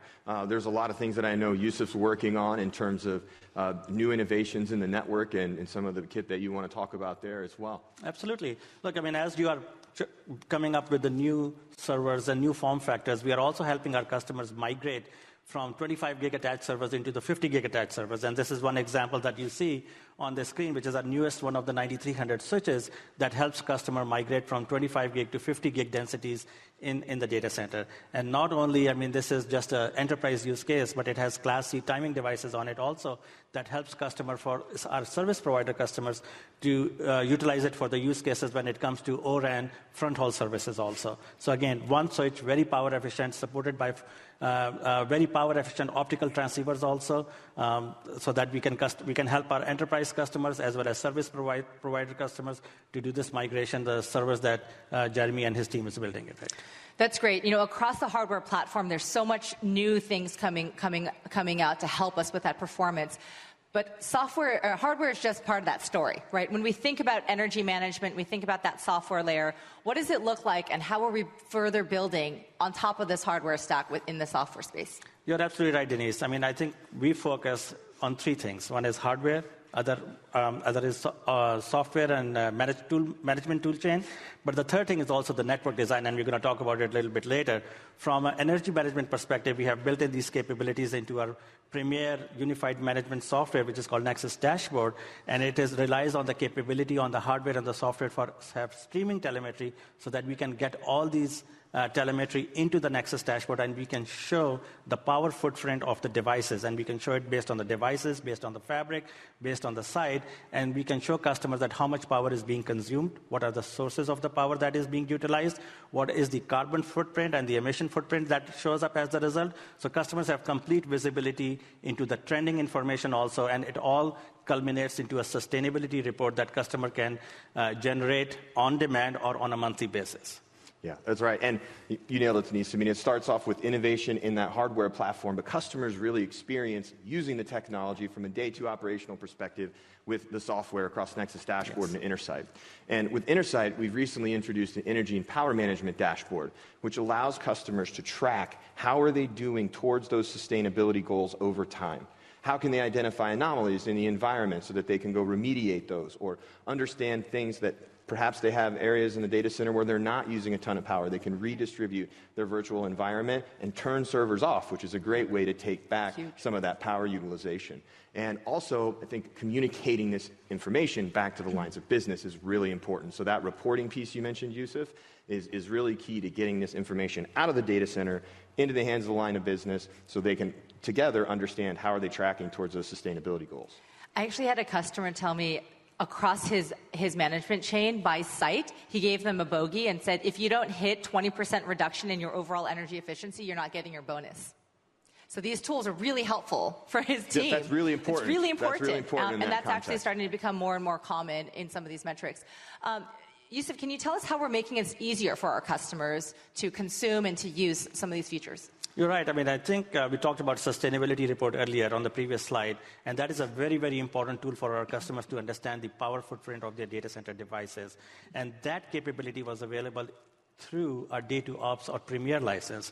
But we realized that customers with a smaller network, which may not have the Premier license, may also require that feature set. So we have been working very hard, listening to the feedback from our customers, and retooling our licensing scheme so that these features are available at Advantage tier also, as well as Essential tiers.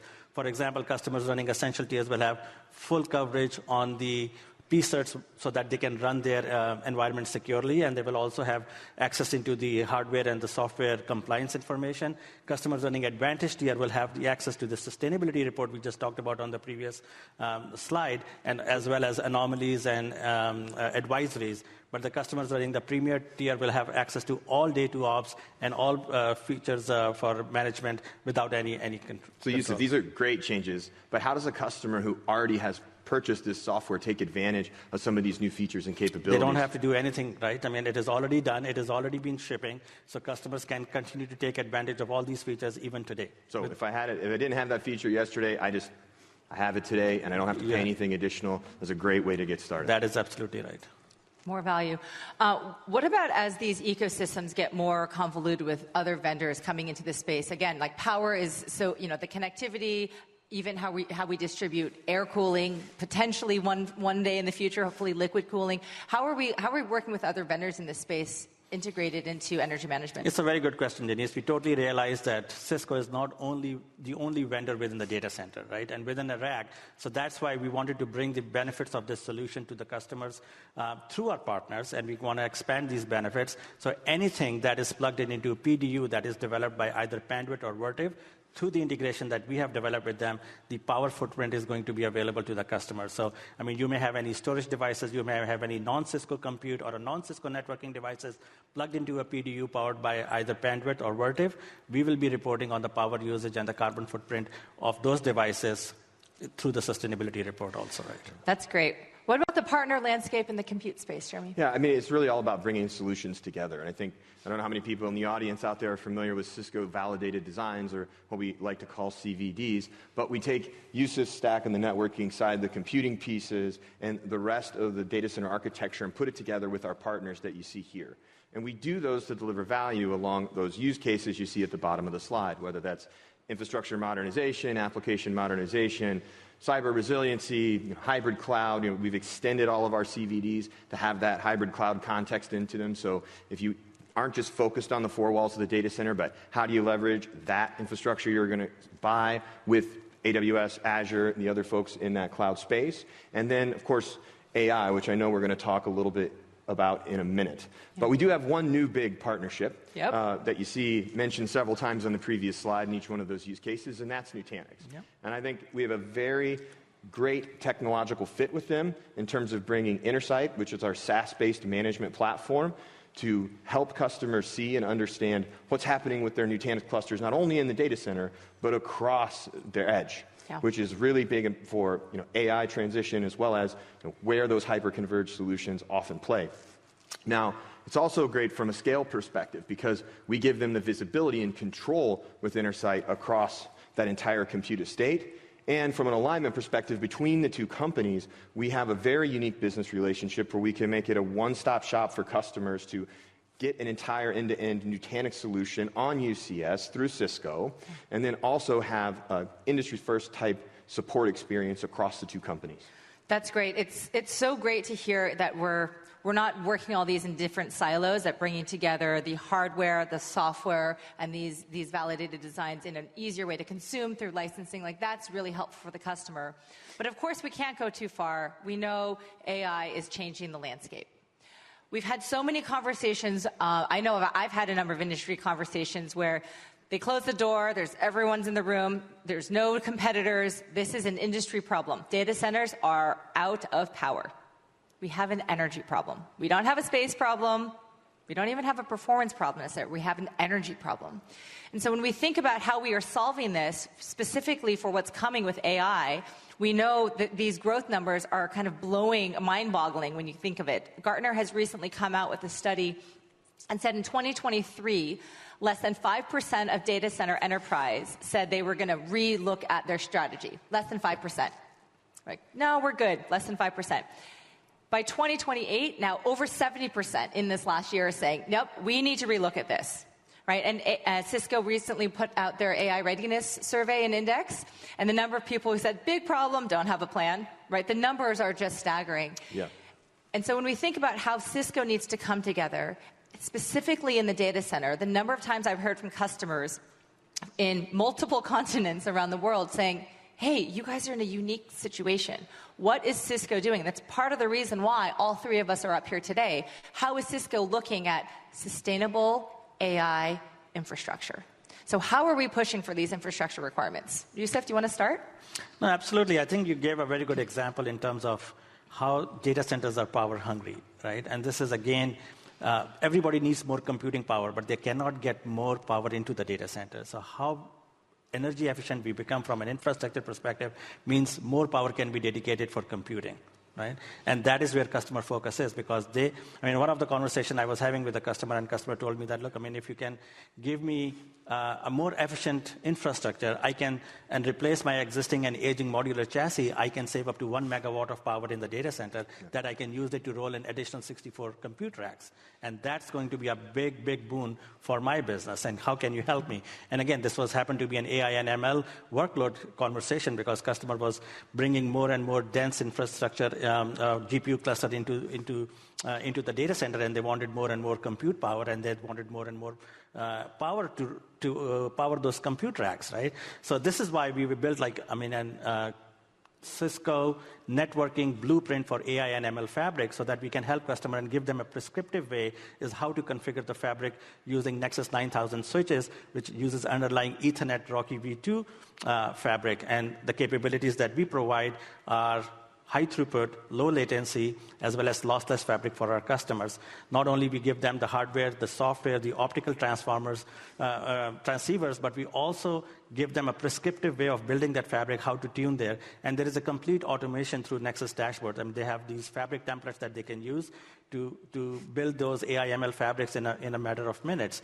And then we don't stop over there, just like you mentioned, Jeremy, on the CVD side, but we also give them an automation playbook through Ansible that is highly customizable, and they can use that automation playbook to configure that also, right? Yeah, that's right. We take those CVDs that we talked about putting network and compute together. Yes. And then we rolled out a couple of FlexPod flash stack for AI inference just back at Partner Summit, which gives customers the ability to get those solutions, which these are new design patterns, right? Yep. That require a lot of power and certainly are things that customers want to be able to make sure that they get the most out of their investment. So having the best practices configuration guides basically inside of these CVDs is very helpful. That way they have the most performance out of their network, the right configurations for compute across those areas, and then have the opportunity to be able to leverage our CVD playbooks, which are Ansible playbooks, that will allow them to take those industry standard models and put them on top of that FlexPod or flash stack to get started. The Cisco validated design have been around for a long time, and that community is so strong when we think about how we can move very quickly with the infrastructure we already have available on the truck today. When I think about the customers coming up, okay, we've got a refresh coming up. Do I do a one-to-one box replacement? The answer is nope, we don't have to do that anymore. Yusuf, can you walk us through an example of what an AI/ML cluster looks like for a modernized data center? Yes, and as I mentioned earlier in the beginning, right, we look at all three things. We look at the hardware, we look at the software, and we look at the network design. And power efficiencies can be driven out of the network design and by making some of the very obvious choices. For example, whenever it is time for server connectivity, you can use passive copper cables instead of the optical transceivers, and that saves you a lot of power. If you look at it, this slide, on the left-hand side, it is a traditional design which is in place with a lot of customers where you have modular spines and that are front-ended with the fixed leaf switches. And in this particular scenario, these are the 25 gig server-facing ports and roughly about 3,000 ports on the server side. The reason we chose the number 3,000 ports because this is very similar to some of the high-density GPU cluster that we see in production in customer environments. But you can have a similar design with fixed chassis, both for leaf as well as the spine. The benefit of that is now suddenly, instead of 25 gig attached to the server, you can have 100 gig attached to the server. Instead of 100 gig going from leaf to spine, you have 400 gig from leaf to spine. So your I/O bandwidth is almost 4 times now. At the same time, you are saving power 61%, and you are saving space as 71%. So that is the example, because all this power savings, all this space saving can be utilized for compute racks that you can bring it without adding any additional power to your data center. Yeah. It's wild to think at how all of these things can so quickly come together for a topic that we were barely scratching the surface on, even a year ago. When we think about Cisco building this overall AI-ready infrastructure, all the way down, it really started with their Silicon One chip years ago and making sure that was power-ready. Cisco recently founded the Ultra Ethernet Consortium. We also are working with a lot of other standard bodies and boards, making sure that it's not just Cisco trying to out their lead, because we have to work with so many other vendors in this space. Things like the Emerge Alliance, Analytics Foundation project called Scalable Sustainable Infrastructure. There's all of these works that we're doing with other vendors in the industry to help move standards along. And AI-ready infrastructure was one of those places. What else are you sort of excited about for Cisco in You're this absolutely space? right. I mean, the reason we are able to bring these power efficiencies is because we have complete focus towards sustainability. And Silicon One is a huge piece of that strategy, but at the same time, we are paying attention to all the other aspects also. I mean, I talked about the system design, I talked about the heat sink design, power supply designs, cooling technologies that we are researching at the same time. You're very right that we are a founding member of the Ultra Ethernet Consortium because we firmly believe that Ethernet is the right connectivity technology. I mean, any time that we have anybody who has bet against Ethernet has never won, right? So, I mean, we have seen these transformations happen time and again in the industry, whether it is voice over IP, whether it is video technology, whether it is distributed databases. I mean, Ethernet has basically proven to be the right technology. And we believe that we can further enhance Ethernet to bring more performance and more resiliency that is suitable for AI workloads. Yeah. And I mean, I think the key here is there's a tremendous amount of new technology that wasn't here a year ago. And when you think about data center consolidation and even consolidating your data center to make room for AI, it's really about helping customers reduce that physical footprint, reduce the number of components that they use, reduce the amount of power that those components need, and then drive costs out of the business, both from a capital and operational perspective, so that they can do the new things and innovate with AI. And if we do that, it's just a really big win for our customers, and it's a really big win for the environment. It is. And we want all the old gear back because we can responsibly recycle and remanufacture it. We can. All right. Well, thank you both. Thank you. Thank you very much. Thank you.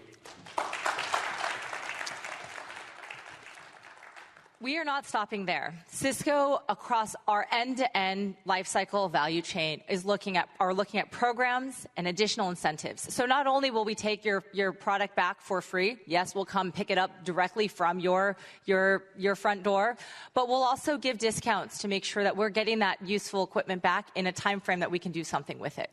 So Green Pay is a program that is available globally that will literally give customers and partners additional discount, ensuring that we're going to get that product back in the right time frame. We're also expanding our partner community. I think we have over 400 partners now who have done the partner specialization around sustainability. And we've done the count. We have global funding offices around the world. Governments to the tune of $11 trillion across 15 countries, we have counted, are putting money in for the next handful of years to further accelerate the acceleration of digital infrastructure, AI, and energy efficiency, whether it's in the campus environment, the built space, data centers, and new technologies. There's so much money out there that is helping to further accelerate all of us on that journey. CX has talked about the sustainability services. So if you as a customer aren't quite sure where to start, we have advisory services now that are working hand in hand with all the right partners inside of every place and network, as well as the local regions. So I really encourage you to take advantage of those programs. We also launched recently a sustainability estimator. So if you further have questions on where do I start, we know that most Cisco customers have an existing install base. And if you want to ask yourself the question, what can I do inside of what I already have? What can I do with what's coming up for my natural refresh cycle? These tools will help us answer those questions. And when we think about where we are starting this journey together today and where we're going in the future, wherever you are in this journey, I hope that some of this conversation has just opened your mind a little bit to, doesn't matter where you start.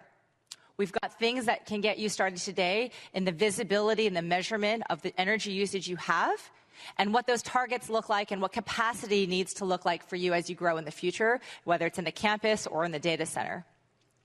And as you're going through the rest of Cisco Live and you're listening to these different sessions, taking actions and taking advantage of the resources that are at your fingertips, so much of it starts with making sure you have a baseline of observability and those metrics. And those insights will allow you to make tangible goals and credible, measurable goals for your goals and commitments around sustainability and getting to net zero.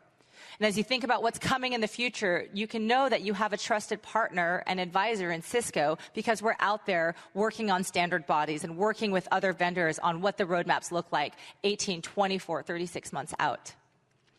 Later this evening, Cisco's 2023 Purpose Report will become available. And if this isn't enough information, you really want to dive into all the nuts and bolts of how we count carbon across scopes 1, 2, and 3 and all the various categories of how we need to work together. This Purpose Report has that and so much more about how Cisco is impacting people around the world and truly empowering our purpose to power an inclusive future for all.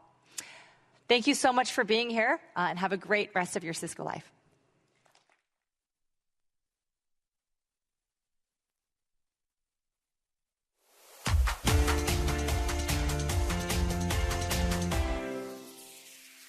From the Innovation Theater, where we heard from Denise Lee around sustainable solutions and how Cisco is, what is she doing, what are we doing to empower an inclusive future. So now we have another interview coming up on Stage B, but before that, I just want to do some housekeeping again, which is you can watch today's broadcast in 7 different languages, go onto the translations page, and join the conversation on X, Facebook, Instagram, and use the hashtag #CiscoLiveAPJC. So next we have Adam Rice, who is the CISO advisor for Cisco. And over to you, Em, and let's see what we have to hear from him. Thank you so much, Shika. Adam, how are you going? I am doing great, loving it here at Live. Fantastic. I think this is your first Cisco Live as a Cisco employee, is that correct? I am a newbie at Cisco. I've only been here, I think, 6 or 7 months. Fantastic. So quite fresh then. Quite fresh. Have you had a walk around the world of solutions yet? I'm a stand watcher in the world of solutions. So if you ever swing by the Talos stand, that's where I'll be telling you about breach response. Ah, brilliant.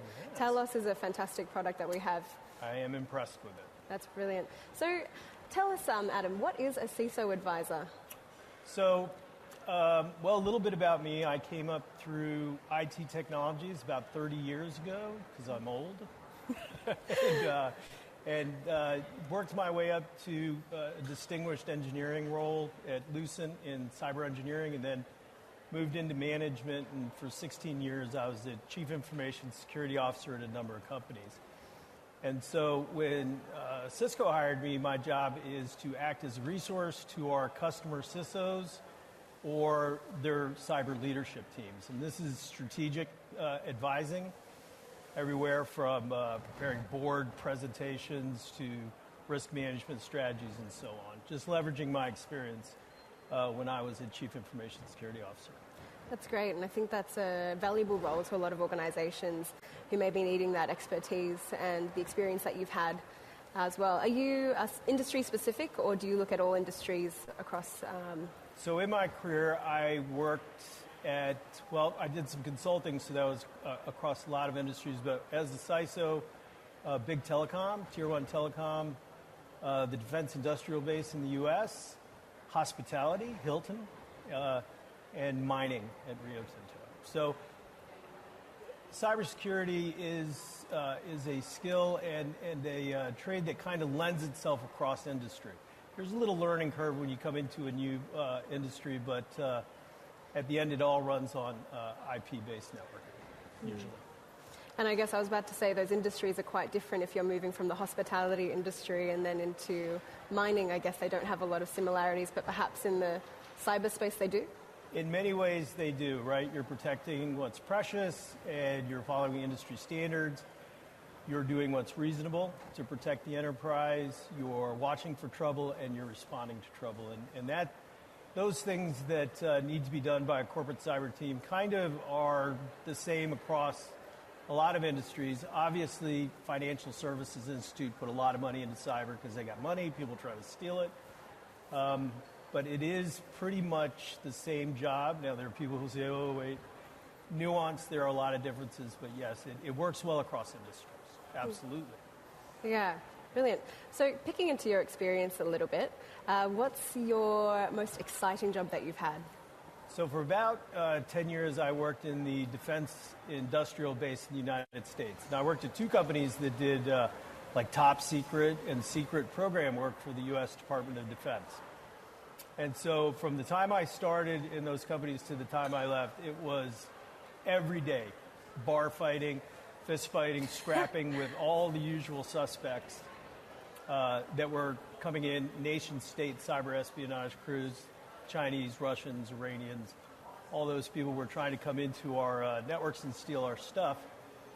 And it was, in some ways, very pure, because if you made a mistake, you knew about it right away because they would see it and they would come in.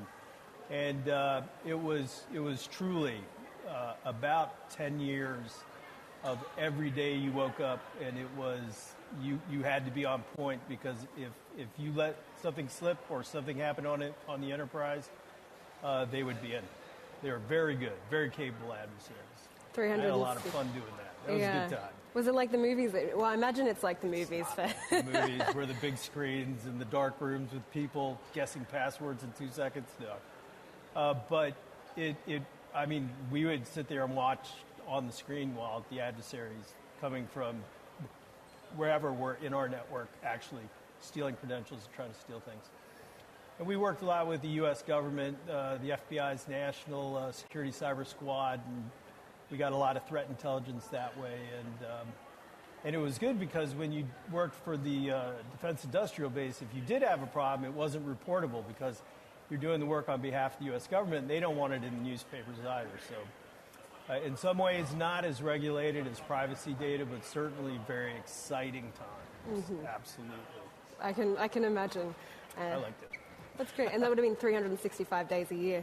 You know, the bad guys always came at us during the holidays. So when I did this job at this one company, every Christmas for 3 years, we got hacked. Oh, on Christmas Day.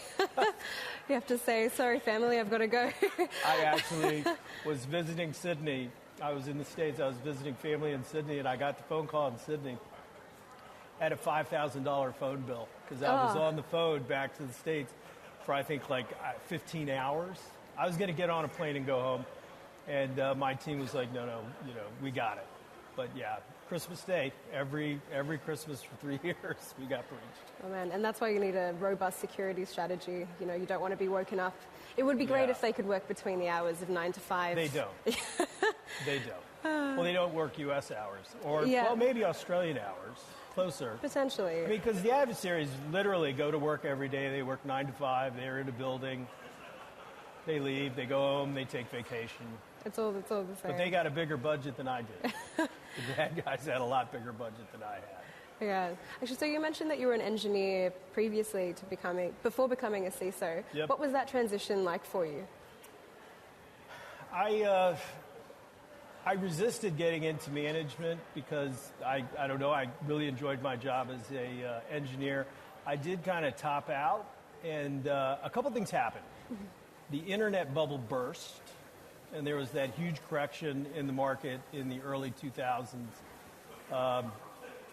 And I took that opportunity to I was talking to my mentor and to just putting my hat in the ring for a couple of management jobs, and a chief was becoming a thing.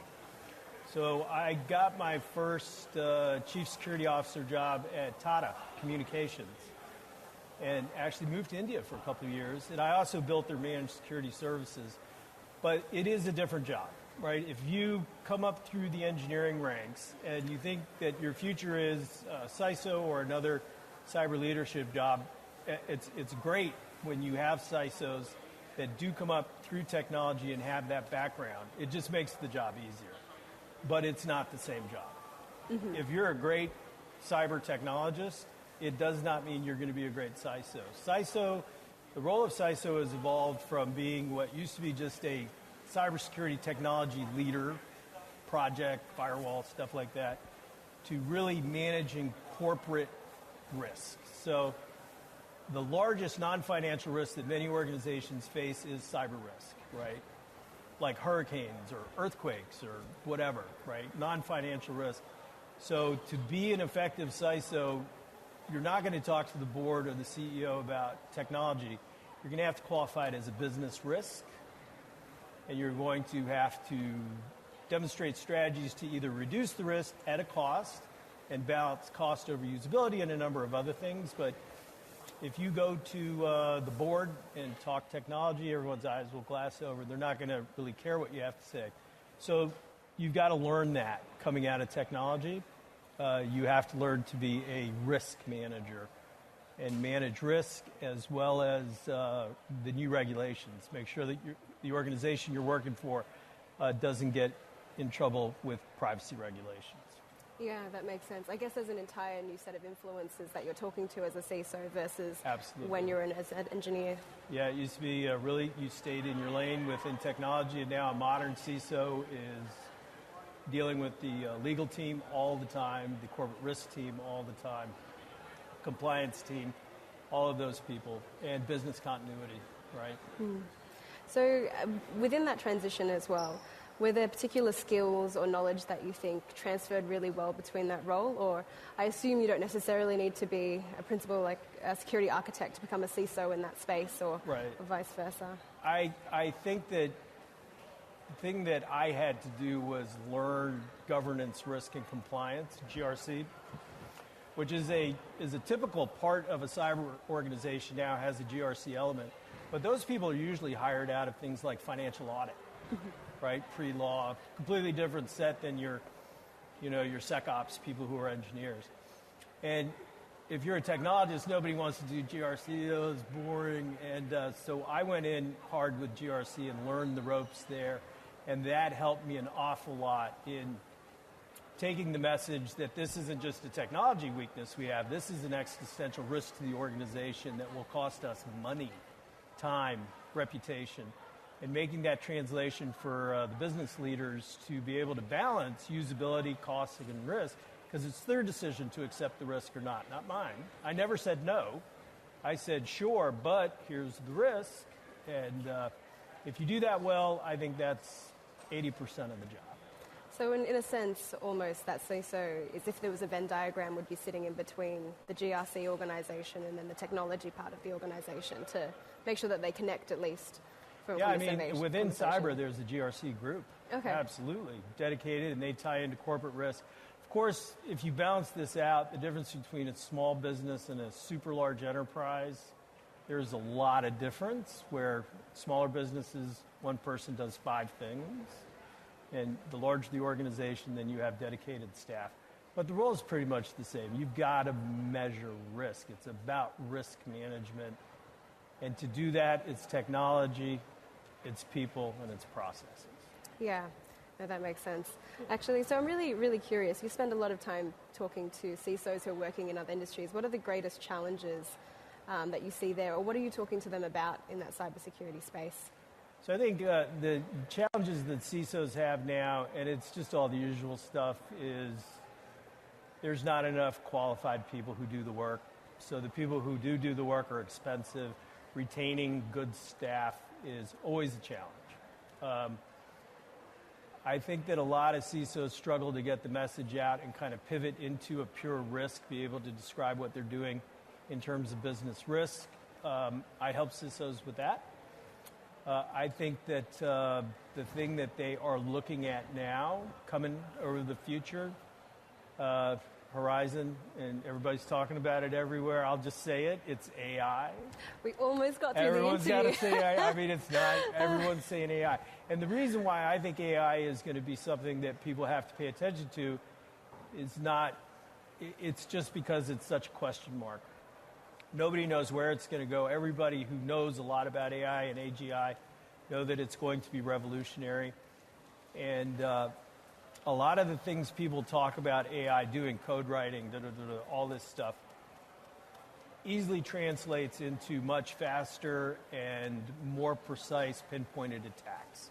If somebody leverages AI, they're going to get to the root of the problem to exploit your network very quickly, where it took time and resources before. Because there used to be an adage, you needed to make your network just strong enough that the bad guys would go to your competitor and hack them because they didn't want to spend the resources to get into your network. But now that cost of doing business for the bad guys leveraging AI will come way down.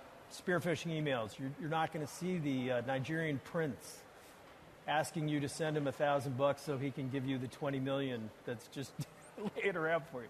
These spear phishing emails are going to be point on. Deep fakes, recordings of the CEO's voice, pictures, all this stuff is going to be you're not going to know if it's real or not, right?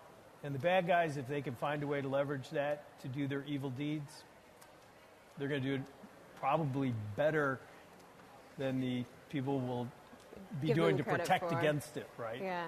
No, thank you. It's been really insightful to hear about your role as a CISO advisor. Yep. And I think if you want to hear more, we've got lots of conversations around security at the moment. But at this point, we're going to go back into the studio and we're going to move towards to an iTalk. So thank you so much, Adam, and pleasure to talk to you. Thank you for having me. Yep.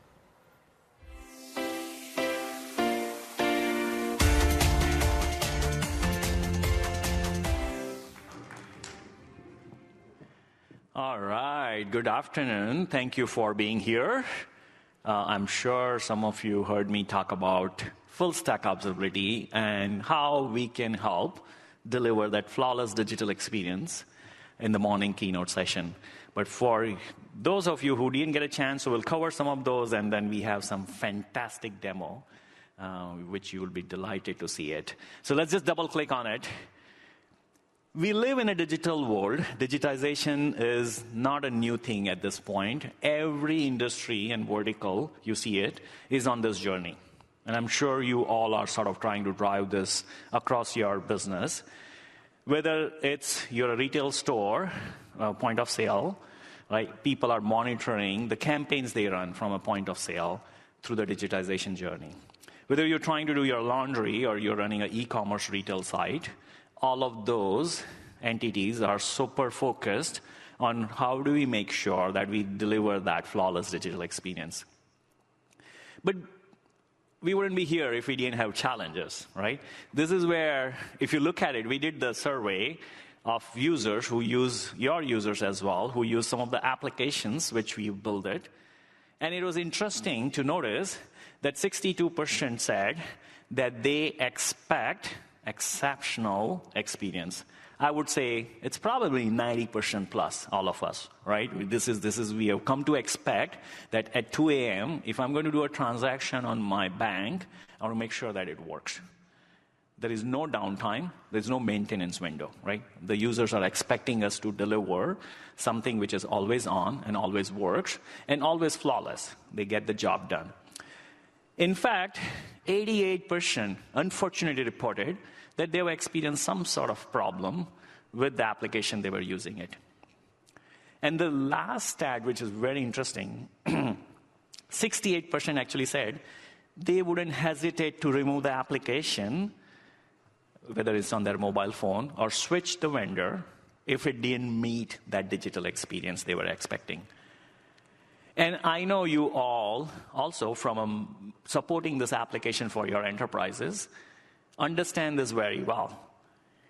80% of you participated in the survey, which said, you know what, we do struggle. We do have a challenges here in terms of delivering that experience. And we talk about 56%, and I talk about this morning, 56% of the participants said they have 10 or more tools.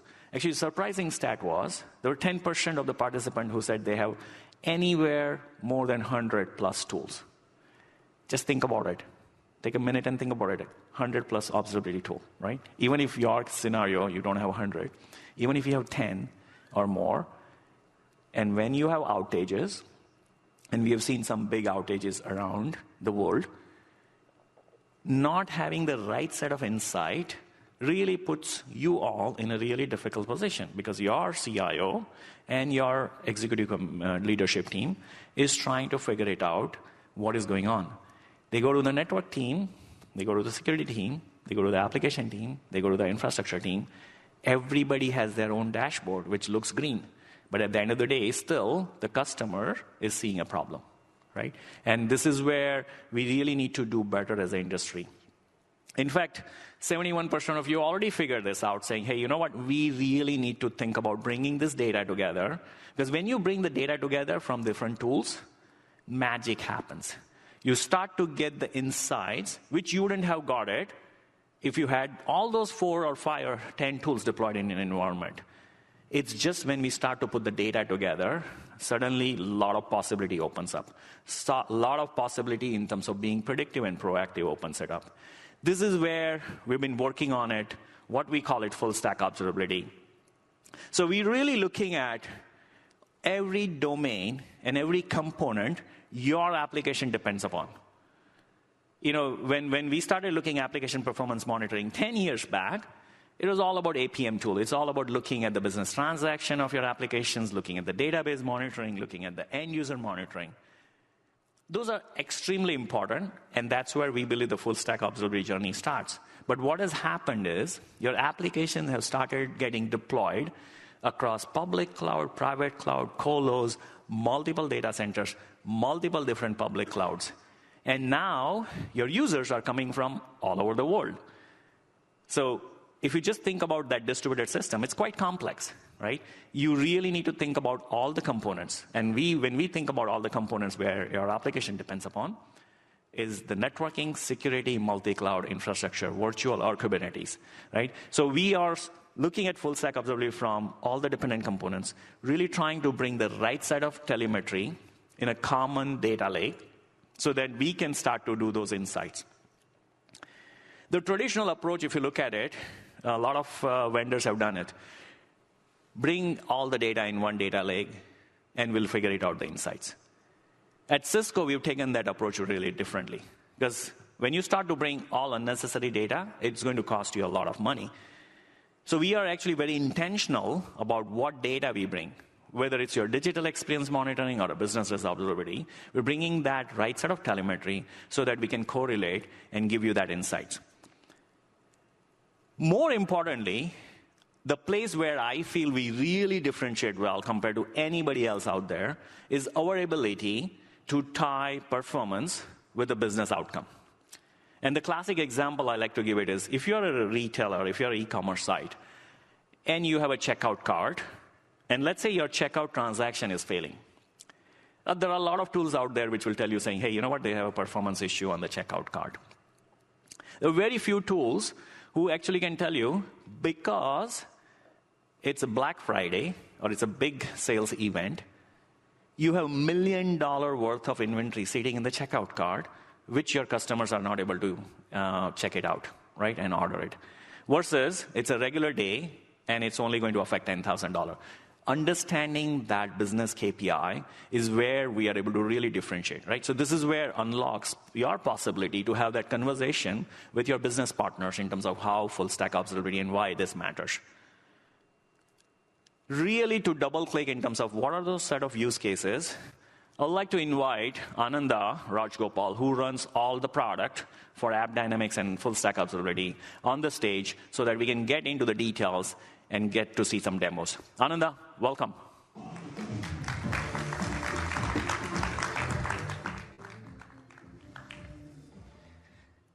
Thank you, Ronak. So let's dive a little bit deeper into what exactly full stack observability is. So to make it simple for you, we have broken it down into 7 key use cases.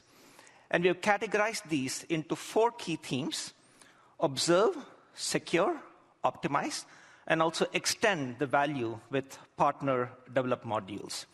So if you look at observe, you have the ability to observe your applications that could run on hybrid infrastructure or perhaps on cloud infrastructure. We typically call these as back-end applications. You could also be observing the experience that your end users are facing for the applications that you're offering through perhaps mobile phones or what they're accessing through the browser. You could also have an applications dependency monitoring that's being observed. You could also secure these applications. So it's not just sufficient to look at vulnerabilities, for example, in isolation, but kind of look at them in the context of business risk. And from a point of view of optimization, today cost is important. Cost is oftentimes also used as a proxy for sustainability. You could also optimize the resources. So those are 2 different use cases that we can solve with full stack observability. And as I mentioned, these serve the needs of different personas. They could be in network operations, there could be application operations, there could be security operations, and many more. The context that we provide from a business perspective can be layered on top of this, which is kind of the unique value that we surface. And last but not the least, the extension with the ecosystem modules. Now, maybe some of you are customers from an App Dynamics perspective, or perhaps been using it for 5 or 10 years, or just started the journey recently. Perhaps you're not a customer at all. That's totally okay. for now, but we help you to start the journey to full stack observability regardless of where you are. You could either start with monitoring your hybrid applications or perhaps your modern applications with Cisco App Dynamics or with the Cisco Observability Platform. And those 7 use cases enable you to start by optimizing your journey for that specific use case that is most important for your organization. So let's look at Cisco Observability Platform and double-click a little bit on what we mean by extensibility. You'll notice that there are certain modules that you see here that are represented in blue and a few that are represented in gold. The beauty of the Cisco Observability Platform, it's a platform that is purpose-built for full-stack observability that is based on open telemetry. Cisco, along with Splunk, happens to be 2 of the 3 primary contributors, along with Amazon, to the standard for open telemetry. And we take in metrics, events, logs, and traces, have built a highly scalable model that enables us to innovate with modules and applications that we deliver on part of Cisco, and are also able to extend this with partner-developed innovations. Last month, in November, we had our partner summit, and we announced key innovations that were extended and developed by our partners. For example, service-level observability that you see there, or machine learning ops that you see there. And those were areas where our partners extended the value. So that's one of the key attributes that we offer with the Cisco Observability Platform. Now, these extensions could also obviously come from Cisco itself. What you see here is innovations at various layers of the stack. Could be applications, database, Kubernetes, cloud services that you could be using. And every one of these data sources are represented as entities that are modeled inside the platform that enables you to get deep visibility up and down the stack. And remember, it is married with the business context. Let's look at one of the specific use cases. Ronak spoke about this earlier in the morning, and we'll actually see a demo of this shortly. So if you look at an application that is being used by one of your, by your end users, they may be accessing it from a mobile application. They could be perhaps accessing it through a browser.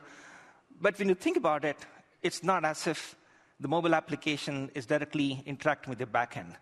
There's this little thing called the internet in between the two. And moreover, the application could also be having certain backend services that are being accessed, perhaps other SaaS services is being called. Maybe there is a multi-cloud architecture, perhaps a hybrid architecture that's being used. So there's actually some fairly elaborate invocations that are happening across this entire path. One of our customers actually noticed that it took up to 5 hours for them to triage and find out what exactly was the cause of the problem, because they were using different tools for each of these. You know, a tool for end-user monitoring, one for mobile, one for browser, one for synthetics for the API endpoint, one for the internet, and something different for the backend application. And this kind of a fragmented tool sprawl is simply not efficient when something doesn't work. And with full-stack observability, they were able to cut that down from something which was almost 5 hours down to less than 15 minutes. The way we do this is by having data-driven bidirectional integration using Cisco Thousand Eyes and the solutions that we have with Cisco App Dynamics and full-stack observability. And what you see here is both application dependency mapping being exported from the users and devices to Thousand Eyes, and likewise the network telemetry information being ingested. So this enables the observability and network intelligence to come together. But it's not just about internet monitoring. We are really redefining the category of digital experience monitoring by also adding session replay capability to it. So sometimes there is this long tail of problems that perhaps is affecting only a certain class of customers that is very difficult to troubleshoot. So your application developers need to really know what is actually happening there. And you want to kind of understand those clicks that are happening in terms of the user journey. The way I'd like to explain session replays, this is the equivalent of packet capture in the network world, right? And you want to kind of really replay the entire sequence of operations that happens for a customer from a user session perspective. And this level of insight that you get from a video analytics perspective is super powerful. Now, I know that a demo is worth 1,000 slides. So to help us do an actual demo, I'd like to invite Renato Quedas on stage, who is a director of engineering. Come on up. How you doing, man? Thank you, Renato, for joining. So is all this real? It is real. Okay. All right. Let's take a look at a real scenario then. Let me put the screen on. All right. So as you can see here, when I land on the application, I immediately caught that there are alerts going on. I'm in the DEM space, so we're talking about how do we evaluate the user experience across browser and mobile. This is consolidating all the alerts that I have, and the application does a pretty good job of looking at those and just filtering out the ones that really matter. And let's take a look at those alerts.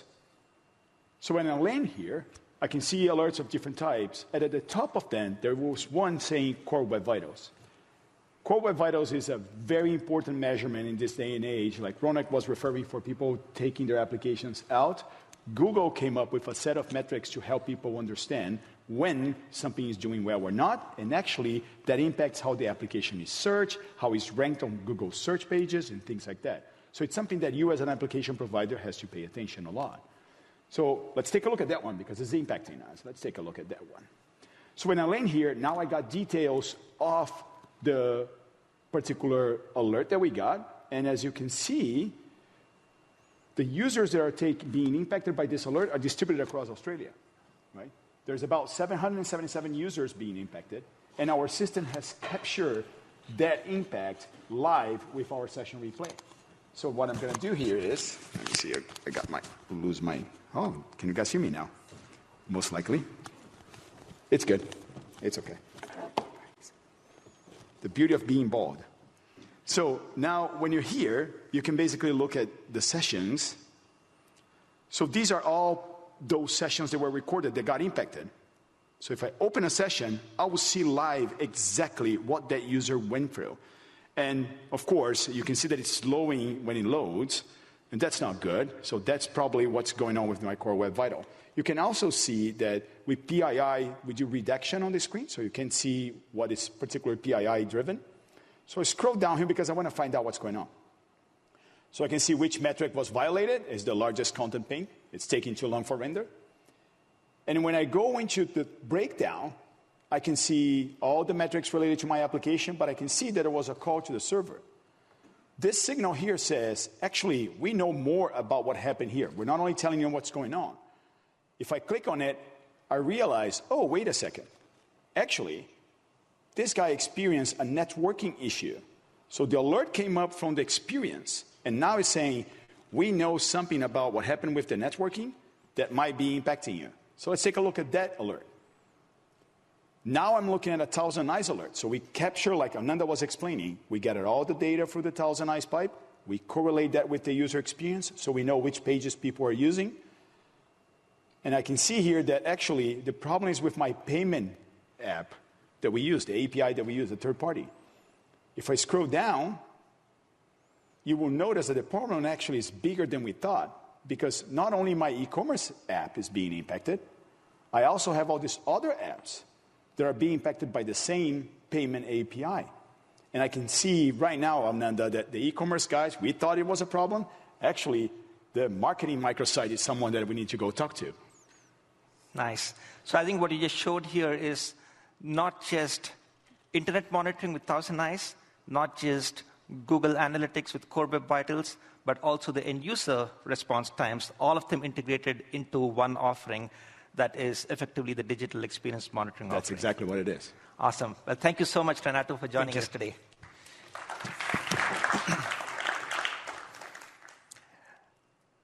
So customer digital experience monitoring is just one example of the 7 use cases that we spoke about.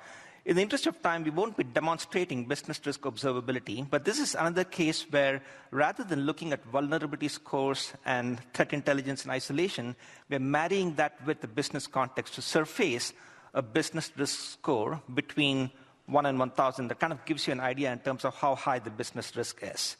What does that mean? So if you look at a vulnerability score, let's say 9.8, you would think, oh, that's critical. But last year, 26,000 vulnerabilities were disclosed in the year 2022. That's a lot for an application developer to deal with. When you kind of marry the business context with that, there's now a differentiation between two vulnerabilities that may have the same vulnerability score, but depending on the business risk associated with that, you have the ability to triage and understand which ones to prioritize first. I would encourage you to check out the demo for this in the World of Solutions in the Cisco App Dynamics and Full Stack Observability booth, because you'll see how we help to detect vulnerabilities, also understand any API security issues that could happen with a business risk observability solution. Of course, no innovation talk is complete without a reference to AI. So today, we're actually able to uncover any of the OpenAI calls that could be made by your applications in Java or Python agents. And that enables you to understand the cost associated with the OpenAI calls, the metrics that are being used, any kind of A/B testing that could be done with that. But that's just the beginning in terms of what we call as LLM monitoring. Pretty soon, we're also coming up with a prompt interface that enables you to converse in natural language, kind of very similar to what you saw in the keynote today for the security products. We're also bringing that to our observability products, and also an AI assistant for summarization and root cause analysis, a short demo of which was done by Ronak in the morning keynote. This is an example of the dashboard that you see today. It is available for all App Dynamics SaaS customers. Now, all of this is, of course, wonderful, but I'm sure many of you are wondering, how does this work in real life with the customer? So I would love to roll a video of how Coles has actually seen observability in action. Could you please roll the video? We never really had a lens on when there's an IT incident going on, how's it affecting the business? Together with Cisco Services team, we created dashboards to bring all that data together to give us the answer we were looking for. The time to resolution has gone from days, weeks, or even not knowing to being able to identify the issue in hours. With Cisco, we're making a change, and we're actually delivering the value that the business expects.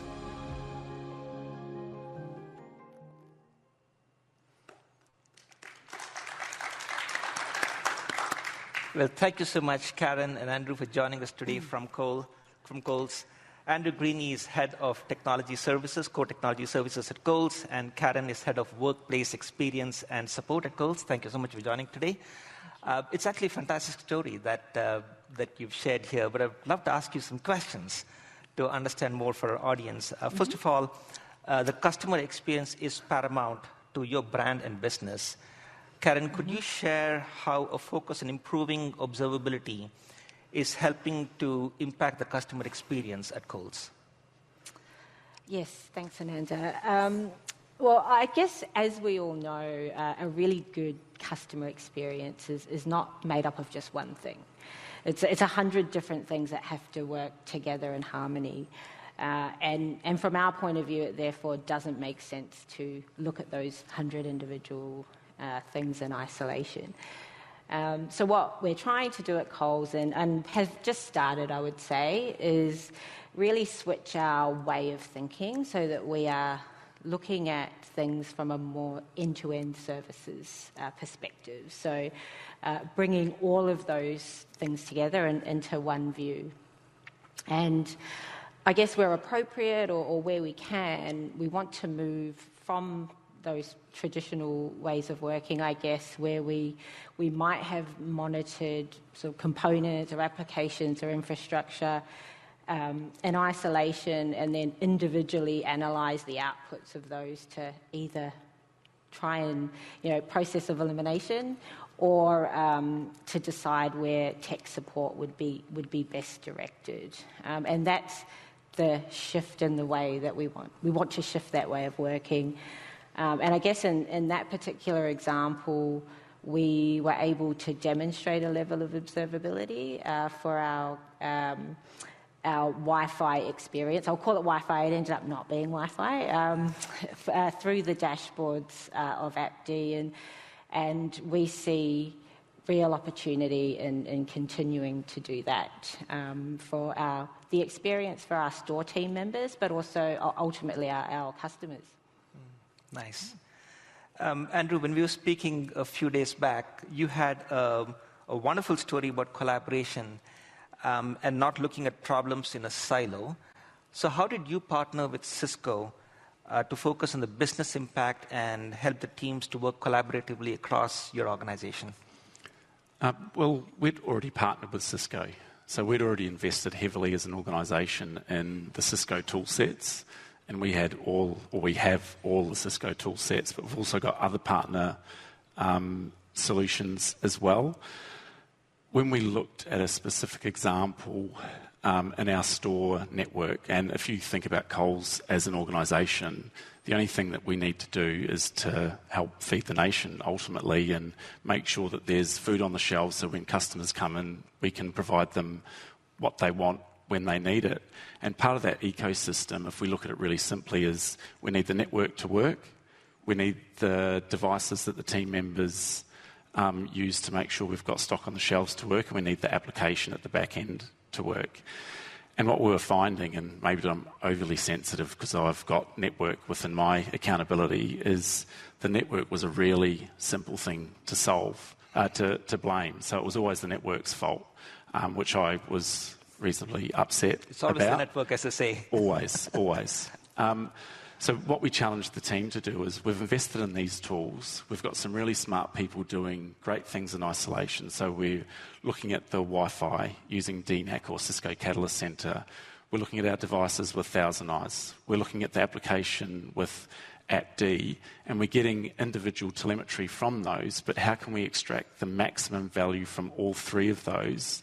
So rather than being told where the problem wasn't, it's not Wi-Fi or it's not the device or it's not the application, we were able to triangulate that data and actually work out where the problem was, because ultimately as a technology function, the team member on the floor didn't care where the problem wasn't.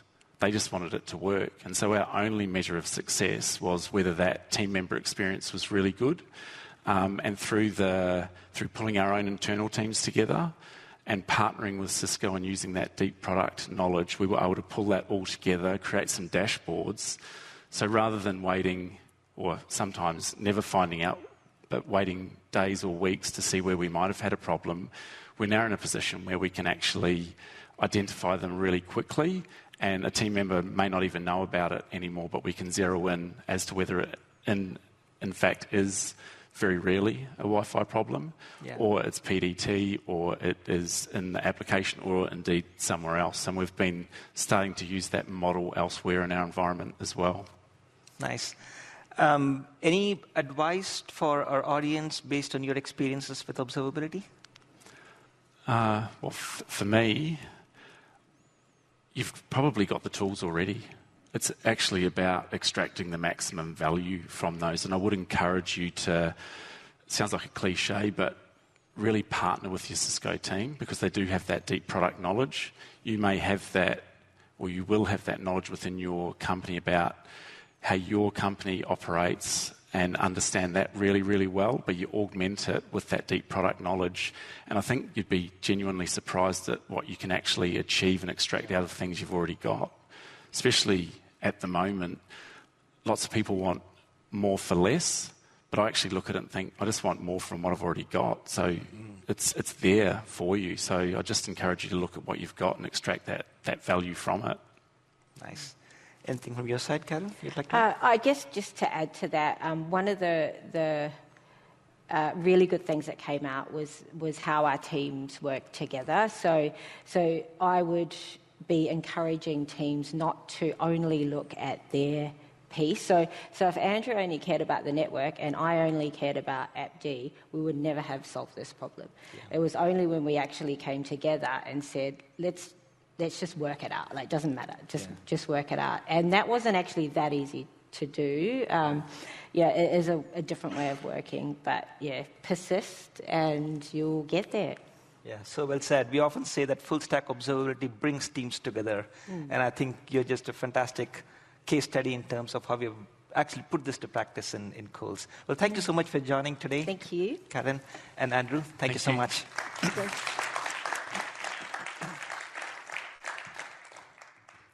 So let's take it to a landing here in terms of what full-stack observability delivers. So as you saw, full-stack observability delivers relevant, impactful, and actionable business insights for your business that you care about from a business outcomes perspective.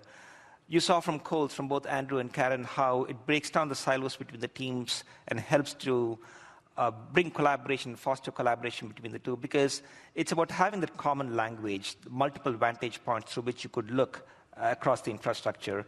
And ultimately, it's about you providing the most optimal and secure experiences to your end users. Thank you again for joining tonight, and have a great day.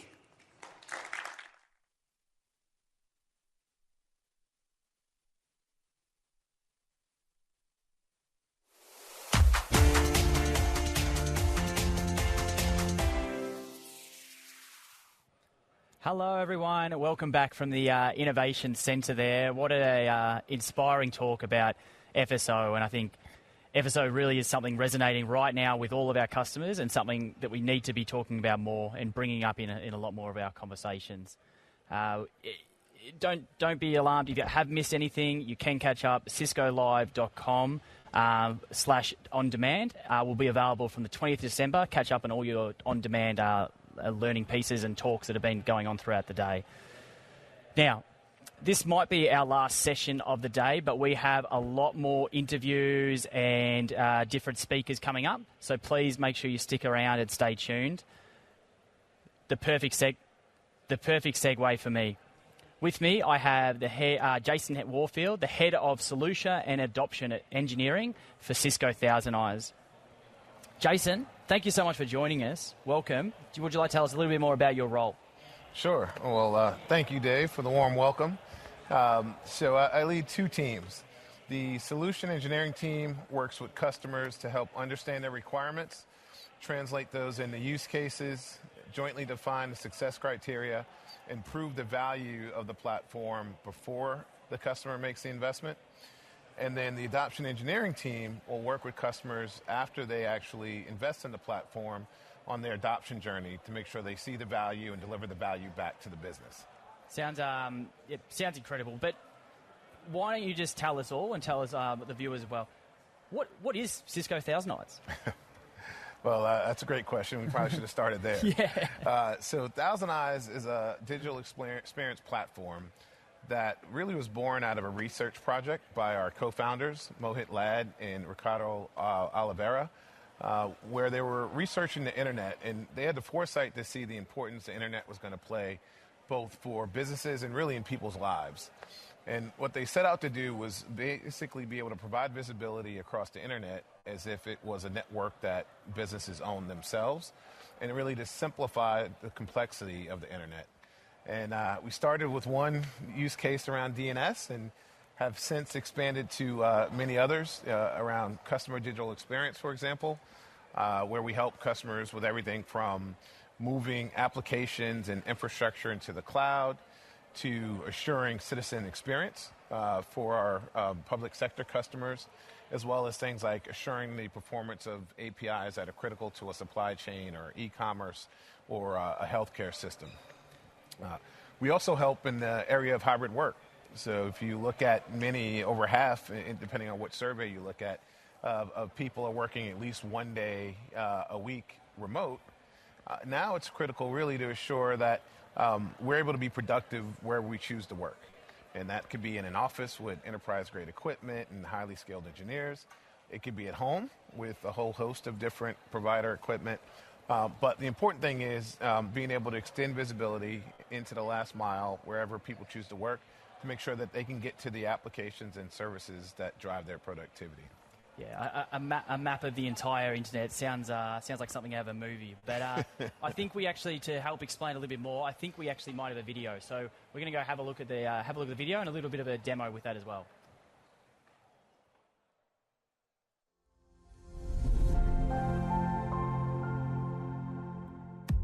The internet is vast, unpredictable, and far too large for you to monitor on your own. Every year, thousands of outages can impact your customer and employee digital experiences in ways that are often painfully felt, but not clearly seen. Internet Insights is the industry's first internet-wide view of business-impacting network and application outages. It's based on Thousand Eyes' global collective intelligence data set. Real data, not crowdsourced sentiment. Thousand Eyes monitoring vantage points send probes across the internet to business-critical websites, apps, and API endpoints. billions of measurements every day. Together, these billions of daily probes cross thousands of service provider networks and application servers to produce a living map of the internet and application health. With Internet Insights, you get a dashboard view of outages happening across the world, and you can quickly see the location, service, or app provider and scope of the outage. You can even cross-reference it to see if your own monitored applications and websites are affected. For each outage, a topological visualization shows you the network or the application at the center of an outage, the locations of impacted users, and the services and applications that have been affected. You can even drill down to understand the exact parts of the network or app impacted and the locations of the users or destinations impacted. Critical data when you need to escalate to the network or app provider. You can filter outages based on provider, scope, location, impacted applications and users, and more. And a rich alerting engine helps you to stay on top of the portion of the internet that matters to you and your business, and share this data quickly and easily with your vendors, customers, and internal stakeholders. Now you can communicate proactively with your customers and employees and escalate issues more effectively with your providers using an authoritative, collectively powered global view of internet health. Internet Insights also helps you address outages more proactively by giving you insight into provider behavior over time. A timeline view charts outage events across an annual window, so you can track the reliability of your providers and peers, compare them to one another, and more effectively collaborate with your external providers. With Internet Insights, you can finally manage digital experience at internet scale.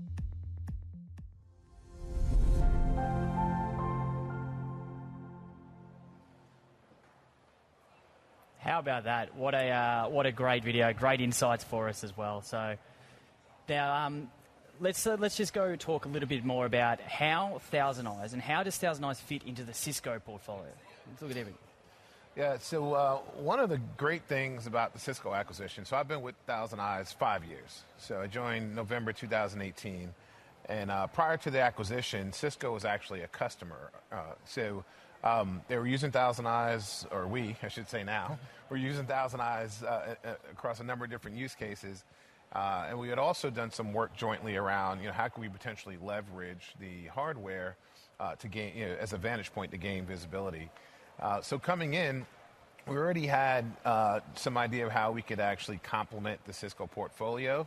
But I don't think we fully realized the potential that was there really across the broader set of portfolios. So initially, we did a lot of work around embedding the Thousand Eyes technology into some of the Cisco hardware platforms, starting with the Catalyst 9300, 9400 platforms, then moving to the SD routing platforms with the Cat 8K, and then more recently making the technology available embedded in things like Meraki MX devices as well as WebEx devices. The whole concept there is to be able to help customers get more value out of their investment in Cisco hardware, which is already plugged in and running on the network, to be able to use those as vantage points to gain access to visibility for the services. But since then, we've actually really worked across the portfolio. So we're doing a lot of work with the security portfolio to provide visibility into hybrid work use cases, as well as our upcoming SSE launch. And it's just been exciting to be able to work with so many different teams. You mentioned full stack observability, being able to really extend the visibility of our FSO platform to include the user journey to the actual services themselves and be able to answer a much broader set of questions for our customers in terms of how do they assure consistently great digital experience for their users, whether those are external customers or internal employees. That's great, and I was going to touch on what are some of the advantages of having Thousand Eyes running on some of the Cisco hardware, but I feel like you've touched on all of that already, and it just seems like the advantages seem to be endless at the moment. So, although I will say, the question's still valid in that we do get the question around, some of the Cisco platforms already have visibility natively embedded in them, so in a lot of ways, it's still very complementary. So if you think about our network assurance strategy more broadly, what we're looking to do for customers is to provide that end-to-end visibility. So wherever the service is being hosted, whether it's internal to a customer network, it's being delivered by a SaaS provider, it's hosted in a cloud environment, being able to help assure that end-to-end experience for the user, and then being able to identify any kind of problem in the ecosystem delivering that service. But then it's important to also have the visibility provided by the domain and the Cisco network and cloud solutions, because if there's an issue internal to the network that our customers own and control, it's important that they could actually deep dive into that and have context around the problem and be able to take the appropriate remediation action quickly and effectively. So the two do complement each other, so it's still a valid question. So, sort of time efficiency there as well, time saving as well. So what are some of the additional visibility a user can expect when using Thousand Eyes on their Catalyst or Meraki products? So the additional visibility is really a lot of times, like I mentioned, the services have external dependencies. And if you think about, once you leave a customer's network, even as you traverse a network, you're critically dependent on the internet. The applications that customers host in the cloud, a lot of times are front-ended by content delivery network providers. Customers often have multiple service providers in the mix. Then you factor in the performance of the cloud providers themselves. So when you look at all the different technologies that go into delivering a digital experience, Thousand Eyes really extends that visibility end to end. As we mentioned, from a customer perspective, being able to leverage 800 points of presence around the world so that you know what the customer's actual experience is in a given city. If it's an employee, being able to understand their performance wherever they choose to work or roam, and then being able to extend that visibility all the way into where the applications may sit. And if it's a SaaS application, the only visibility you're going to really be able to have is from a platform like Thousand Eyes. But the importance is, so what is we help companies answer the question around what's my experience overall, and if there's an issue, is it application or network related? Is it a problem that I own, control, and can fix myself? Or do I need to work with one of my partners and providers? And then we provide context around the problem. So we essentially eliminate the need to have those large triage calls. We help minimize or eliminate the finger pointing. And then we really provide the information that's needed to collaboratively resolve the issue, whether it's an internal or external issue. And more importantly, we also give customers information that has historical context they can use to continually deliver a better experience to their users as well. So there's a proactive component that they can take advantage of. Finding these issues within sort of minutes rather than hours, I think, is sort of exactly something you run by. So, no, that's fantastic. So, let's talk a little bit about acquisitions. Now, Cisco's made several acquisitions over the time. How are these boosting Thousand Eyes capabilities? Sure. We are super excited to have recently made a number of acquisitions, one of which is Sam Knows. So if you look at, I guess we've been talking about hybrid work in this session.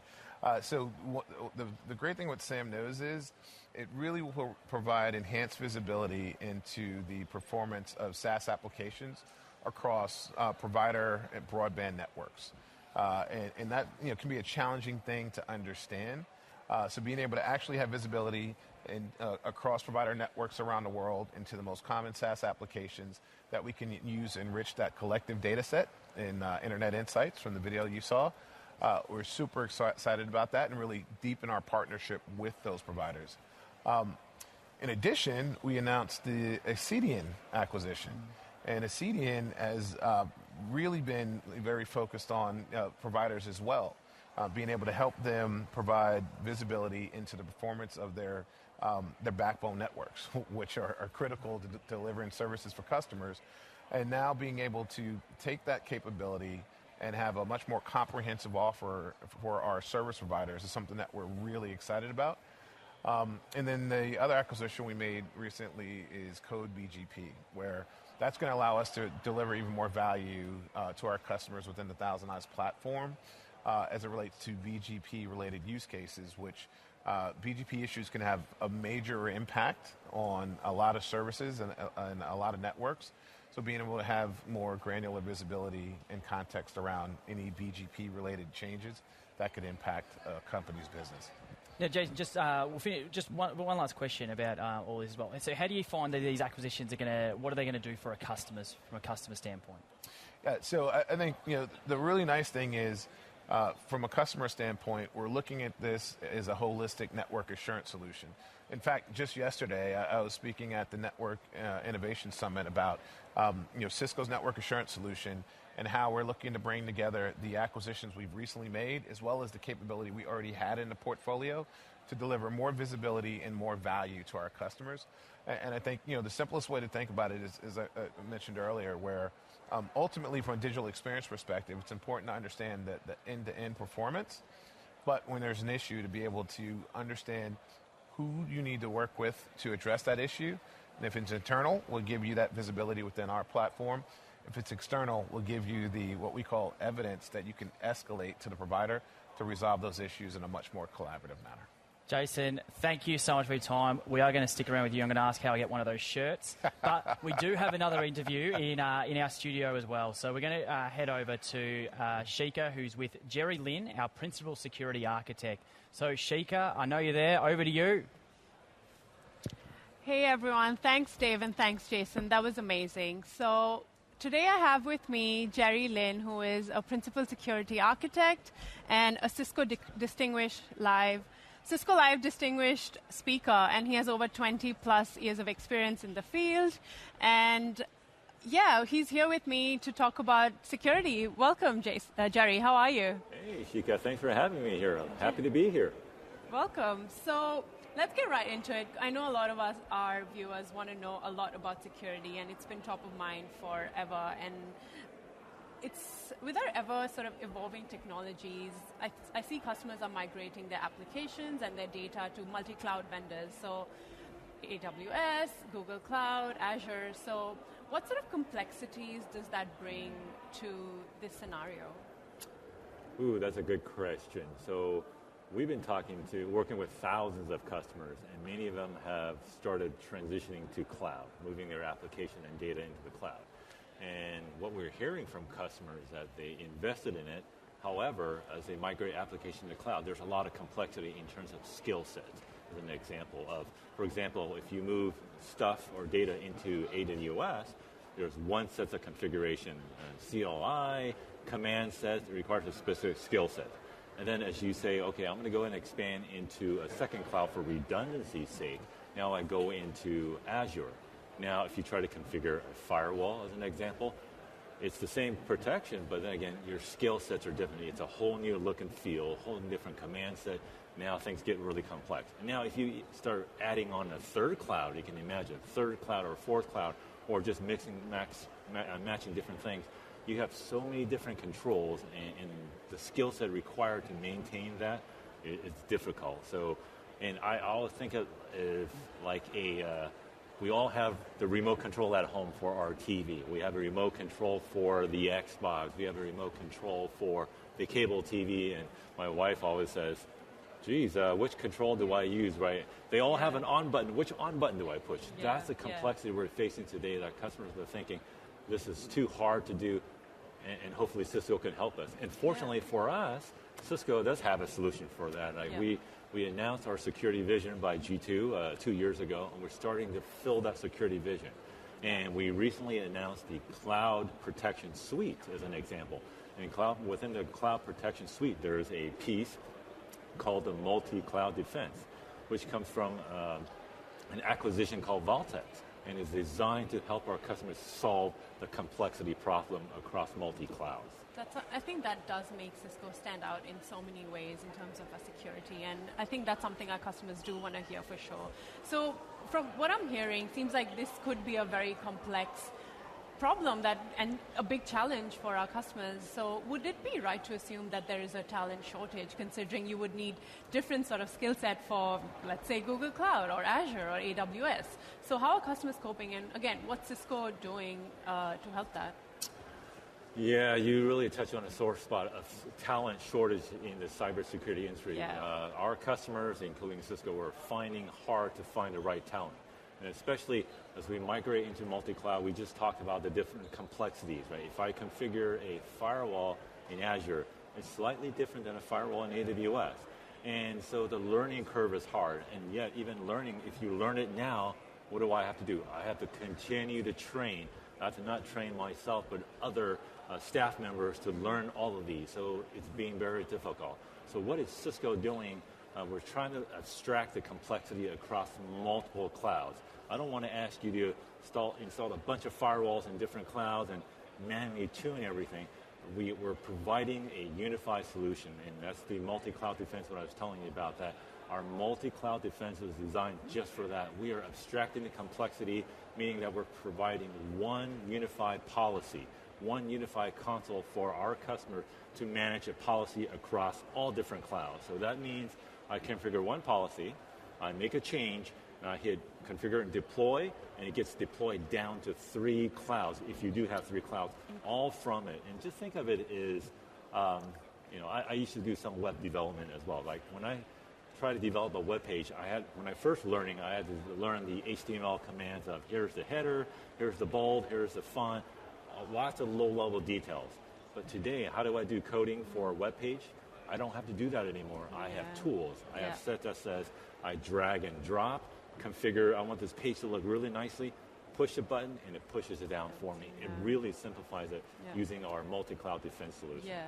Definitely, and we've come a long way in terms of manually doing things, and now and we had so much talk about AI as well earlier. Yeah. So you mentioned and you touched on the multi-cloud defense solution that Cisco has offered, and it does sound very new, but how can customers scale with this solution, and how can they get started and get implemented? I'm sure a lot of us want to hear about that. Yeah, so we're making it easy, and that means our customers simply log into the multi-cloud defense portal, right? It's a cloud portal. It's all cloud-based. You log into the portal in 3 simple steps. The first step is just to onboard, create a tenant for yourself, for our customers. And then the second step is go ahead and give us read or write access into your tenant so we can gain visibility. That's the key piece. You can't protect what you can't see. So we want to gain visibility, and we can simply enable read access capability. We see what you have and analyze your traffic, give you visibility of your data to see if that looks normal or not. And then the third step is once you're comfortable, we can enable read-write, give us read-write action. Now we can enable a policy. Okay? And again, enable a policy meaning that I configure a policy based on traffic analysis, and I push, and it gets pushed into 3 different clouds or 4 different clouds, all automatically. And performance is an example. Right, we know about auto-scaling in cloud. When you exceed a certain bandwidth, your web server gets filled. What do you have to do? You have to create another one. You have to create another one to scale as customers demand. Well, all that requires a whole lot of plumbing behind the scenes, like load balancers. You have to configure load balancers. Well, how do you load balance across multiple servers or appliances and scale down when you don't need it? And what about routing? All those things require a lot of tuning and configuring. Well, we don't have to do that anymore. That the multi-cloud defense automate and orchestrate that solution for you, all from a single UI. You don't have to worry about the low-level details. That's the beauty of it. You do make it sound easy, but also you are a principal architect. So I think that's really incredible. And again, I think what we were talking about earlier is how we're trying to automate most of the work. Because obviously I'm an engineer as well in collaboration space, and there was so much stuff when a lot of things were on-prem and we had to manually do things. But we've come a long way. We automated so much, and I think that's what Cisco is doing in the security space as well. And that does get the customers excited. Let's shift gears a bit and let's talk about XDR a bit. So Cisco has been in the XDR space for quite some time now. What's new? What's happening? Tell us everything. Oh, goodness. Yeah. So Cisco made an entry into the XDR space 2 years ago. There was an initial version. We have thousands of customers adopted. So in the last 2 years, we've taken a lot of feedback from customers and have built up on it. So what's new is that we added a lot of endpoint solution as an example. XDR by itself, meaning that we're ingesting network detection, network information. We're also ingesting endpoint information. We're also ingesting email solutions. Lots of data feed into it to help the security analysts. So what we've done is added a bunch of new capabilities based on what customers wanted to do. Right? For example, customers wanted to add Microsoft Defender Endpoint as their primary element on the EDR side. We added that. Customer wanted to add a CrowdStrike. We added that as well. So based on customer needs, we started adding more things to it. And it's really all about helping the SOC analyst solve a problem, meaning that It's not about just looking at a bunch of logs, right? Everybody says, I can send a lot of logs to XDR, like a traditional SIEM as an example, but that's not the case, right? If you send a lot of data to it, you get a lot of priority one alerts, you get a bunch of false positives that, oh, these are a bunch of number one alerts. It means nothing because it was a false alarm. But XDR works in a fine line, right? Balance of looking at false positive and false negative. We don't want to miss an alert. We call it false negative because something happened on your network, but your system didn't pick it up. We wanted to avoid that. So we strike a good balance in the middle of looking at incidents, correlating it for the SOC analyst, and enriching the data to help them pinpoint what they need to work on at that time. So we don't want to miss anything. So that's been a lot of focus on that. And I think with customers having so many like alerting, monitoring tools, and then I think you mentioned about false positives, and I think that's one I think a lot of customers have, because when you have so many alerts coming in, you're like, oh, these are just the same. I want to ignore it. Just like the 1,000 emails we have in our in our inbox. So I think I also wanted to talk about our acquisitions. Recently, we have talked about like ORT and like Splunk now. So customers are really interested to know how does that fit into our XDR strategy, and how would it benefit Cisco and also Splunk in the process? Oh, that's a great question, right? So our vision is about helping the SOC analyst, an example from the XDR perspective, helping the tier 1 analyst to become a tier 2. You want to get everybody up to an expert level so they can detect and respond. So looking at Splunk, we announced the intent to acquire Splunk, so I can't really say exactly what we're building because it's all still in the works. But I'll tell you that in the last year and a half or so, we've already added integration with Splunk before we announced the intent to acquire. And we were already realizing value that any systems, endpoint systems that does not have an API, that can send telemetry to us or any XDR, they're really lost on their own. So they've been sending logs and data to Splunk. So Splunk, we saw that give us additional gateway visibility into so many more endpoint systems for us to do correlation. Okay, so once so in the last year and a half, we built an integration in Splunk, and as I conduct my investigation, ingesting more Splunk signals, even before the acquisition, I was already seeing, wow, there's so much more data about these solutions that never integrated, that we couldn't integrate before. So it was a great acquisition, in my opinion. It's only going to open up the world for us here. Now, from an ORT that you talked about, ORT's about identity protection, identity threat detection and response. Now, our customers deal with Microsoft Entra or Azure, Active Directory. They deal with other single sign-on solutions. They have Duo, they have GitHub, so many different IDPs. The problem is, how do you make sure that you have the right policy enforced across all your IDPs? And this is where ORT comes in. ORT's going to help our customers maintain policy compliance. Like, how do you know that your multi-factor authentication requirement is enforced across all the IDPs? How do you know that a user or excessive account has been configured for a user, or we call it dormant accounts? We have lots of contractors that come into a customer's network. You set up accounts for them, but half of them never get used. Those are just more attack surfaces for our customers. So we want to make sure any dormant accounts or untouched guest accounts, those get eliminated, right? We want to alert where the problems are and get rid of them before it really becomes a problem. So ORT is really adding a lot of policy compliance on top of XDR. Yeah, and I think, again, you talk about dormant accounts, and I think that's a problem everywhere. You have a contractor come in, you give them an account for a month, and it's there forever, and you still look at their accounts, and they exist. I think we're going to close with one last question, which I think a lot of customers want to hear the answer to. That how can XDR help to respond to threats faster? Because obviously you need to act as soon as there's a threat. So how can XDR help customers respond to threats faster?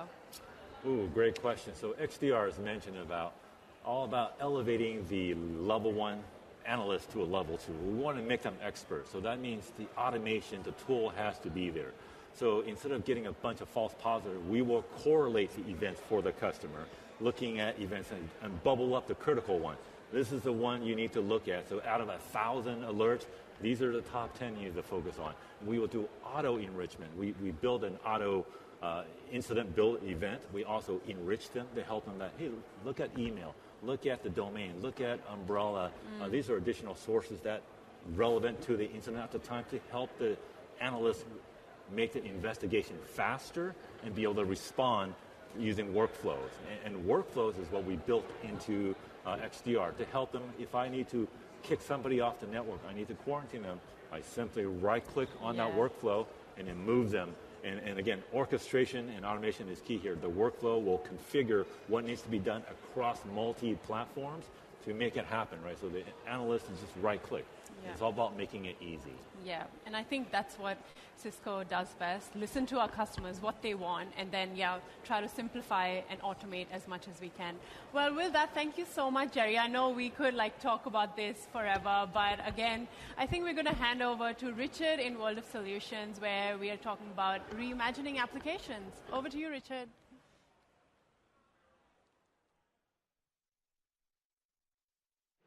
Welcome back, everybody, and changing gears completely from looking at the traditional Cisco infrastructure solution set to focus now on how Cisco is looking at reimagining applications.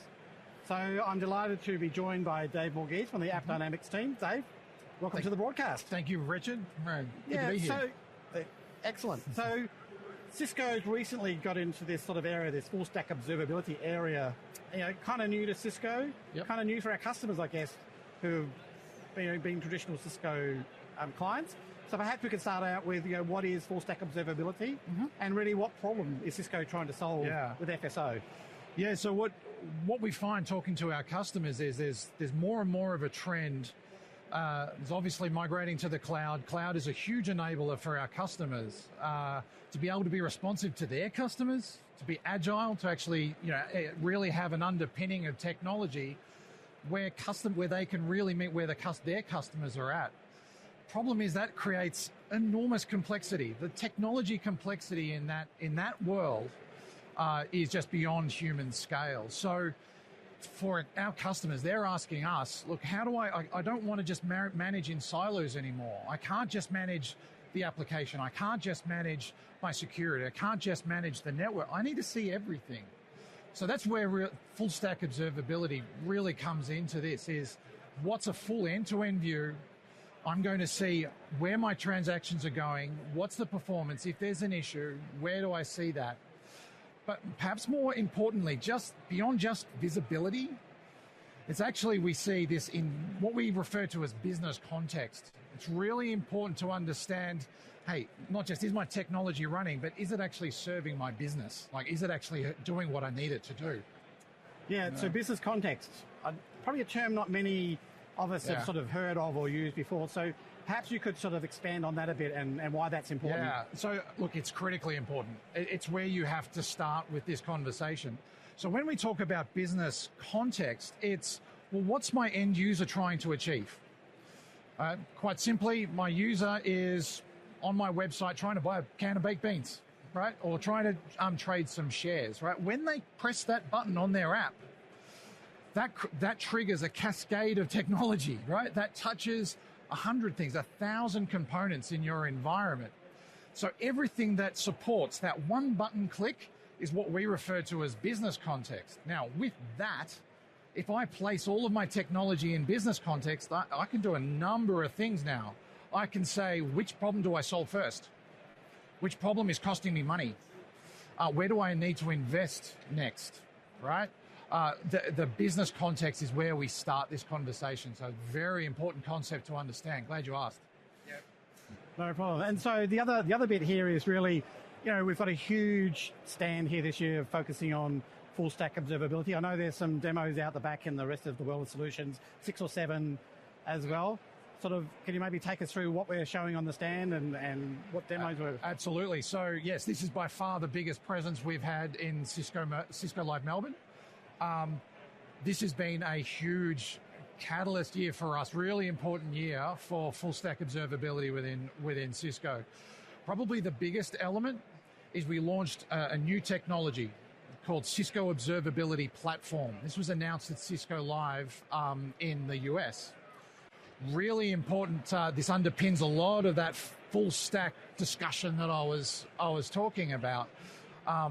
but this is a purpose-built, extensible observability platform, meaning that we can build all kinds of solutions on top of this data platform that is purpose-built for observability.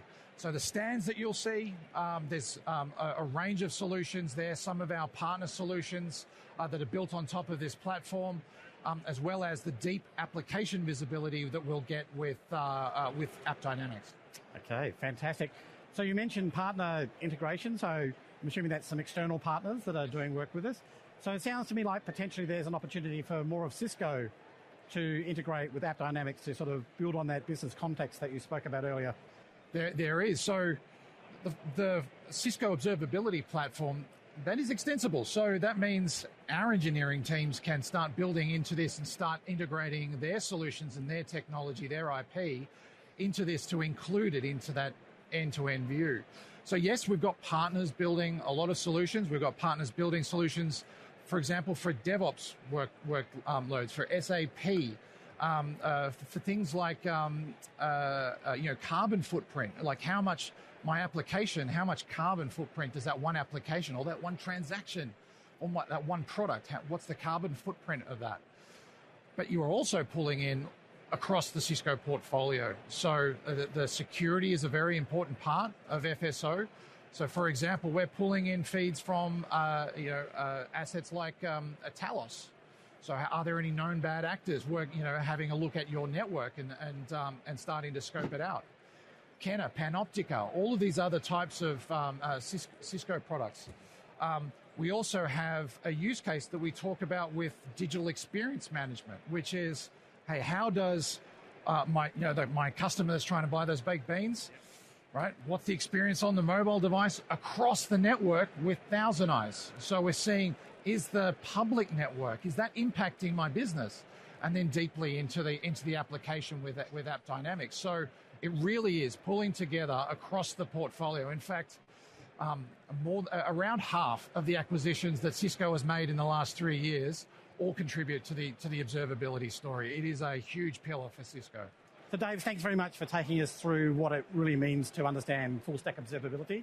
And I'm sure there's a lot more that we can all learn about that important part of the new Cisco world. Yep. Great. All right, with that, let's go find Lindsay from Thousand Eyes and see how Thousand Eyes is working in this space as well. Well, here we are in the Thousand Eyes stand, and I'm joined by Lindsay Carroll. Lindsay, welcome to the broadcast. Thanks for having me, Richard. So it's great to have you here. We've just been over speaking with Dave around AppDynamics and what AppDynamics are doing around reimagining applications. And so he suggested we come and talk to you about what's happening with Thousand Eyes and the work that you're doing around reimagining application and user experience. Okay. So perhaps the first question to kick off with is, what do you think is top of mind for organizations when they think about their users and the experiences they get these days? Yeah, good question. I feel that over the last few years, what's really changed is that experience has moved from an optional or a nice-to-have component for organizations to a must-have. So not only are we seeing with our customers that, down in the trenches, people are being mandated to deliver good user experience, but it's also up at the CISO level, the CXO level. It's a part of people's remits, it's a part of their mandates, essentially to make sure that they deliver optimal user experience. And this includes applications that, that organization owns and controls, but it also includes applications that they consume as a service. And this is really becoming quite a common thing with our customers these days. I completely agree. I mean, the advent of SaaS, especially during COVID, was it was a huge boon, and many customers moved from their on-prem apps to taking services from the cloud. Yeah. So perhaps you could outline some of the challenges that you've seen people experience as part of that move to SaaS-based solutions. Yeah, it's a very long list. I would say that, back in the good old days when I started my career, the enterprise boundary was very clearly defined. Generally a hub and spoke architecture. You had your data center, you had your branch sites. All your applications were within that data center. You owned and controlled the circuits and all of the switches and routers. Now that haystack is much larger, it's much more complicated, and often what you have is multiple haystacks. So when you're trying to find that needle and you're actually trying to identify what's the fault domain, what's causing this problem, that I think is one of the key challenges for customers today. Not only do they have to contend with black box environments or as-a-service models, but the connectivity from that user, whether the user be sitting at home or sitting in the branch, that's owned by many disparate parties.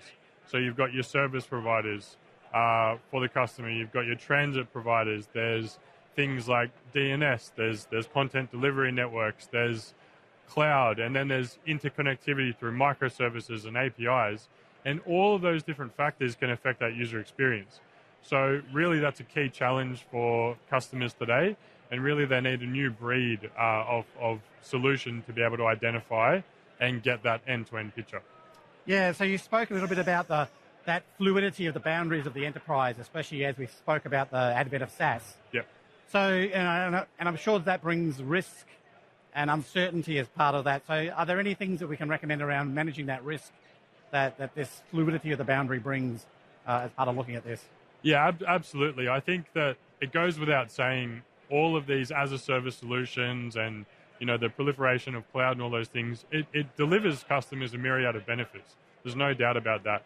But to actually mitigate and handle the risk that introduces, I think some key things to think about are to make sure that you have observability or a monitoring solution that provides a 24/7 perspective. So it's an active solution. It gives you an understanding of what's your baseline, or basically what's your normal. Mm-hmm. So that will allow you to mitigate the risk of change in the environment.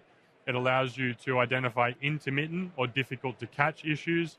And it also allows you to understand what is the goal that we're trying to achieve. What is good user experience within the context of our organization.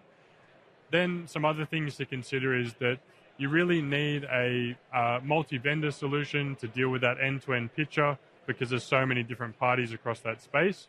A synthetic solution will also give you the ability to look outside of aspects or aspects that you don't own and control, and then it will help you identify really when you've got a problem which party within this complicated mess of different people is actually causing the issue.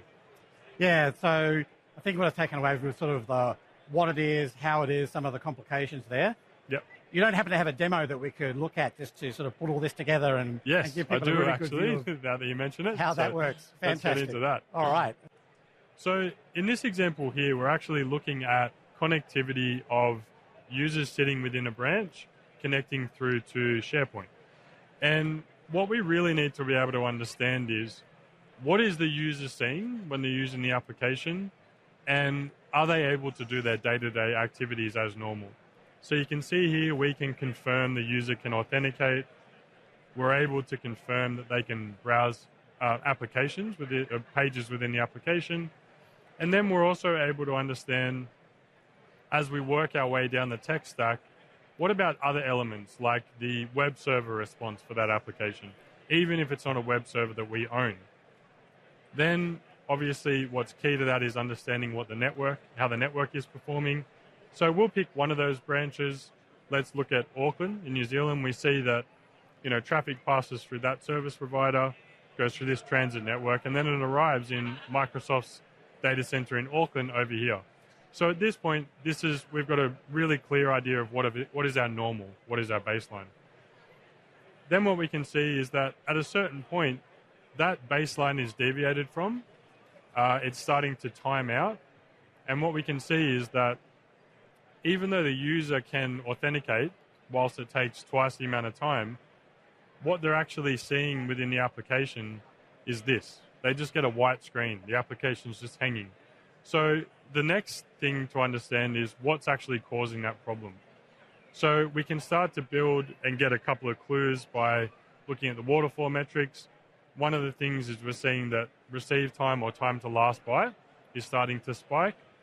And then if we work our way down into the network again, what we can look at is that previously our normal was basically sub-millisecond latencies, which is what we would expect. Then we see it spiking over here. So if we focus on that particular branch again, what we'll see is that network path looks very different to what we saw before. So same ISP, same transit, but this time, instead of coming into the provider's network in Auckland, it's actually being attracted across to Sydney in Australia. Then it goes through MPLS link, and it actually comes out over here in Georgia. And we see that 200 milliseconds of response time being introduced. So in this particular issue, even though the application is technically available, we know that the users are experiencing poor or having a poor experience, and we're able to build that end-to-end picture and then identify what's actually causing the problem. This data can then be shared with that provider, so everybody's looking at the same view, and we have an understanding from the application down into the network of that particular issue. Thank you, Lindsay. No worries. That's been excellent. Thank you so much. Cheers. All right. Well, that brings us to the end of the Reimagining Application section and also the end for today. So please join us tomorrow when we delve deeply into hybrid work and what's happening around the workplace. Until then, enjoy your evening.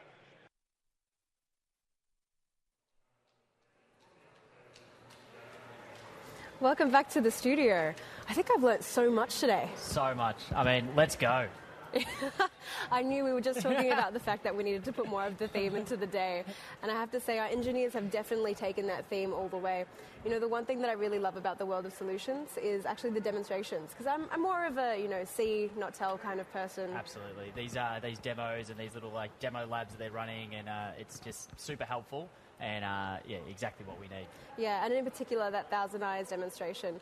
I think those is one of the things where you try to explain it at a concept level, but as soon as you see what the actual dashboard looks like, and this is for a lot of my customers as well, and actually Lindsay's been a part of presenting those demos in my day-to-day, you actually get to see, that particular track of where the activity is going, and it just, something clicks. It's simple. It simplifies it. It just makes it so simple, and I think the messaging around the time-saving component of when they can actually find issue to resolution is just remarkable. Yeah, and I definitely think we have some celebrities in there as well. Like a couple of our engineers based in the Sydney office had videos. And I have to say, they look really comfortable on camera. So I think it's, everyone's got a two-time job. They'll be up next. Yeah, that's it.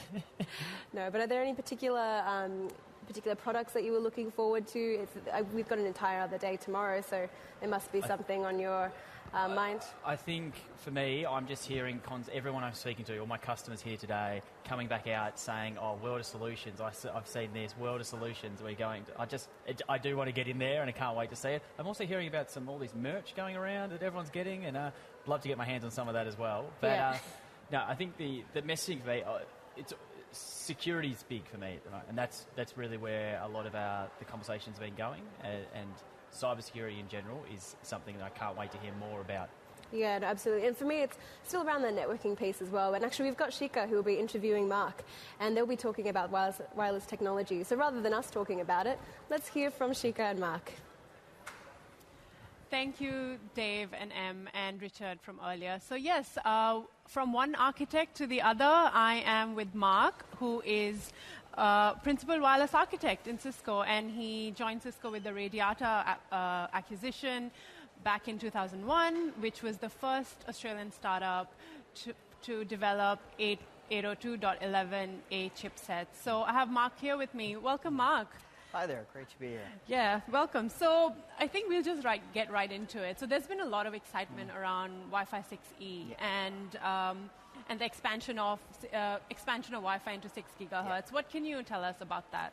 So it is really exciting, and particularly for me, coming from Radiata, 802.11a was all about Wi-Fi moving into the 5 gigahertz band.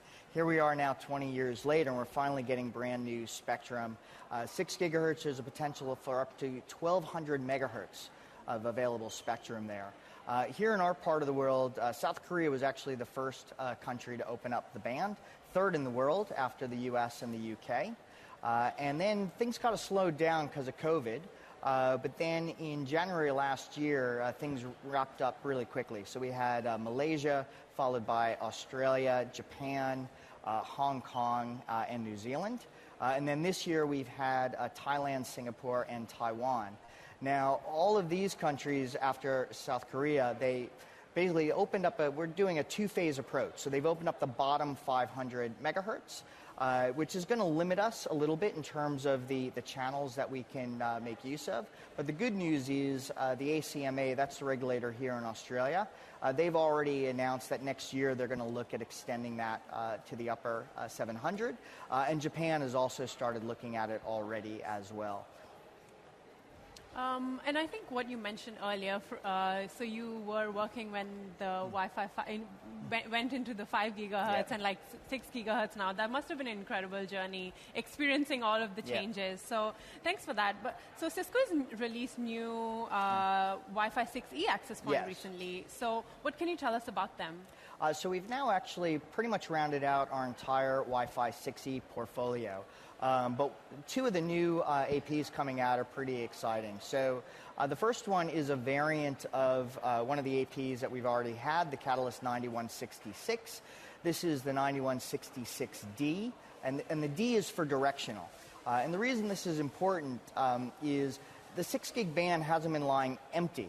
Right? There's been incumbents in there. And here in Australia, that's typically microwave and satellite links. So what the regulators are focused on is how do we allow Wi-Fi and other wireless technologies to use the band without impacting those incumbents. And so one of the rules is what we call low power indoor. So the idea is you can only use the access point indoor, and you have to have integrated antennas. You can't have external antennas. Now, if we look at where we are here in the convention center, really high ceilings, I typically would use external antennas to provide coverage in this area. So that's why the new model of the 9166 is so important, because it has a directional antenna, allowing me to cover these more complex environments while still meeting the restrictions of low power indoor. Now, the second AP that we just announced here this week at Cisco Live is the 9163E. So this is our first outdoor access point with external antennas. Now, I just told you can't use that. So the next device class is what we call standard power. Okay? And that's going to require this new capability called AFC, or Automated Frequency Coordination. Now, in the U.S., the FCC has started trialing this already, and we expect them to actually go live with standard power sometime next year. So that's why we're now releasing these APs, that we're going to be able to take advantage of that. We can still use it here in Australia and other regions. You just won't be able to take advantage of the 6 gig radio. Now, again, the ACMA here in Australia, in the 5-year spectrum outlook, has indicated they will also look at bringing AFC out and what it would take sometime next year. So hopefully, in Australia, we're going to get access both to the full 1200 megahertz and have access to standard power as well. Yeah, I think that sounds incredible. So there's like a lot coming in the Wi-Fi space as well, and I'm sure a lot of our customers are getting excited as you speak.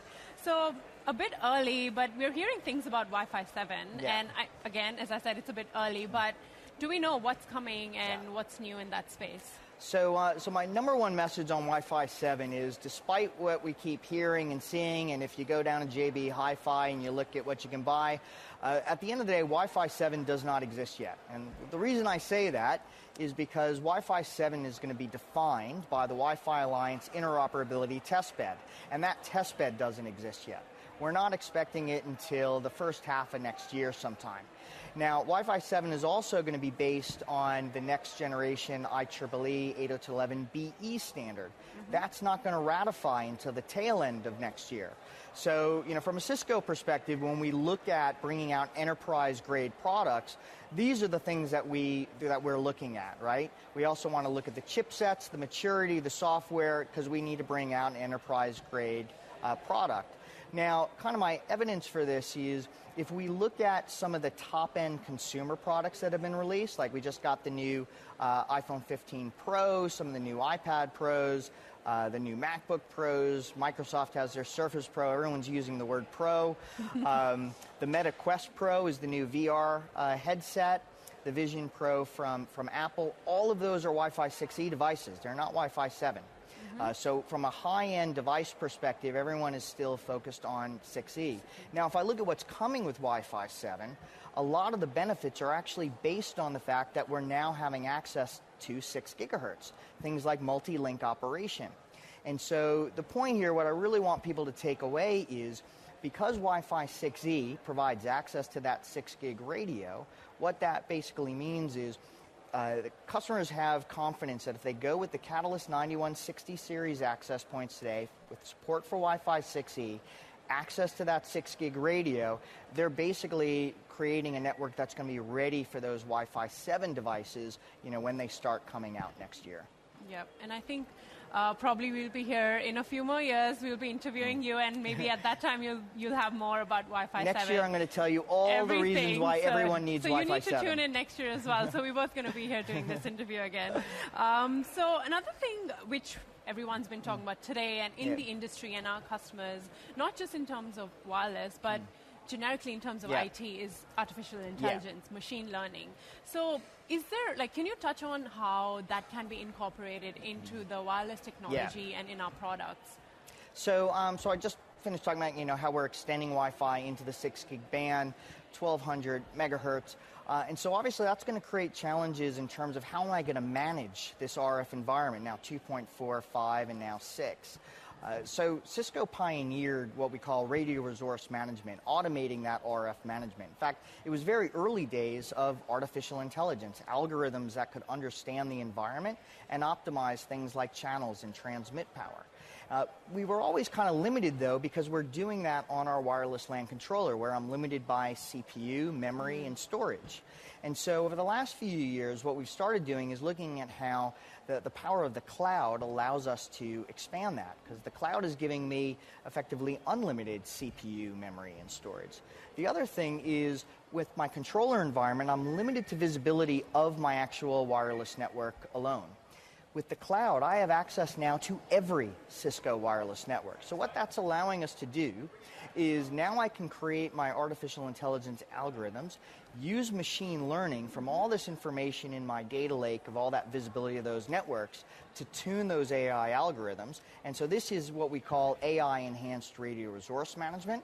And so this is now giving us much better ability to really zero in and understand how do we optimize the network, particularly as I said, extend it into the 6 gig band. Yep. And I think, again, AI has been thrown out a lot. And I love it how, because every interview I had has had something to mention about AI. And I love how Cisco incorporates that in sort of every part of the portfolio and the products that we put out there. Let's move on to secure networking. So how can wireless play a part in the secure networking space? So here I'm going to give a plug for my session tomorrow afternoon here at Cisco Live Melbourne. My whole focus is going to be on wireless security. And one of the things that we'll talk about is the implications now of Wi-Fi 6E and security. So Wi-Fi 6E is based on the Wi-Fi 6 standard. And what the Wi-Fi Alliance did as part of the Wi-Fi 6 certification is they mandated that we also have to do WPA3, which is the brand new wireless security standard. So if I have Wi-Fi 6, I must have WPA3. Now, Wi-Fi 6E, 6 gigahertz, Wi-Fi starts with Wi-Fi 6 in the 6 gig band, which means it starts with WPA3. There's no legacy. And so there's going to be implications of that, in terms of how I'm going to have my network work and the security work, allowing me to move between 6 gig and 5 gig and even 2.4. Yeah. That's been incredible. That's been so much information, and I'm sure a lot of our wireless engineers out there have loved this conversation. But thank you so much, Mark. Thank you. And over to you, Em. What do we have next? Thank you so much, Shaker and Mark. Before we go on to our next piece, I do have to say I'm sending that particular interview to pretty much all of my customers, especially around that Wi-Fi 6 piece. I'm sure they're really, really excited to see that we have just released the new the new AP with antennas for outdoors. A lot of my customers have a very good use case for that in particular. But we'll keep an eye out for Wi-Fi 7. Is there any commentary from that, Dave? I know. No, I think it's Wi-Fi 7. Let's go. Maybe avoiding the overuse of let's go. But I think I'm actually looking forward to tuning into the session later on or tomorrow around the wireless security piece as well. I think that's what's going to resonate really well with my customers. So that's what I'll be tuning in for. But I think the piece around the directional antennas as well is quite useful in a lot of my customers' unique environments. So that piece was I tuned in nicely, and I will be sending that on as well. Yeah, I think it was only about 3 months into my role when I realised all of the letters at each of our APs all had a meaning. So D means that it's directional, and I think that that's something that you think about. That's very simple, but completely goes over your head sometimes as well. There's a lot of SKUs and different pieces that we need to remember here. So no, I'll give you a pass on that. That's fine. No, so we're actually coming towards the end of our day, but we've had so many great speakers and so many great content. If you've just joined us for the first time, or if there's something that you'd like to revisit, where would we go and see that, Dave? You can head to ciscolive.com/APJC. If you want to catch up on anything, ciscolive.com/on-demand will be all the on-demand videos and innovation talks will be available from the 20th of December. Yeah, no, it's great, because I think I'll be definitely going to that on-demand website as well. In particular, I think having that deep, in-depth discussion around the product, that's what really excited me about getting into the technology space in the first place. It's seeing what, how engineers talk, all the feeds and speeds is not necessarily something that I've always been, natural to me, but I've got my note paper and I've got my pen and I'm ready to go into it. Well, you can always check out on our socials as well. Hashtag Cisco Live Quick Bites. So for those quick 60 seconds snippets around built by our Cisco engineers for engineers on how to best use our technologies. Yeah, no, it's great, and it's kind of like I would consider it a mini world of solutions almost. For those, if you're sitting on the train flicking through something, it's a great way to replace potentially reels or just surfing the internet. You can learn something at the same time. Yeah.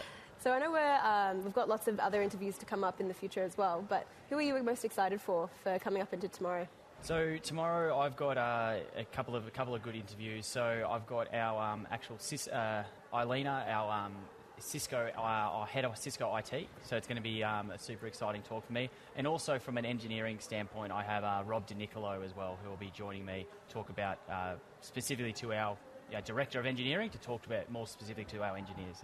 Yeah, no, that's great. And I think we've got actually a pretty packed day for engineers tomorrow as well. I'm talking to Tim, and he's a very esteemed principal engineer here at Cisco. So I'm really excited to pick his brains, and I've got to look up the glossary for all of the terms in particular as well. So. Get the acronym bot working, and pick up all the acronyms to use. Yeah, no, I think that's something that we struggle with internally sometimes, is the fact that, especially everything seems to be shortened. You got AP shortened, but we've got our own Cisco language internally. So, maybe that's something a new AI thing should do as well. Well, we do have a particular bot, but maybe we can extend that further so we're all speaking the same language. And I'm so glad you used AI again. There's just another $1 in my jar, so thank you for that. I really think we should actually get a physical jar for this. I think we need it. Or we need one of those charts where you can actually colour in all the way up, like, the temperature charts in particular. Yeah. Absolutely. Yeah. No, so this might be a good opportunity as well to get comfortable, make sure that your water bottle's refilled. I've definitely been using my sustainable water bottle, and I think the best part, and I don't know if the cameras can pick this up, is that they actually all have our names on them, or at least our initials, and mine are EW, so I've not included that for reasons when you say out loud. But I think, Dave, you've got yours as well. Yes, I've got my bottle, got my initials on it as well, so that way good differentiator between our bottles, so we don't get confused. But it was a great little touch that they put on this year. Yeah. So while we go and fill up our bottles, and you make sure that you have something to drink so that you stay hydrated, we'll just cut over to a commercial break now.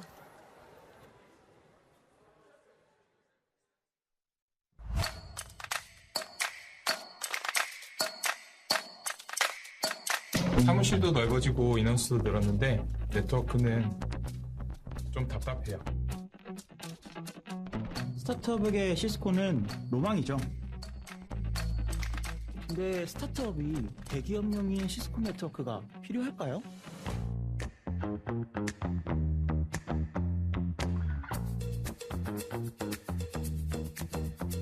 안녕하세요. 앱노트 부대표 오정엽입니다. 안녕하세요. 앱노트 기술 담당 박경필입니다. 저희 개발자들은 한 명당 평균 5가지 이상의 모바일 디바이스로 앱을 테스트하는데요. 여러 개발자가 동시에 테스트를 하다 보니 네트워크의 과부하가 걸리거나 인터넷이 끊기는 일이 잦았습니다. 모든 스타트업이 그렇겠지만 저희 또한 고성능 네트워크 장비와 전문 인력을 갖추기가 어려웠습니다. 하지만 메가존 클라우드를 통해 시스코 머라키 기반의 네트워크 구독 서비스 핏을 알게 되고 고민 없이 바로 구독을 신청했습니다. 초기 투자 비용 없이 시스코의 풀스택 네트워크 서비스를 갖출 수 있으니까 일석이조죠. 핏을 구독하면서 무선 서비스 장애로부터 완전히 해방됐습니다. 많은 디바이스가 동시에 접속하고 개발 테스트를 해도 전혀 문제없이 진행 가능했습니다. 어디서나 사용자 트래픽과 무선 상태를 상시 점검할 수 있도록 기능이 제공되고 VPN 설정도 쉽게 할 수 있도록 제공이 됐습니다. 특히 핏 코디네이터를 통해 전문 네트워크 인력 없이도 24시간 내내 최상위 네트워크 상태로 사용될 수 있도록 관리받는 것도 장점이었습니다. 네트워크 환경이 안정되면서 그 어느 때보다 수월하게 협업하고 테스트를 빠르게 수행하면서 서비스 출시 속도까지 단축할 수 있게 되었는데요. 시장 경쟁력은 물론 비즈니스 수익까지 향상이 됐습니다. 이 모든 것이 시스코 머라키를 통해 가능했습니다. 만약 네트워크 문제와 관리 서비스까지 한 번 해결하고 싶다면 시스코 머라키 기반의 네트워크 구독 서비스 핏을 추천합니다.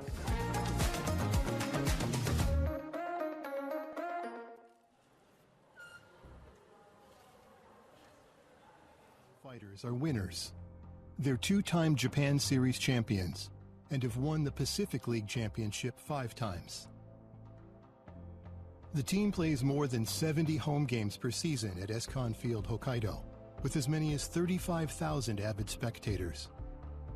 Providing those fans with a great game experience and best-in-class network security is extremely important. The Fighters join forces with Cisco to create an elevated experience for the fans, staff, and stadium partners. But the raving fans will never know all that's being done for them behind the scenes at Escon Field, including data traffic coming from all over the baseball stadium, supporting requests from broadcasting, guest Wi-Fi connections, payment transactions, signage, and network-connected digital touchpoints. Cisco provides the network infrastructure and secure firewall to provide the visibility and context needed to make quick and decisive actions and protect the fans and the game.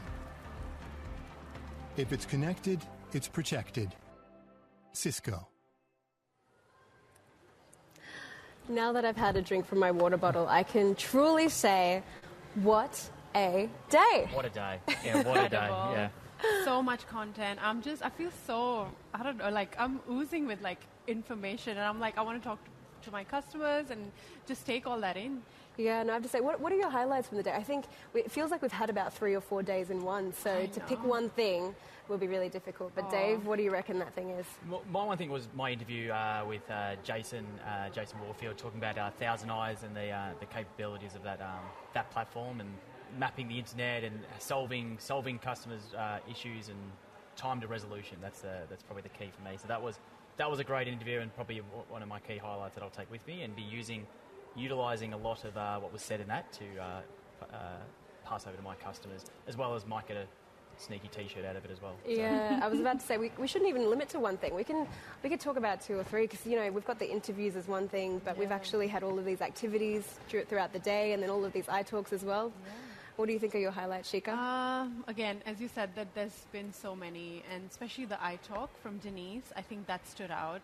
Again, dollar into the sustainability word, but her talk was incredible, and I'm sure our customers took a lot out of that, and how Cisco is dedicated to let our customers reach their net zero goals. And I think for me, because I also had like 3 interviews today, and last 2 were with like the architects, one security and one wireless. So a lot of information coming out of those. And obviously, like, even though I'm a collab engineer, but seeing how much we're advancing in other fields and other technologies is just incredible. And just passion that these architects and our engineers have is just contagious. And I just got so excited, even though that was last interview for the day. But yeah, it was amazing. What about you? What were your highlights? Again, I think so much. It's so much. I would have to say it's definitely my interviews, Denise and Adam in particular, and I can't forget about Dave West, of course. Yeah. No. I think it would be upset if I didn't mention, but it's have to say they're all on par, but all about different things. Yeah. For Denise, the amount of progress she's made between last year when we had that interview and then this year, the fact that sustainability is such a key pillar of what we're doing as a company. And we're actually using that AI capability, and I think I'm really excited to see how, that hybrid work experience is actually going to be helping the environment, how we're using office spaces and starting to track the energy efficiency of our technology, of our buildings. I think we've got so much to go there, and for me, the future of what that holds is the most exciting part. I think it's been this whole experience of what we're doing now, being selected on here, is what's been fantastic as well. Yeah. Having this opportunity to speak to, as you say, you got to speak to Dave West, I got to speak to Jackie G. Yeah. It's really cool to hear from these She's amazing. really high-profile people within Cisco, and I know we have some more guests that we'll speak to tomorrow. But I think that, in terms of what it was most exciting, that's been summed up today. Yeah. As being what we've had access to is incredible. Yeah, and I think the keynote as well, there was so much to take out, especially the security AI assistant. That was something new. I think that was because that was at the start of the day. We were probably like, it's one of the most important ones that came out of the keynote. And when Jeetu explained and did that demo, thanks to the demo gods, it worked, but that was incredible. And I think a lot of our customers who are listening in remotely and who were there in the keynote was packed. There were people outside. It was full. It was amazing. It was just, I think, the keynote and then when Jackie G spoke at the keynote as well about customer experience, I think that was another important one. There was so much, and I'm just so excited for tomorrow. I can't believe the whole day is over. Oh. Yeah, well, it's not necessarily over yet. I think even after we'll go home tonight, they're releasing the progress report. Oh, yes. And, G2 said in the keynote that we've positively impacted 1 billion people with Cisco.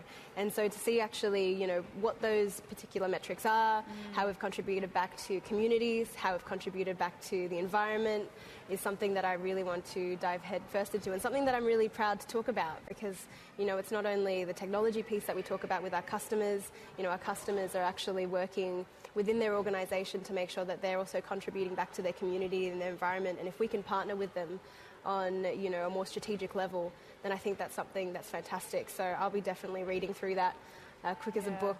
It makes you really proud to be working at a company like this. That's when you hear things like that, 1 billion people impact. It's 1 billion. Amazing. Yeah. That's crazy. Yeah. And another highlight right here, Kevin the koala, Kevin the koala. our fourth host right here. He's back. He's just stuck with me throughout the interviews, and I think he's all very engineered up by now. But yeah, again, the charity partnership that we have done, and I think, again, as you said, it makes us feel proud to be partnering with such big organizations, not only our customers, but the impact that we're making in the community, not just to our customers and through our products, but also like our messaging. And that's why I love Cisco. Like, we have 10 days time to give every year. That just kind of shows how much Cisco is invested into the community and giving back. And I think I love that. And I'm incredibly proud to be working here. Yeah, some of my team actually partner with customers that they work with to organise those Give Back Days. So not only are we looking at their technology strategy, we actually bring the entire team on board and go out to site and help out. So there's been some really great initiatives that way. So I encourage, if you're working with Cisco, to have a chat about, where we can partner in more ways than just your technology space, because, we've got a lot of love to give. Yes. And I think that's somewhere that we can actually help out with. Yeah. So we're wrapping up towards the end of the day. But before we go, I want to hear, what are you most excited for tomorrow? What should we be keeping an eye out for? Shika, maybe you want to start. Come back. We're excited to have you back tomorrow, but I'm really excited about the Women of Cisco event that's happening tomorrow and the Pride event. So really, really excited for that, Dave. Yeah, excited for my interviews, but excited to get back and have a look at the World of Solutions, actually, again. So hearing everything that goes on in there is just incredible. I want to get back in there, immerse myself in the experience. Yeah, fantastic. So stay on to watch the highlight reel, but we'll see you all tomorrow. Make sure you have a good rest. And in particular, so 3, 2, 1. Let's go! Good night and see you tomorrow.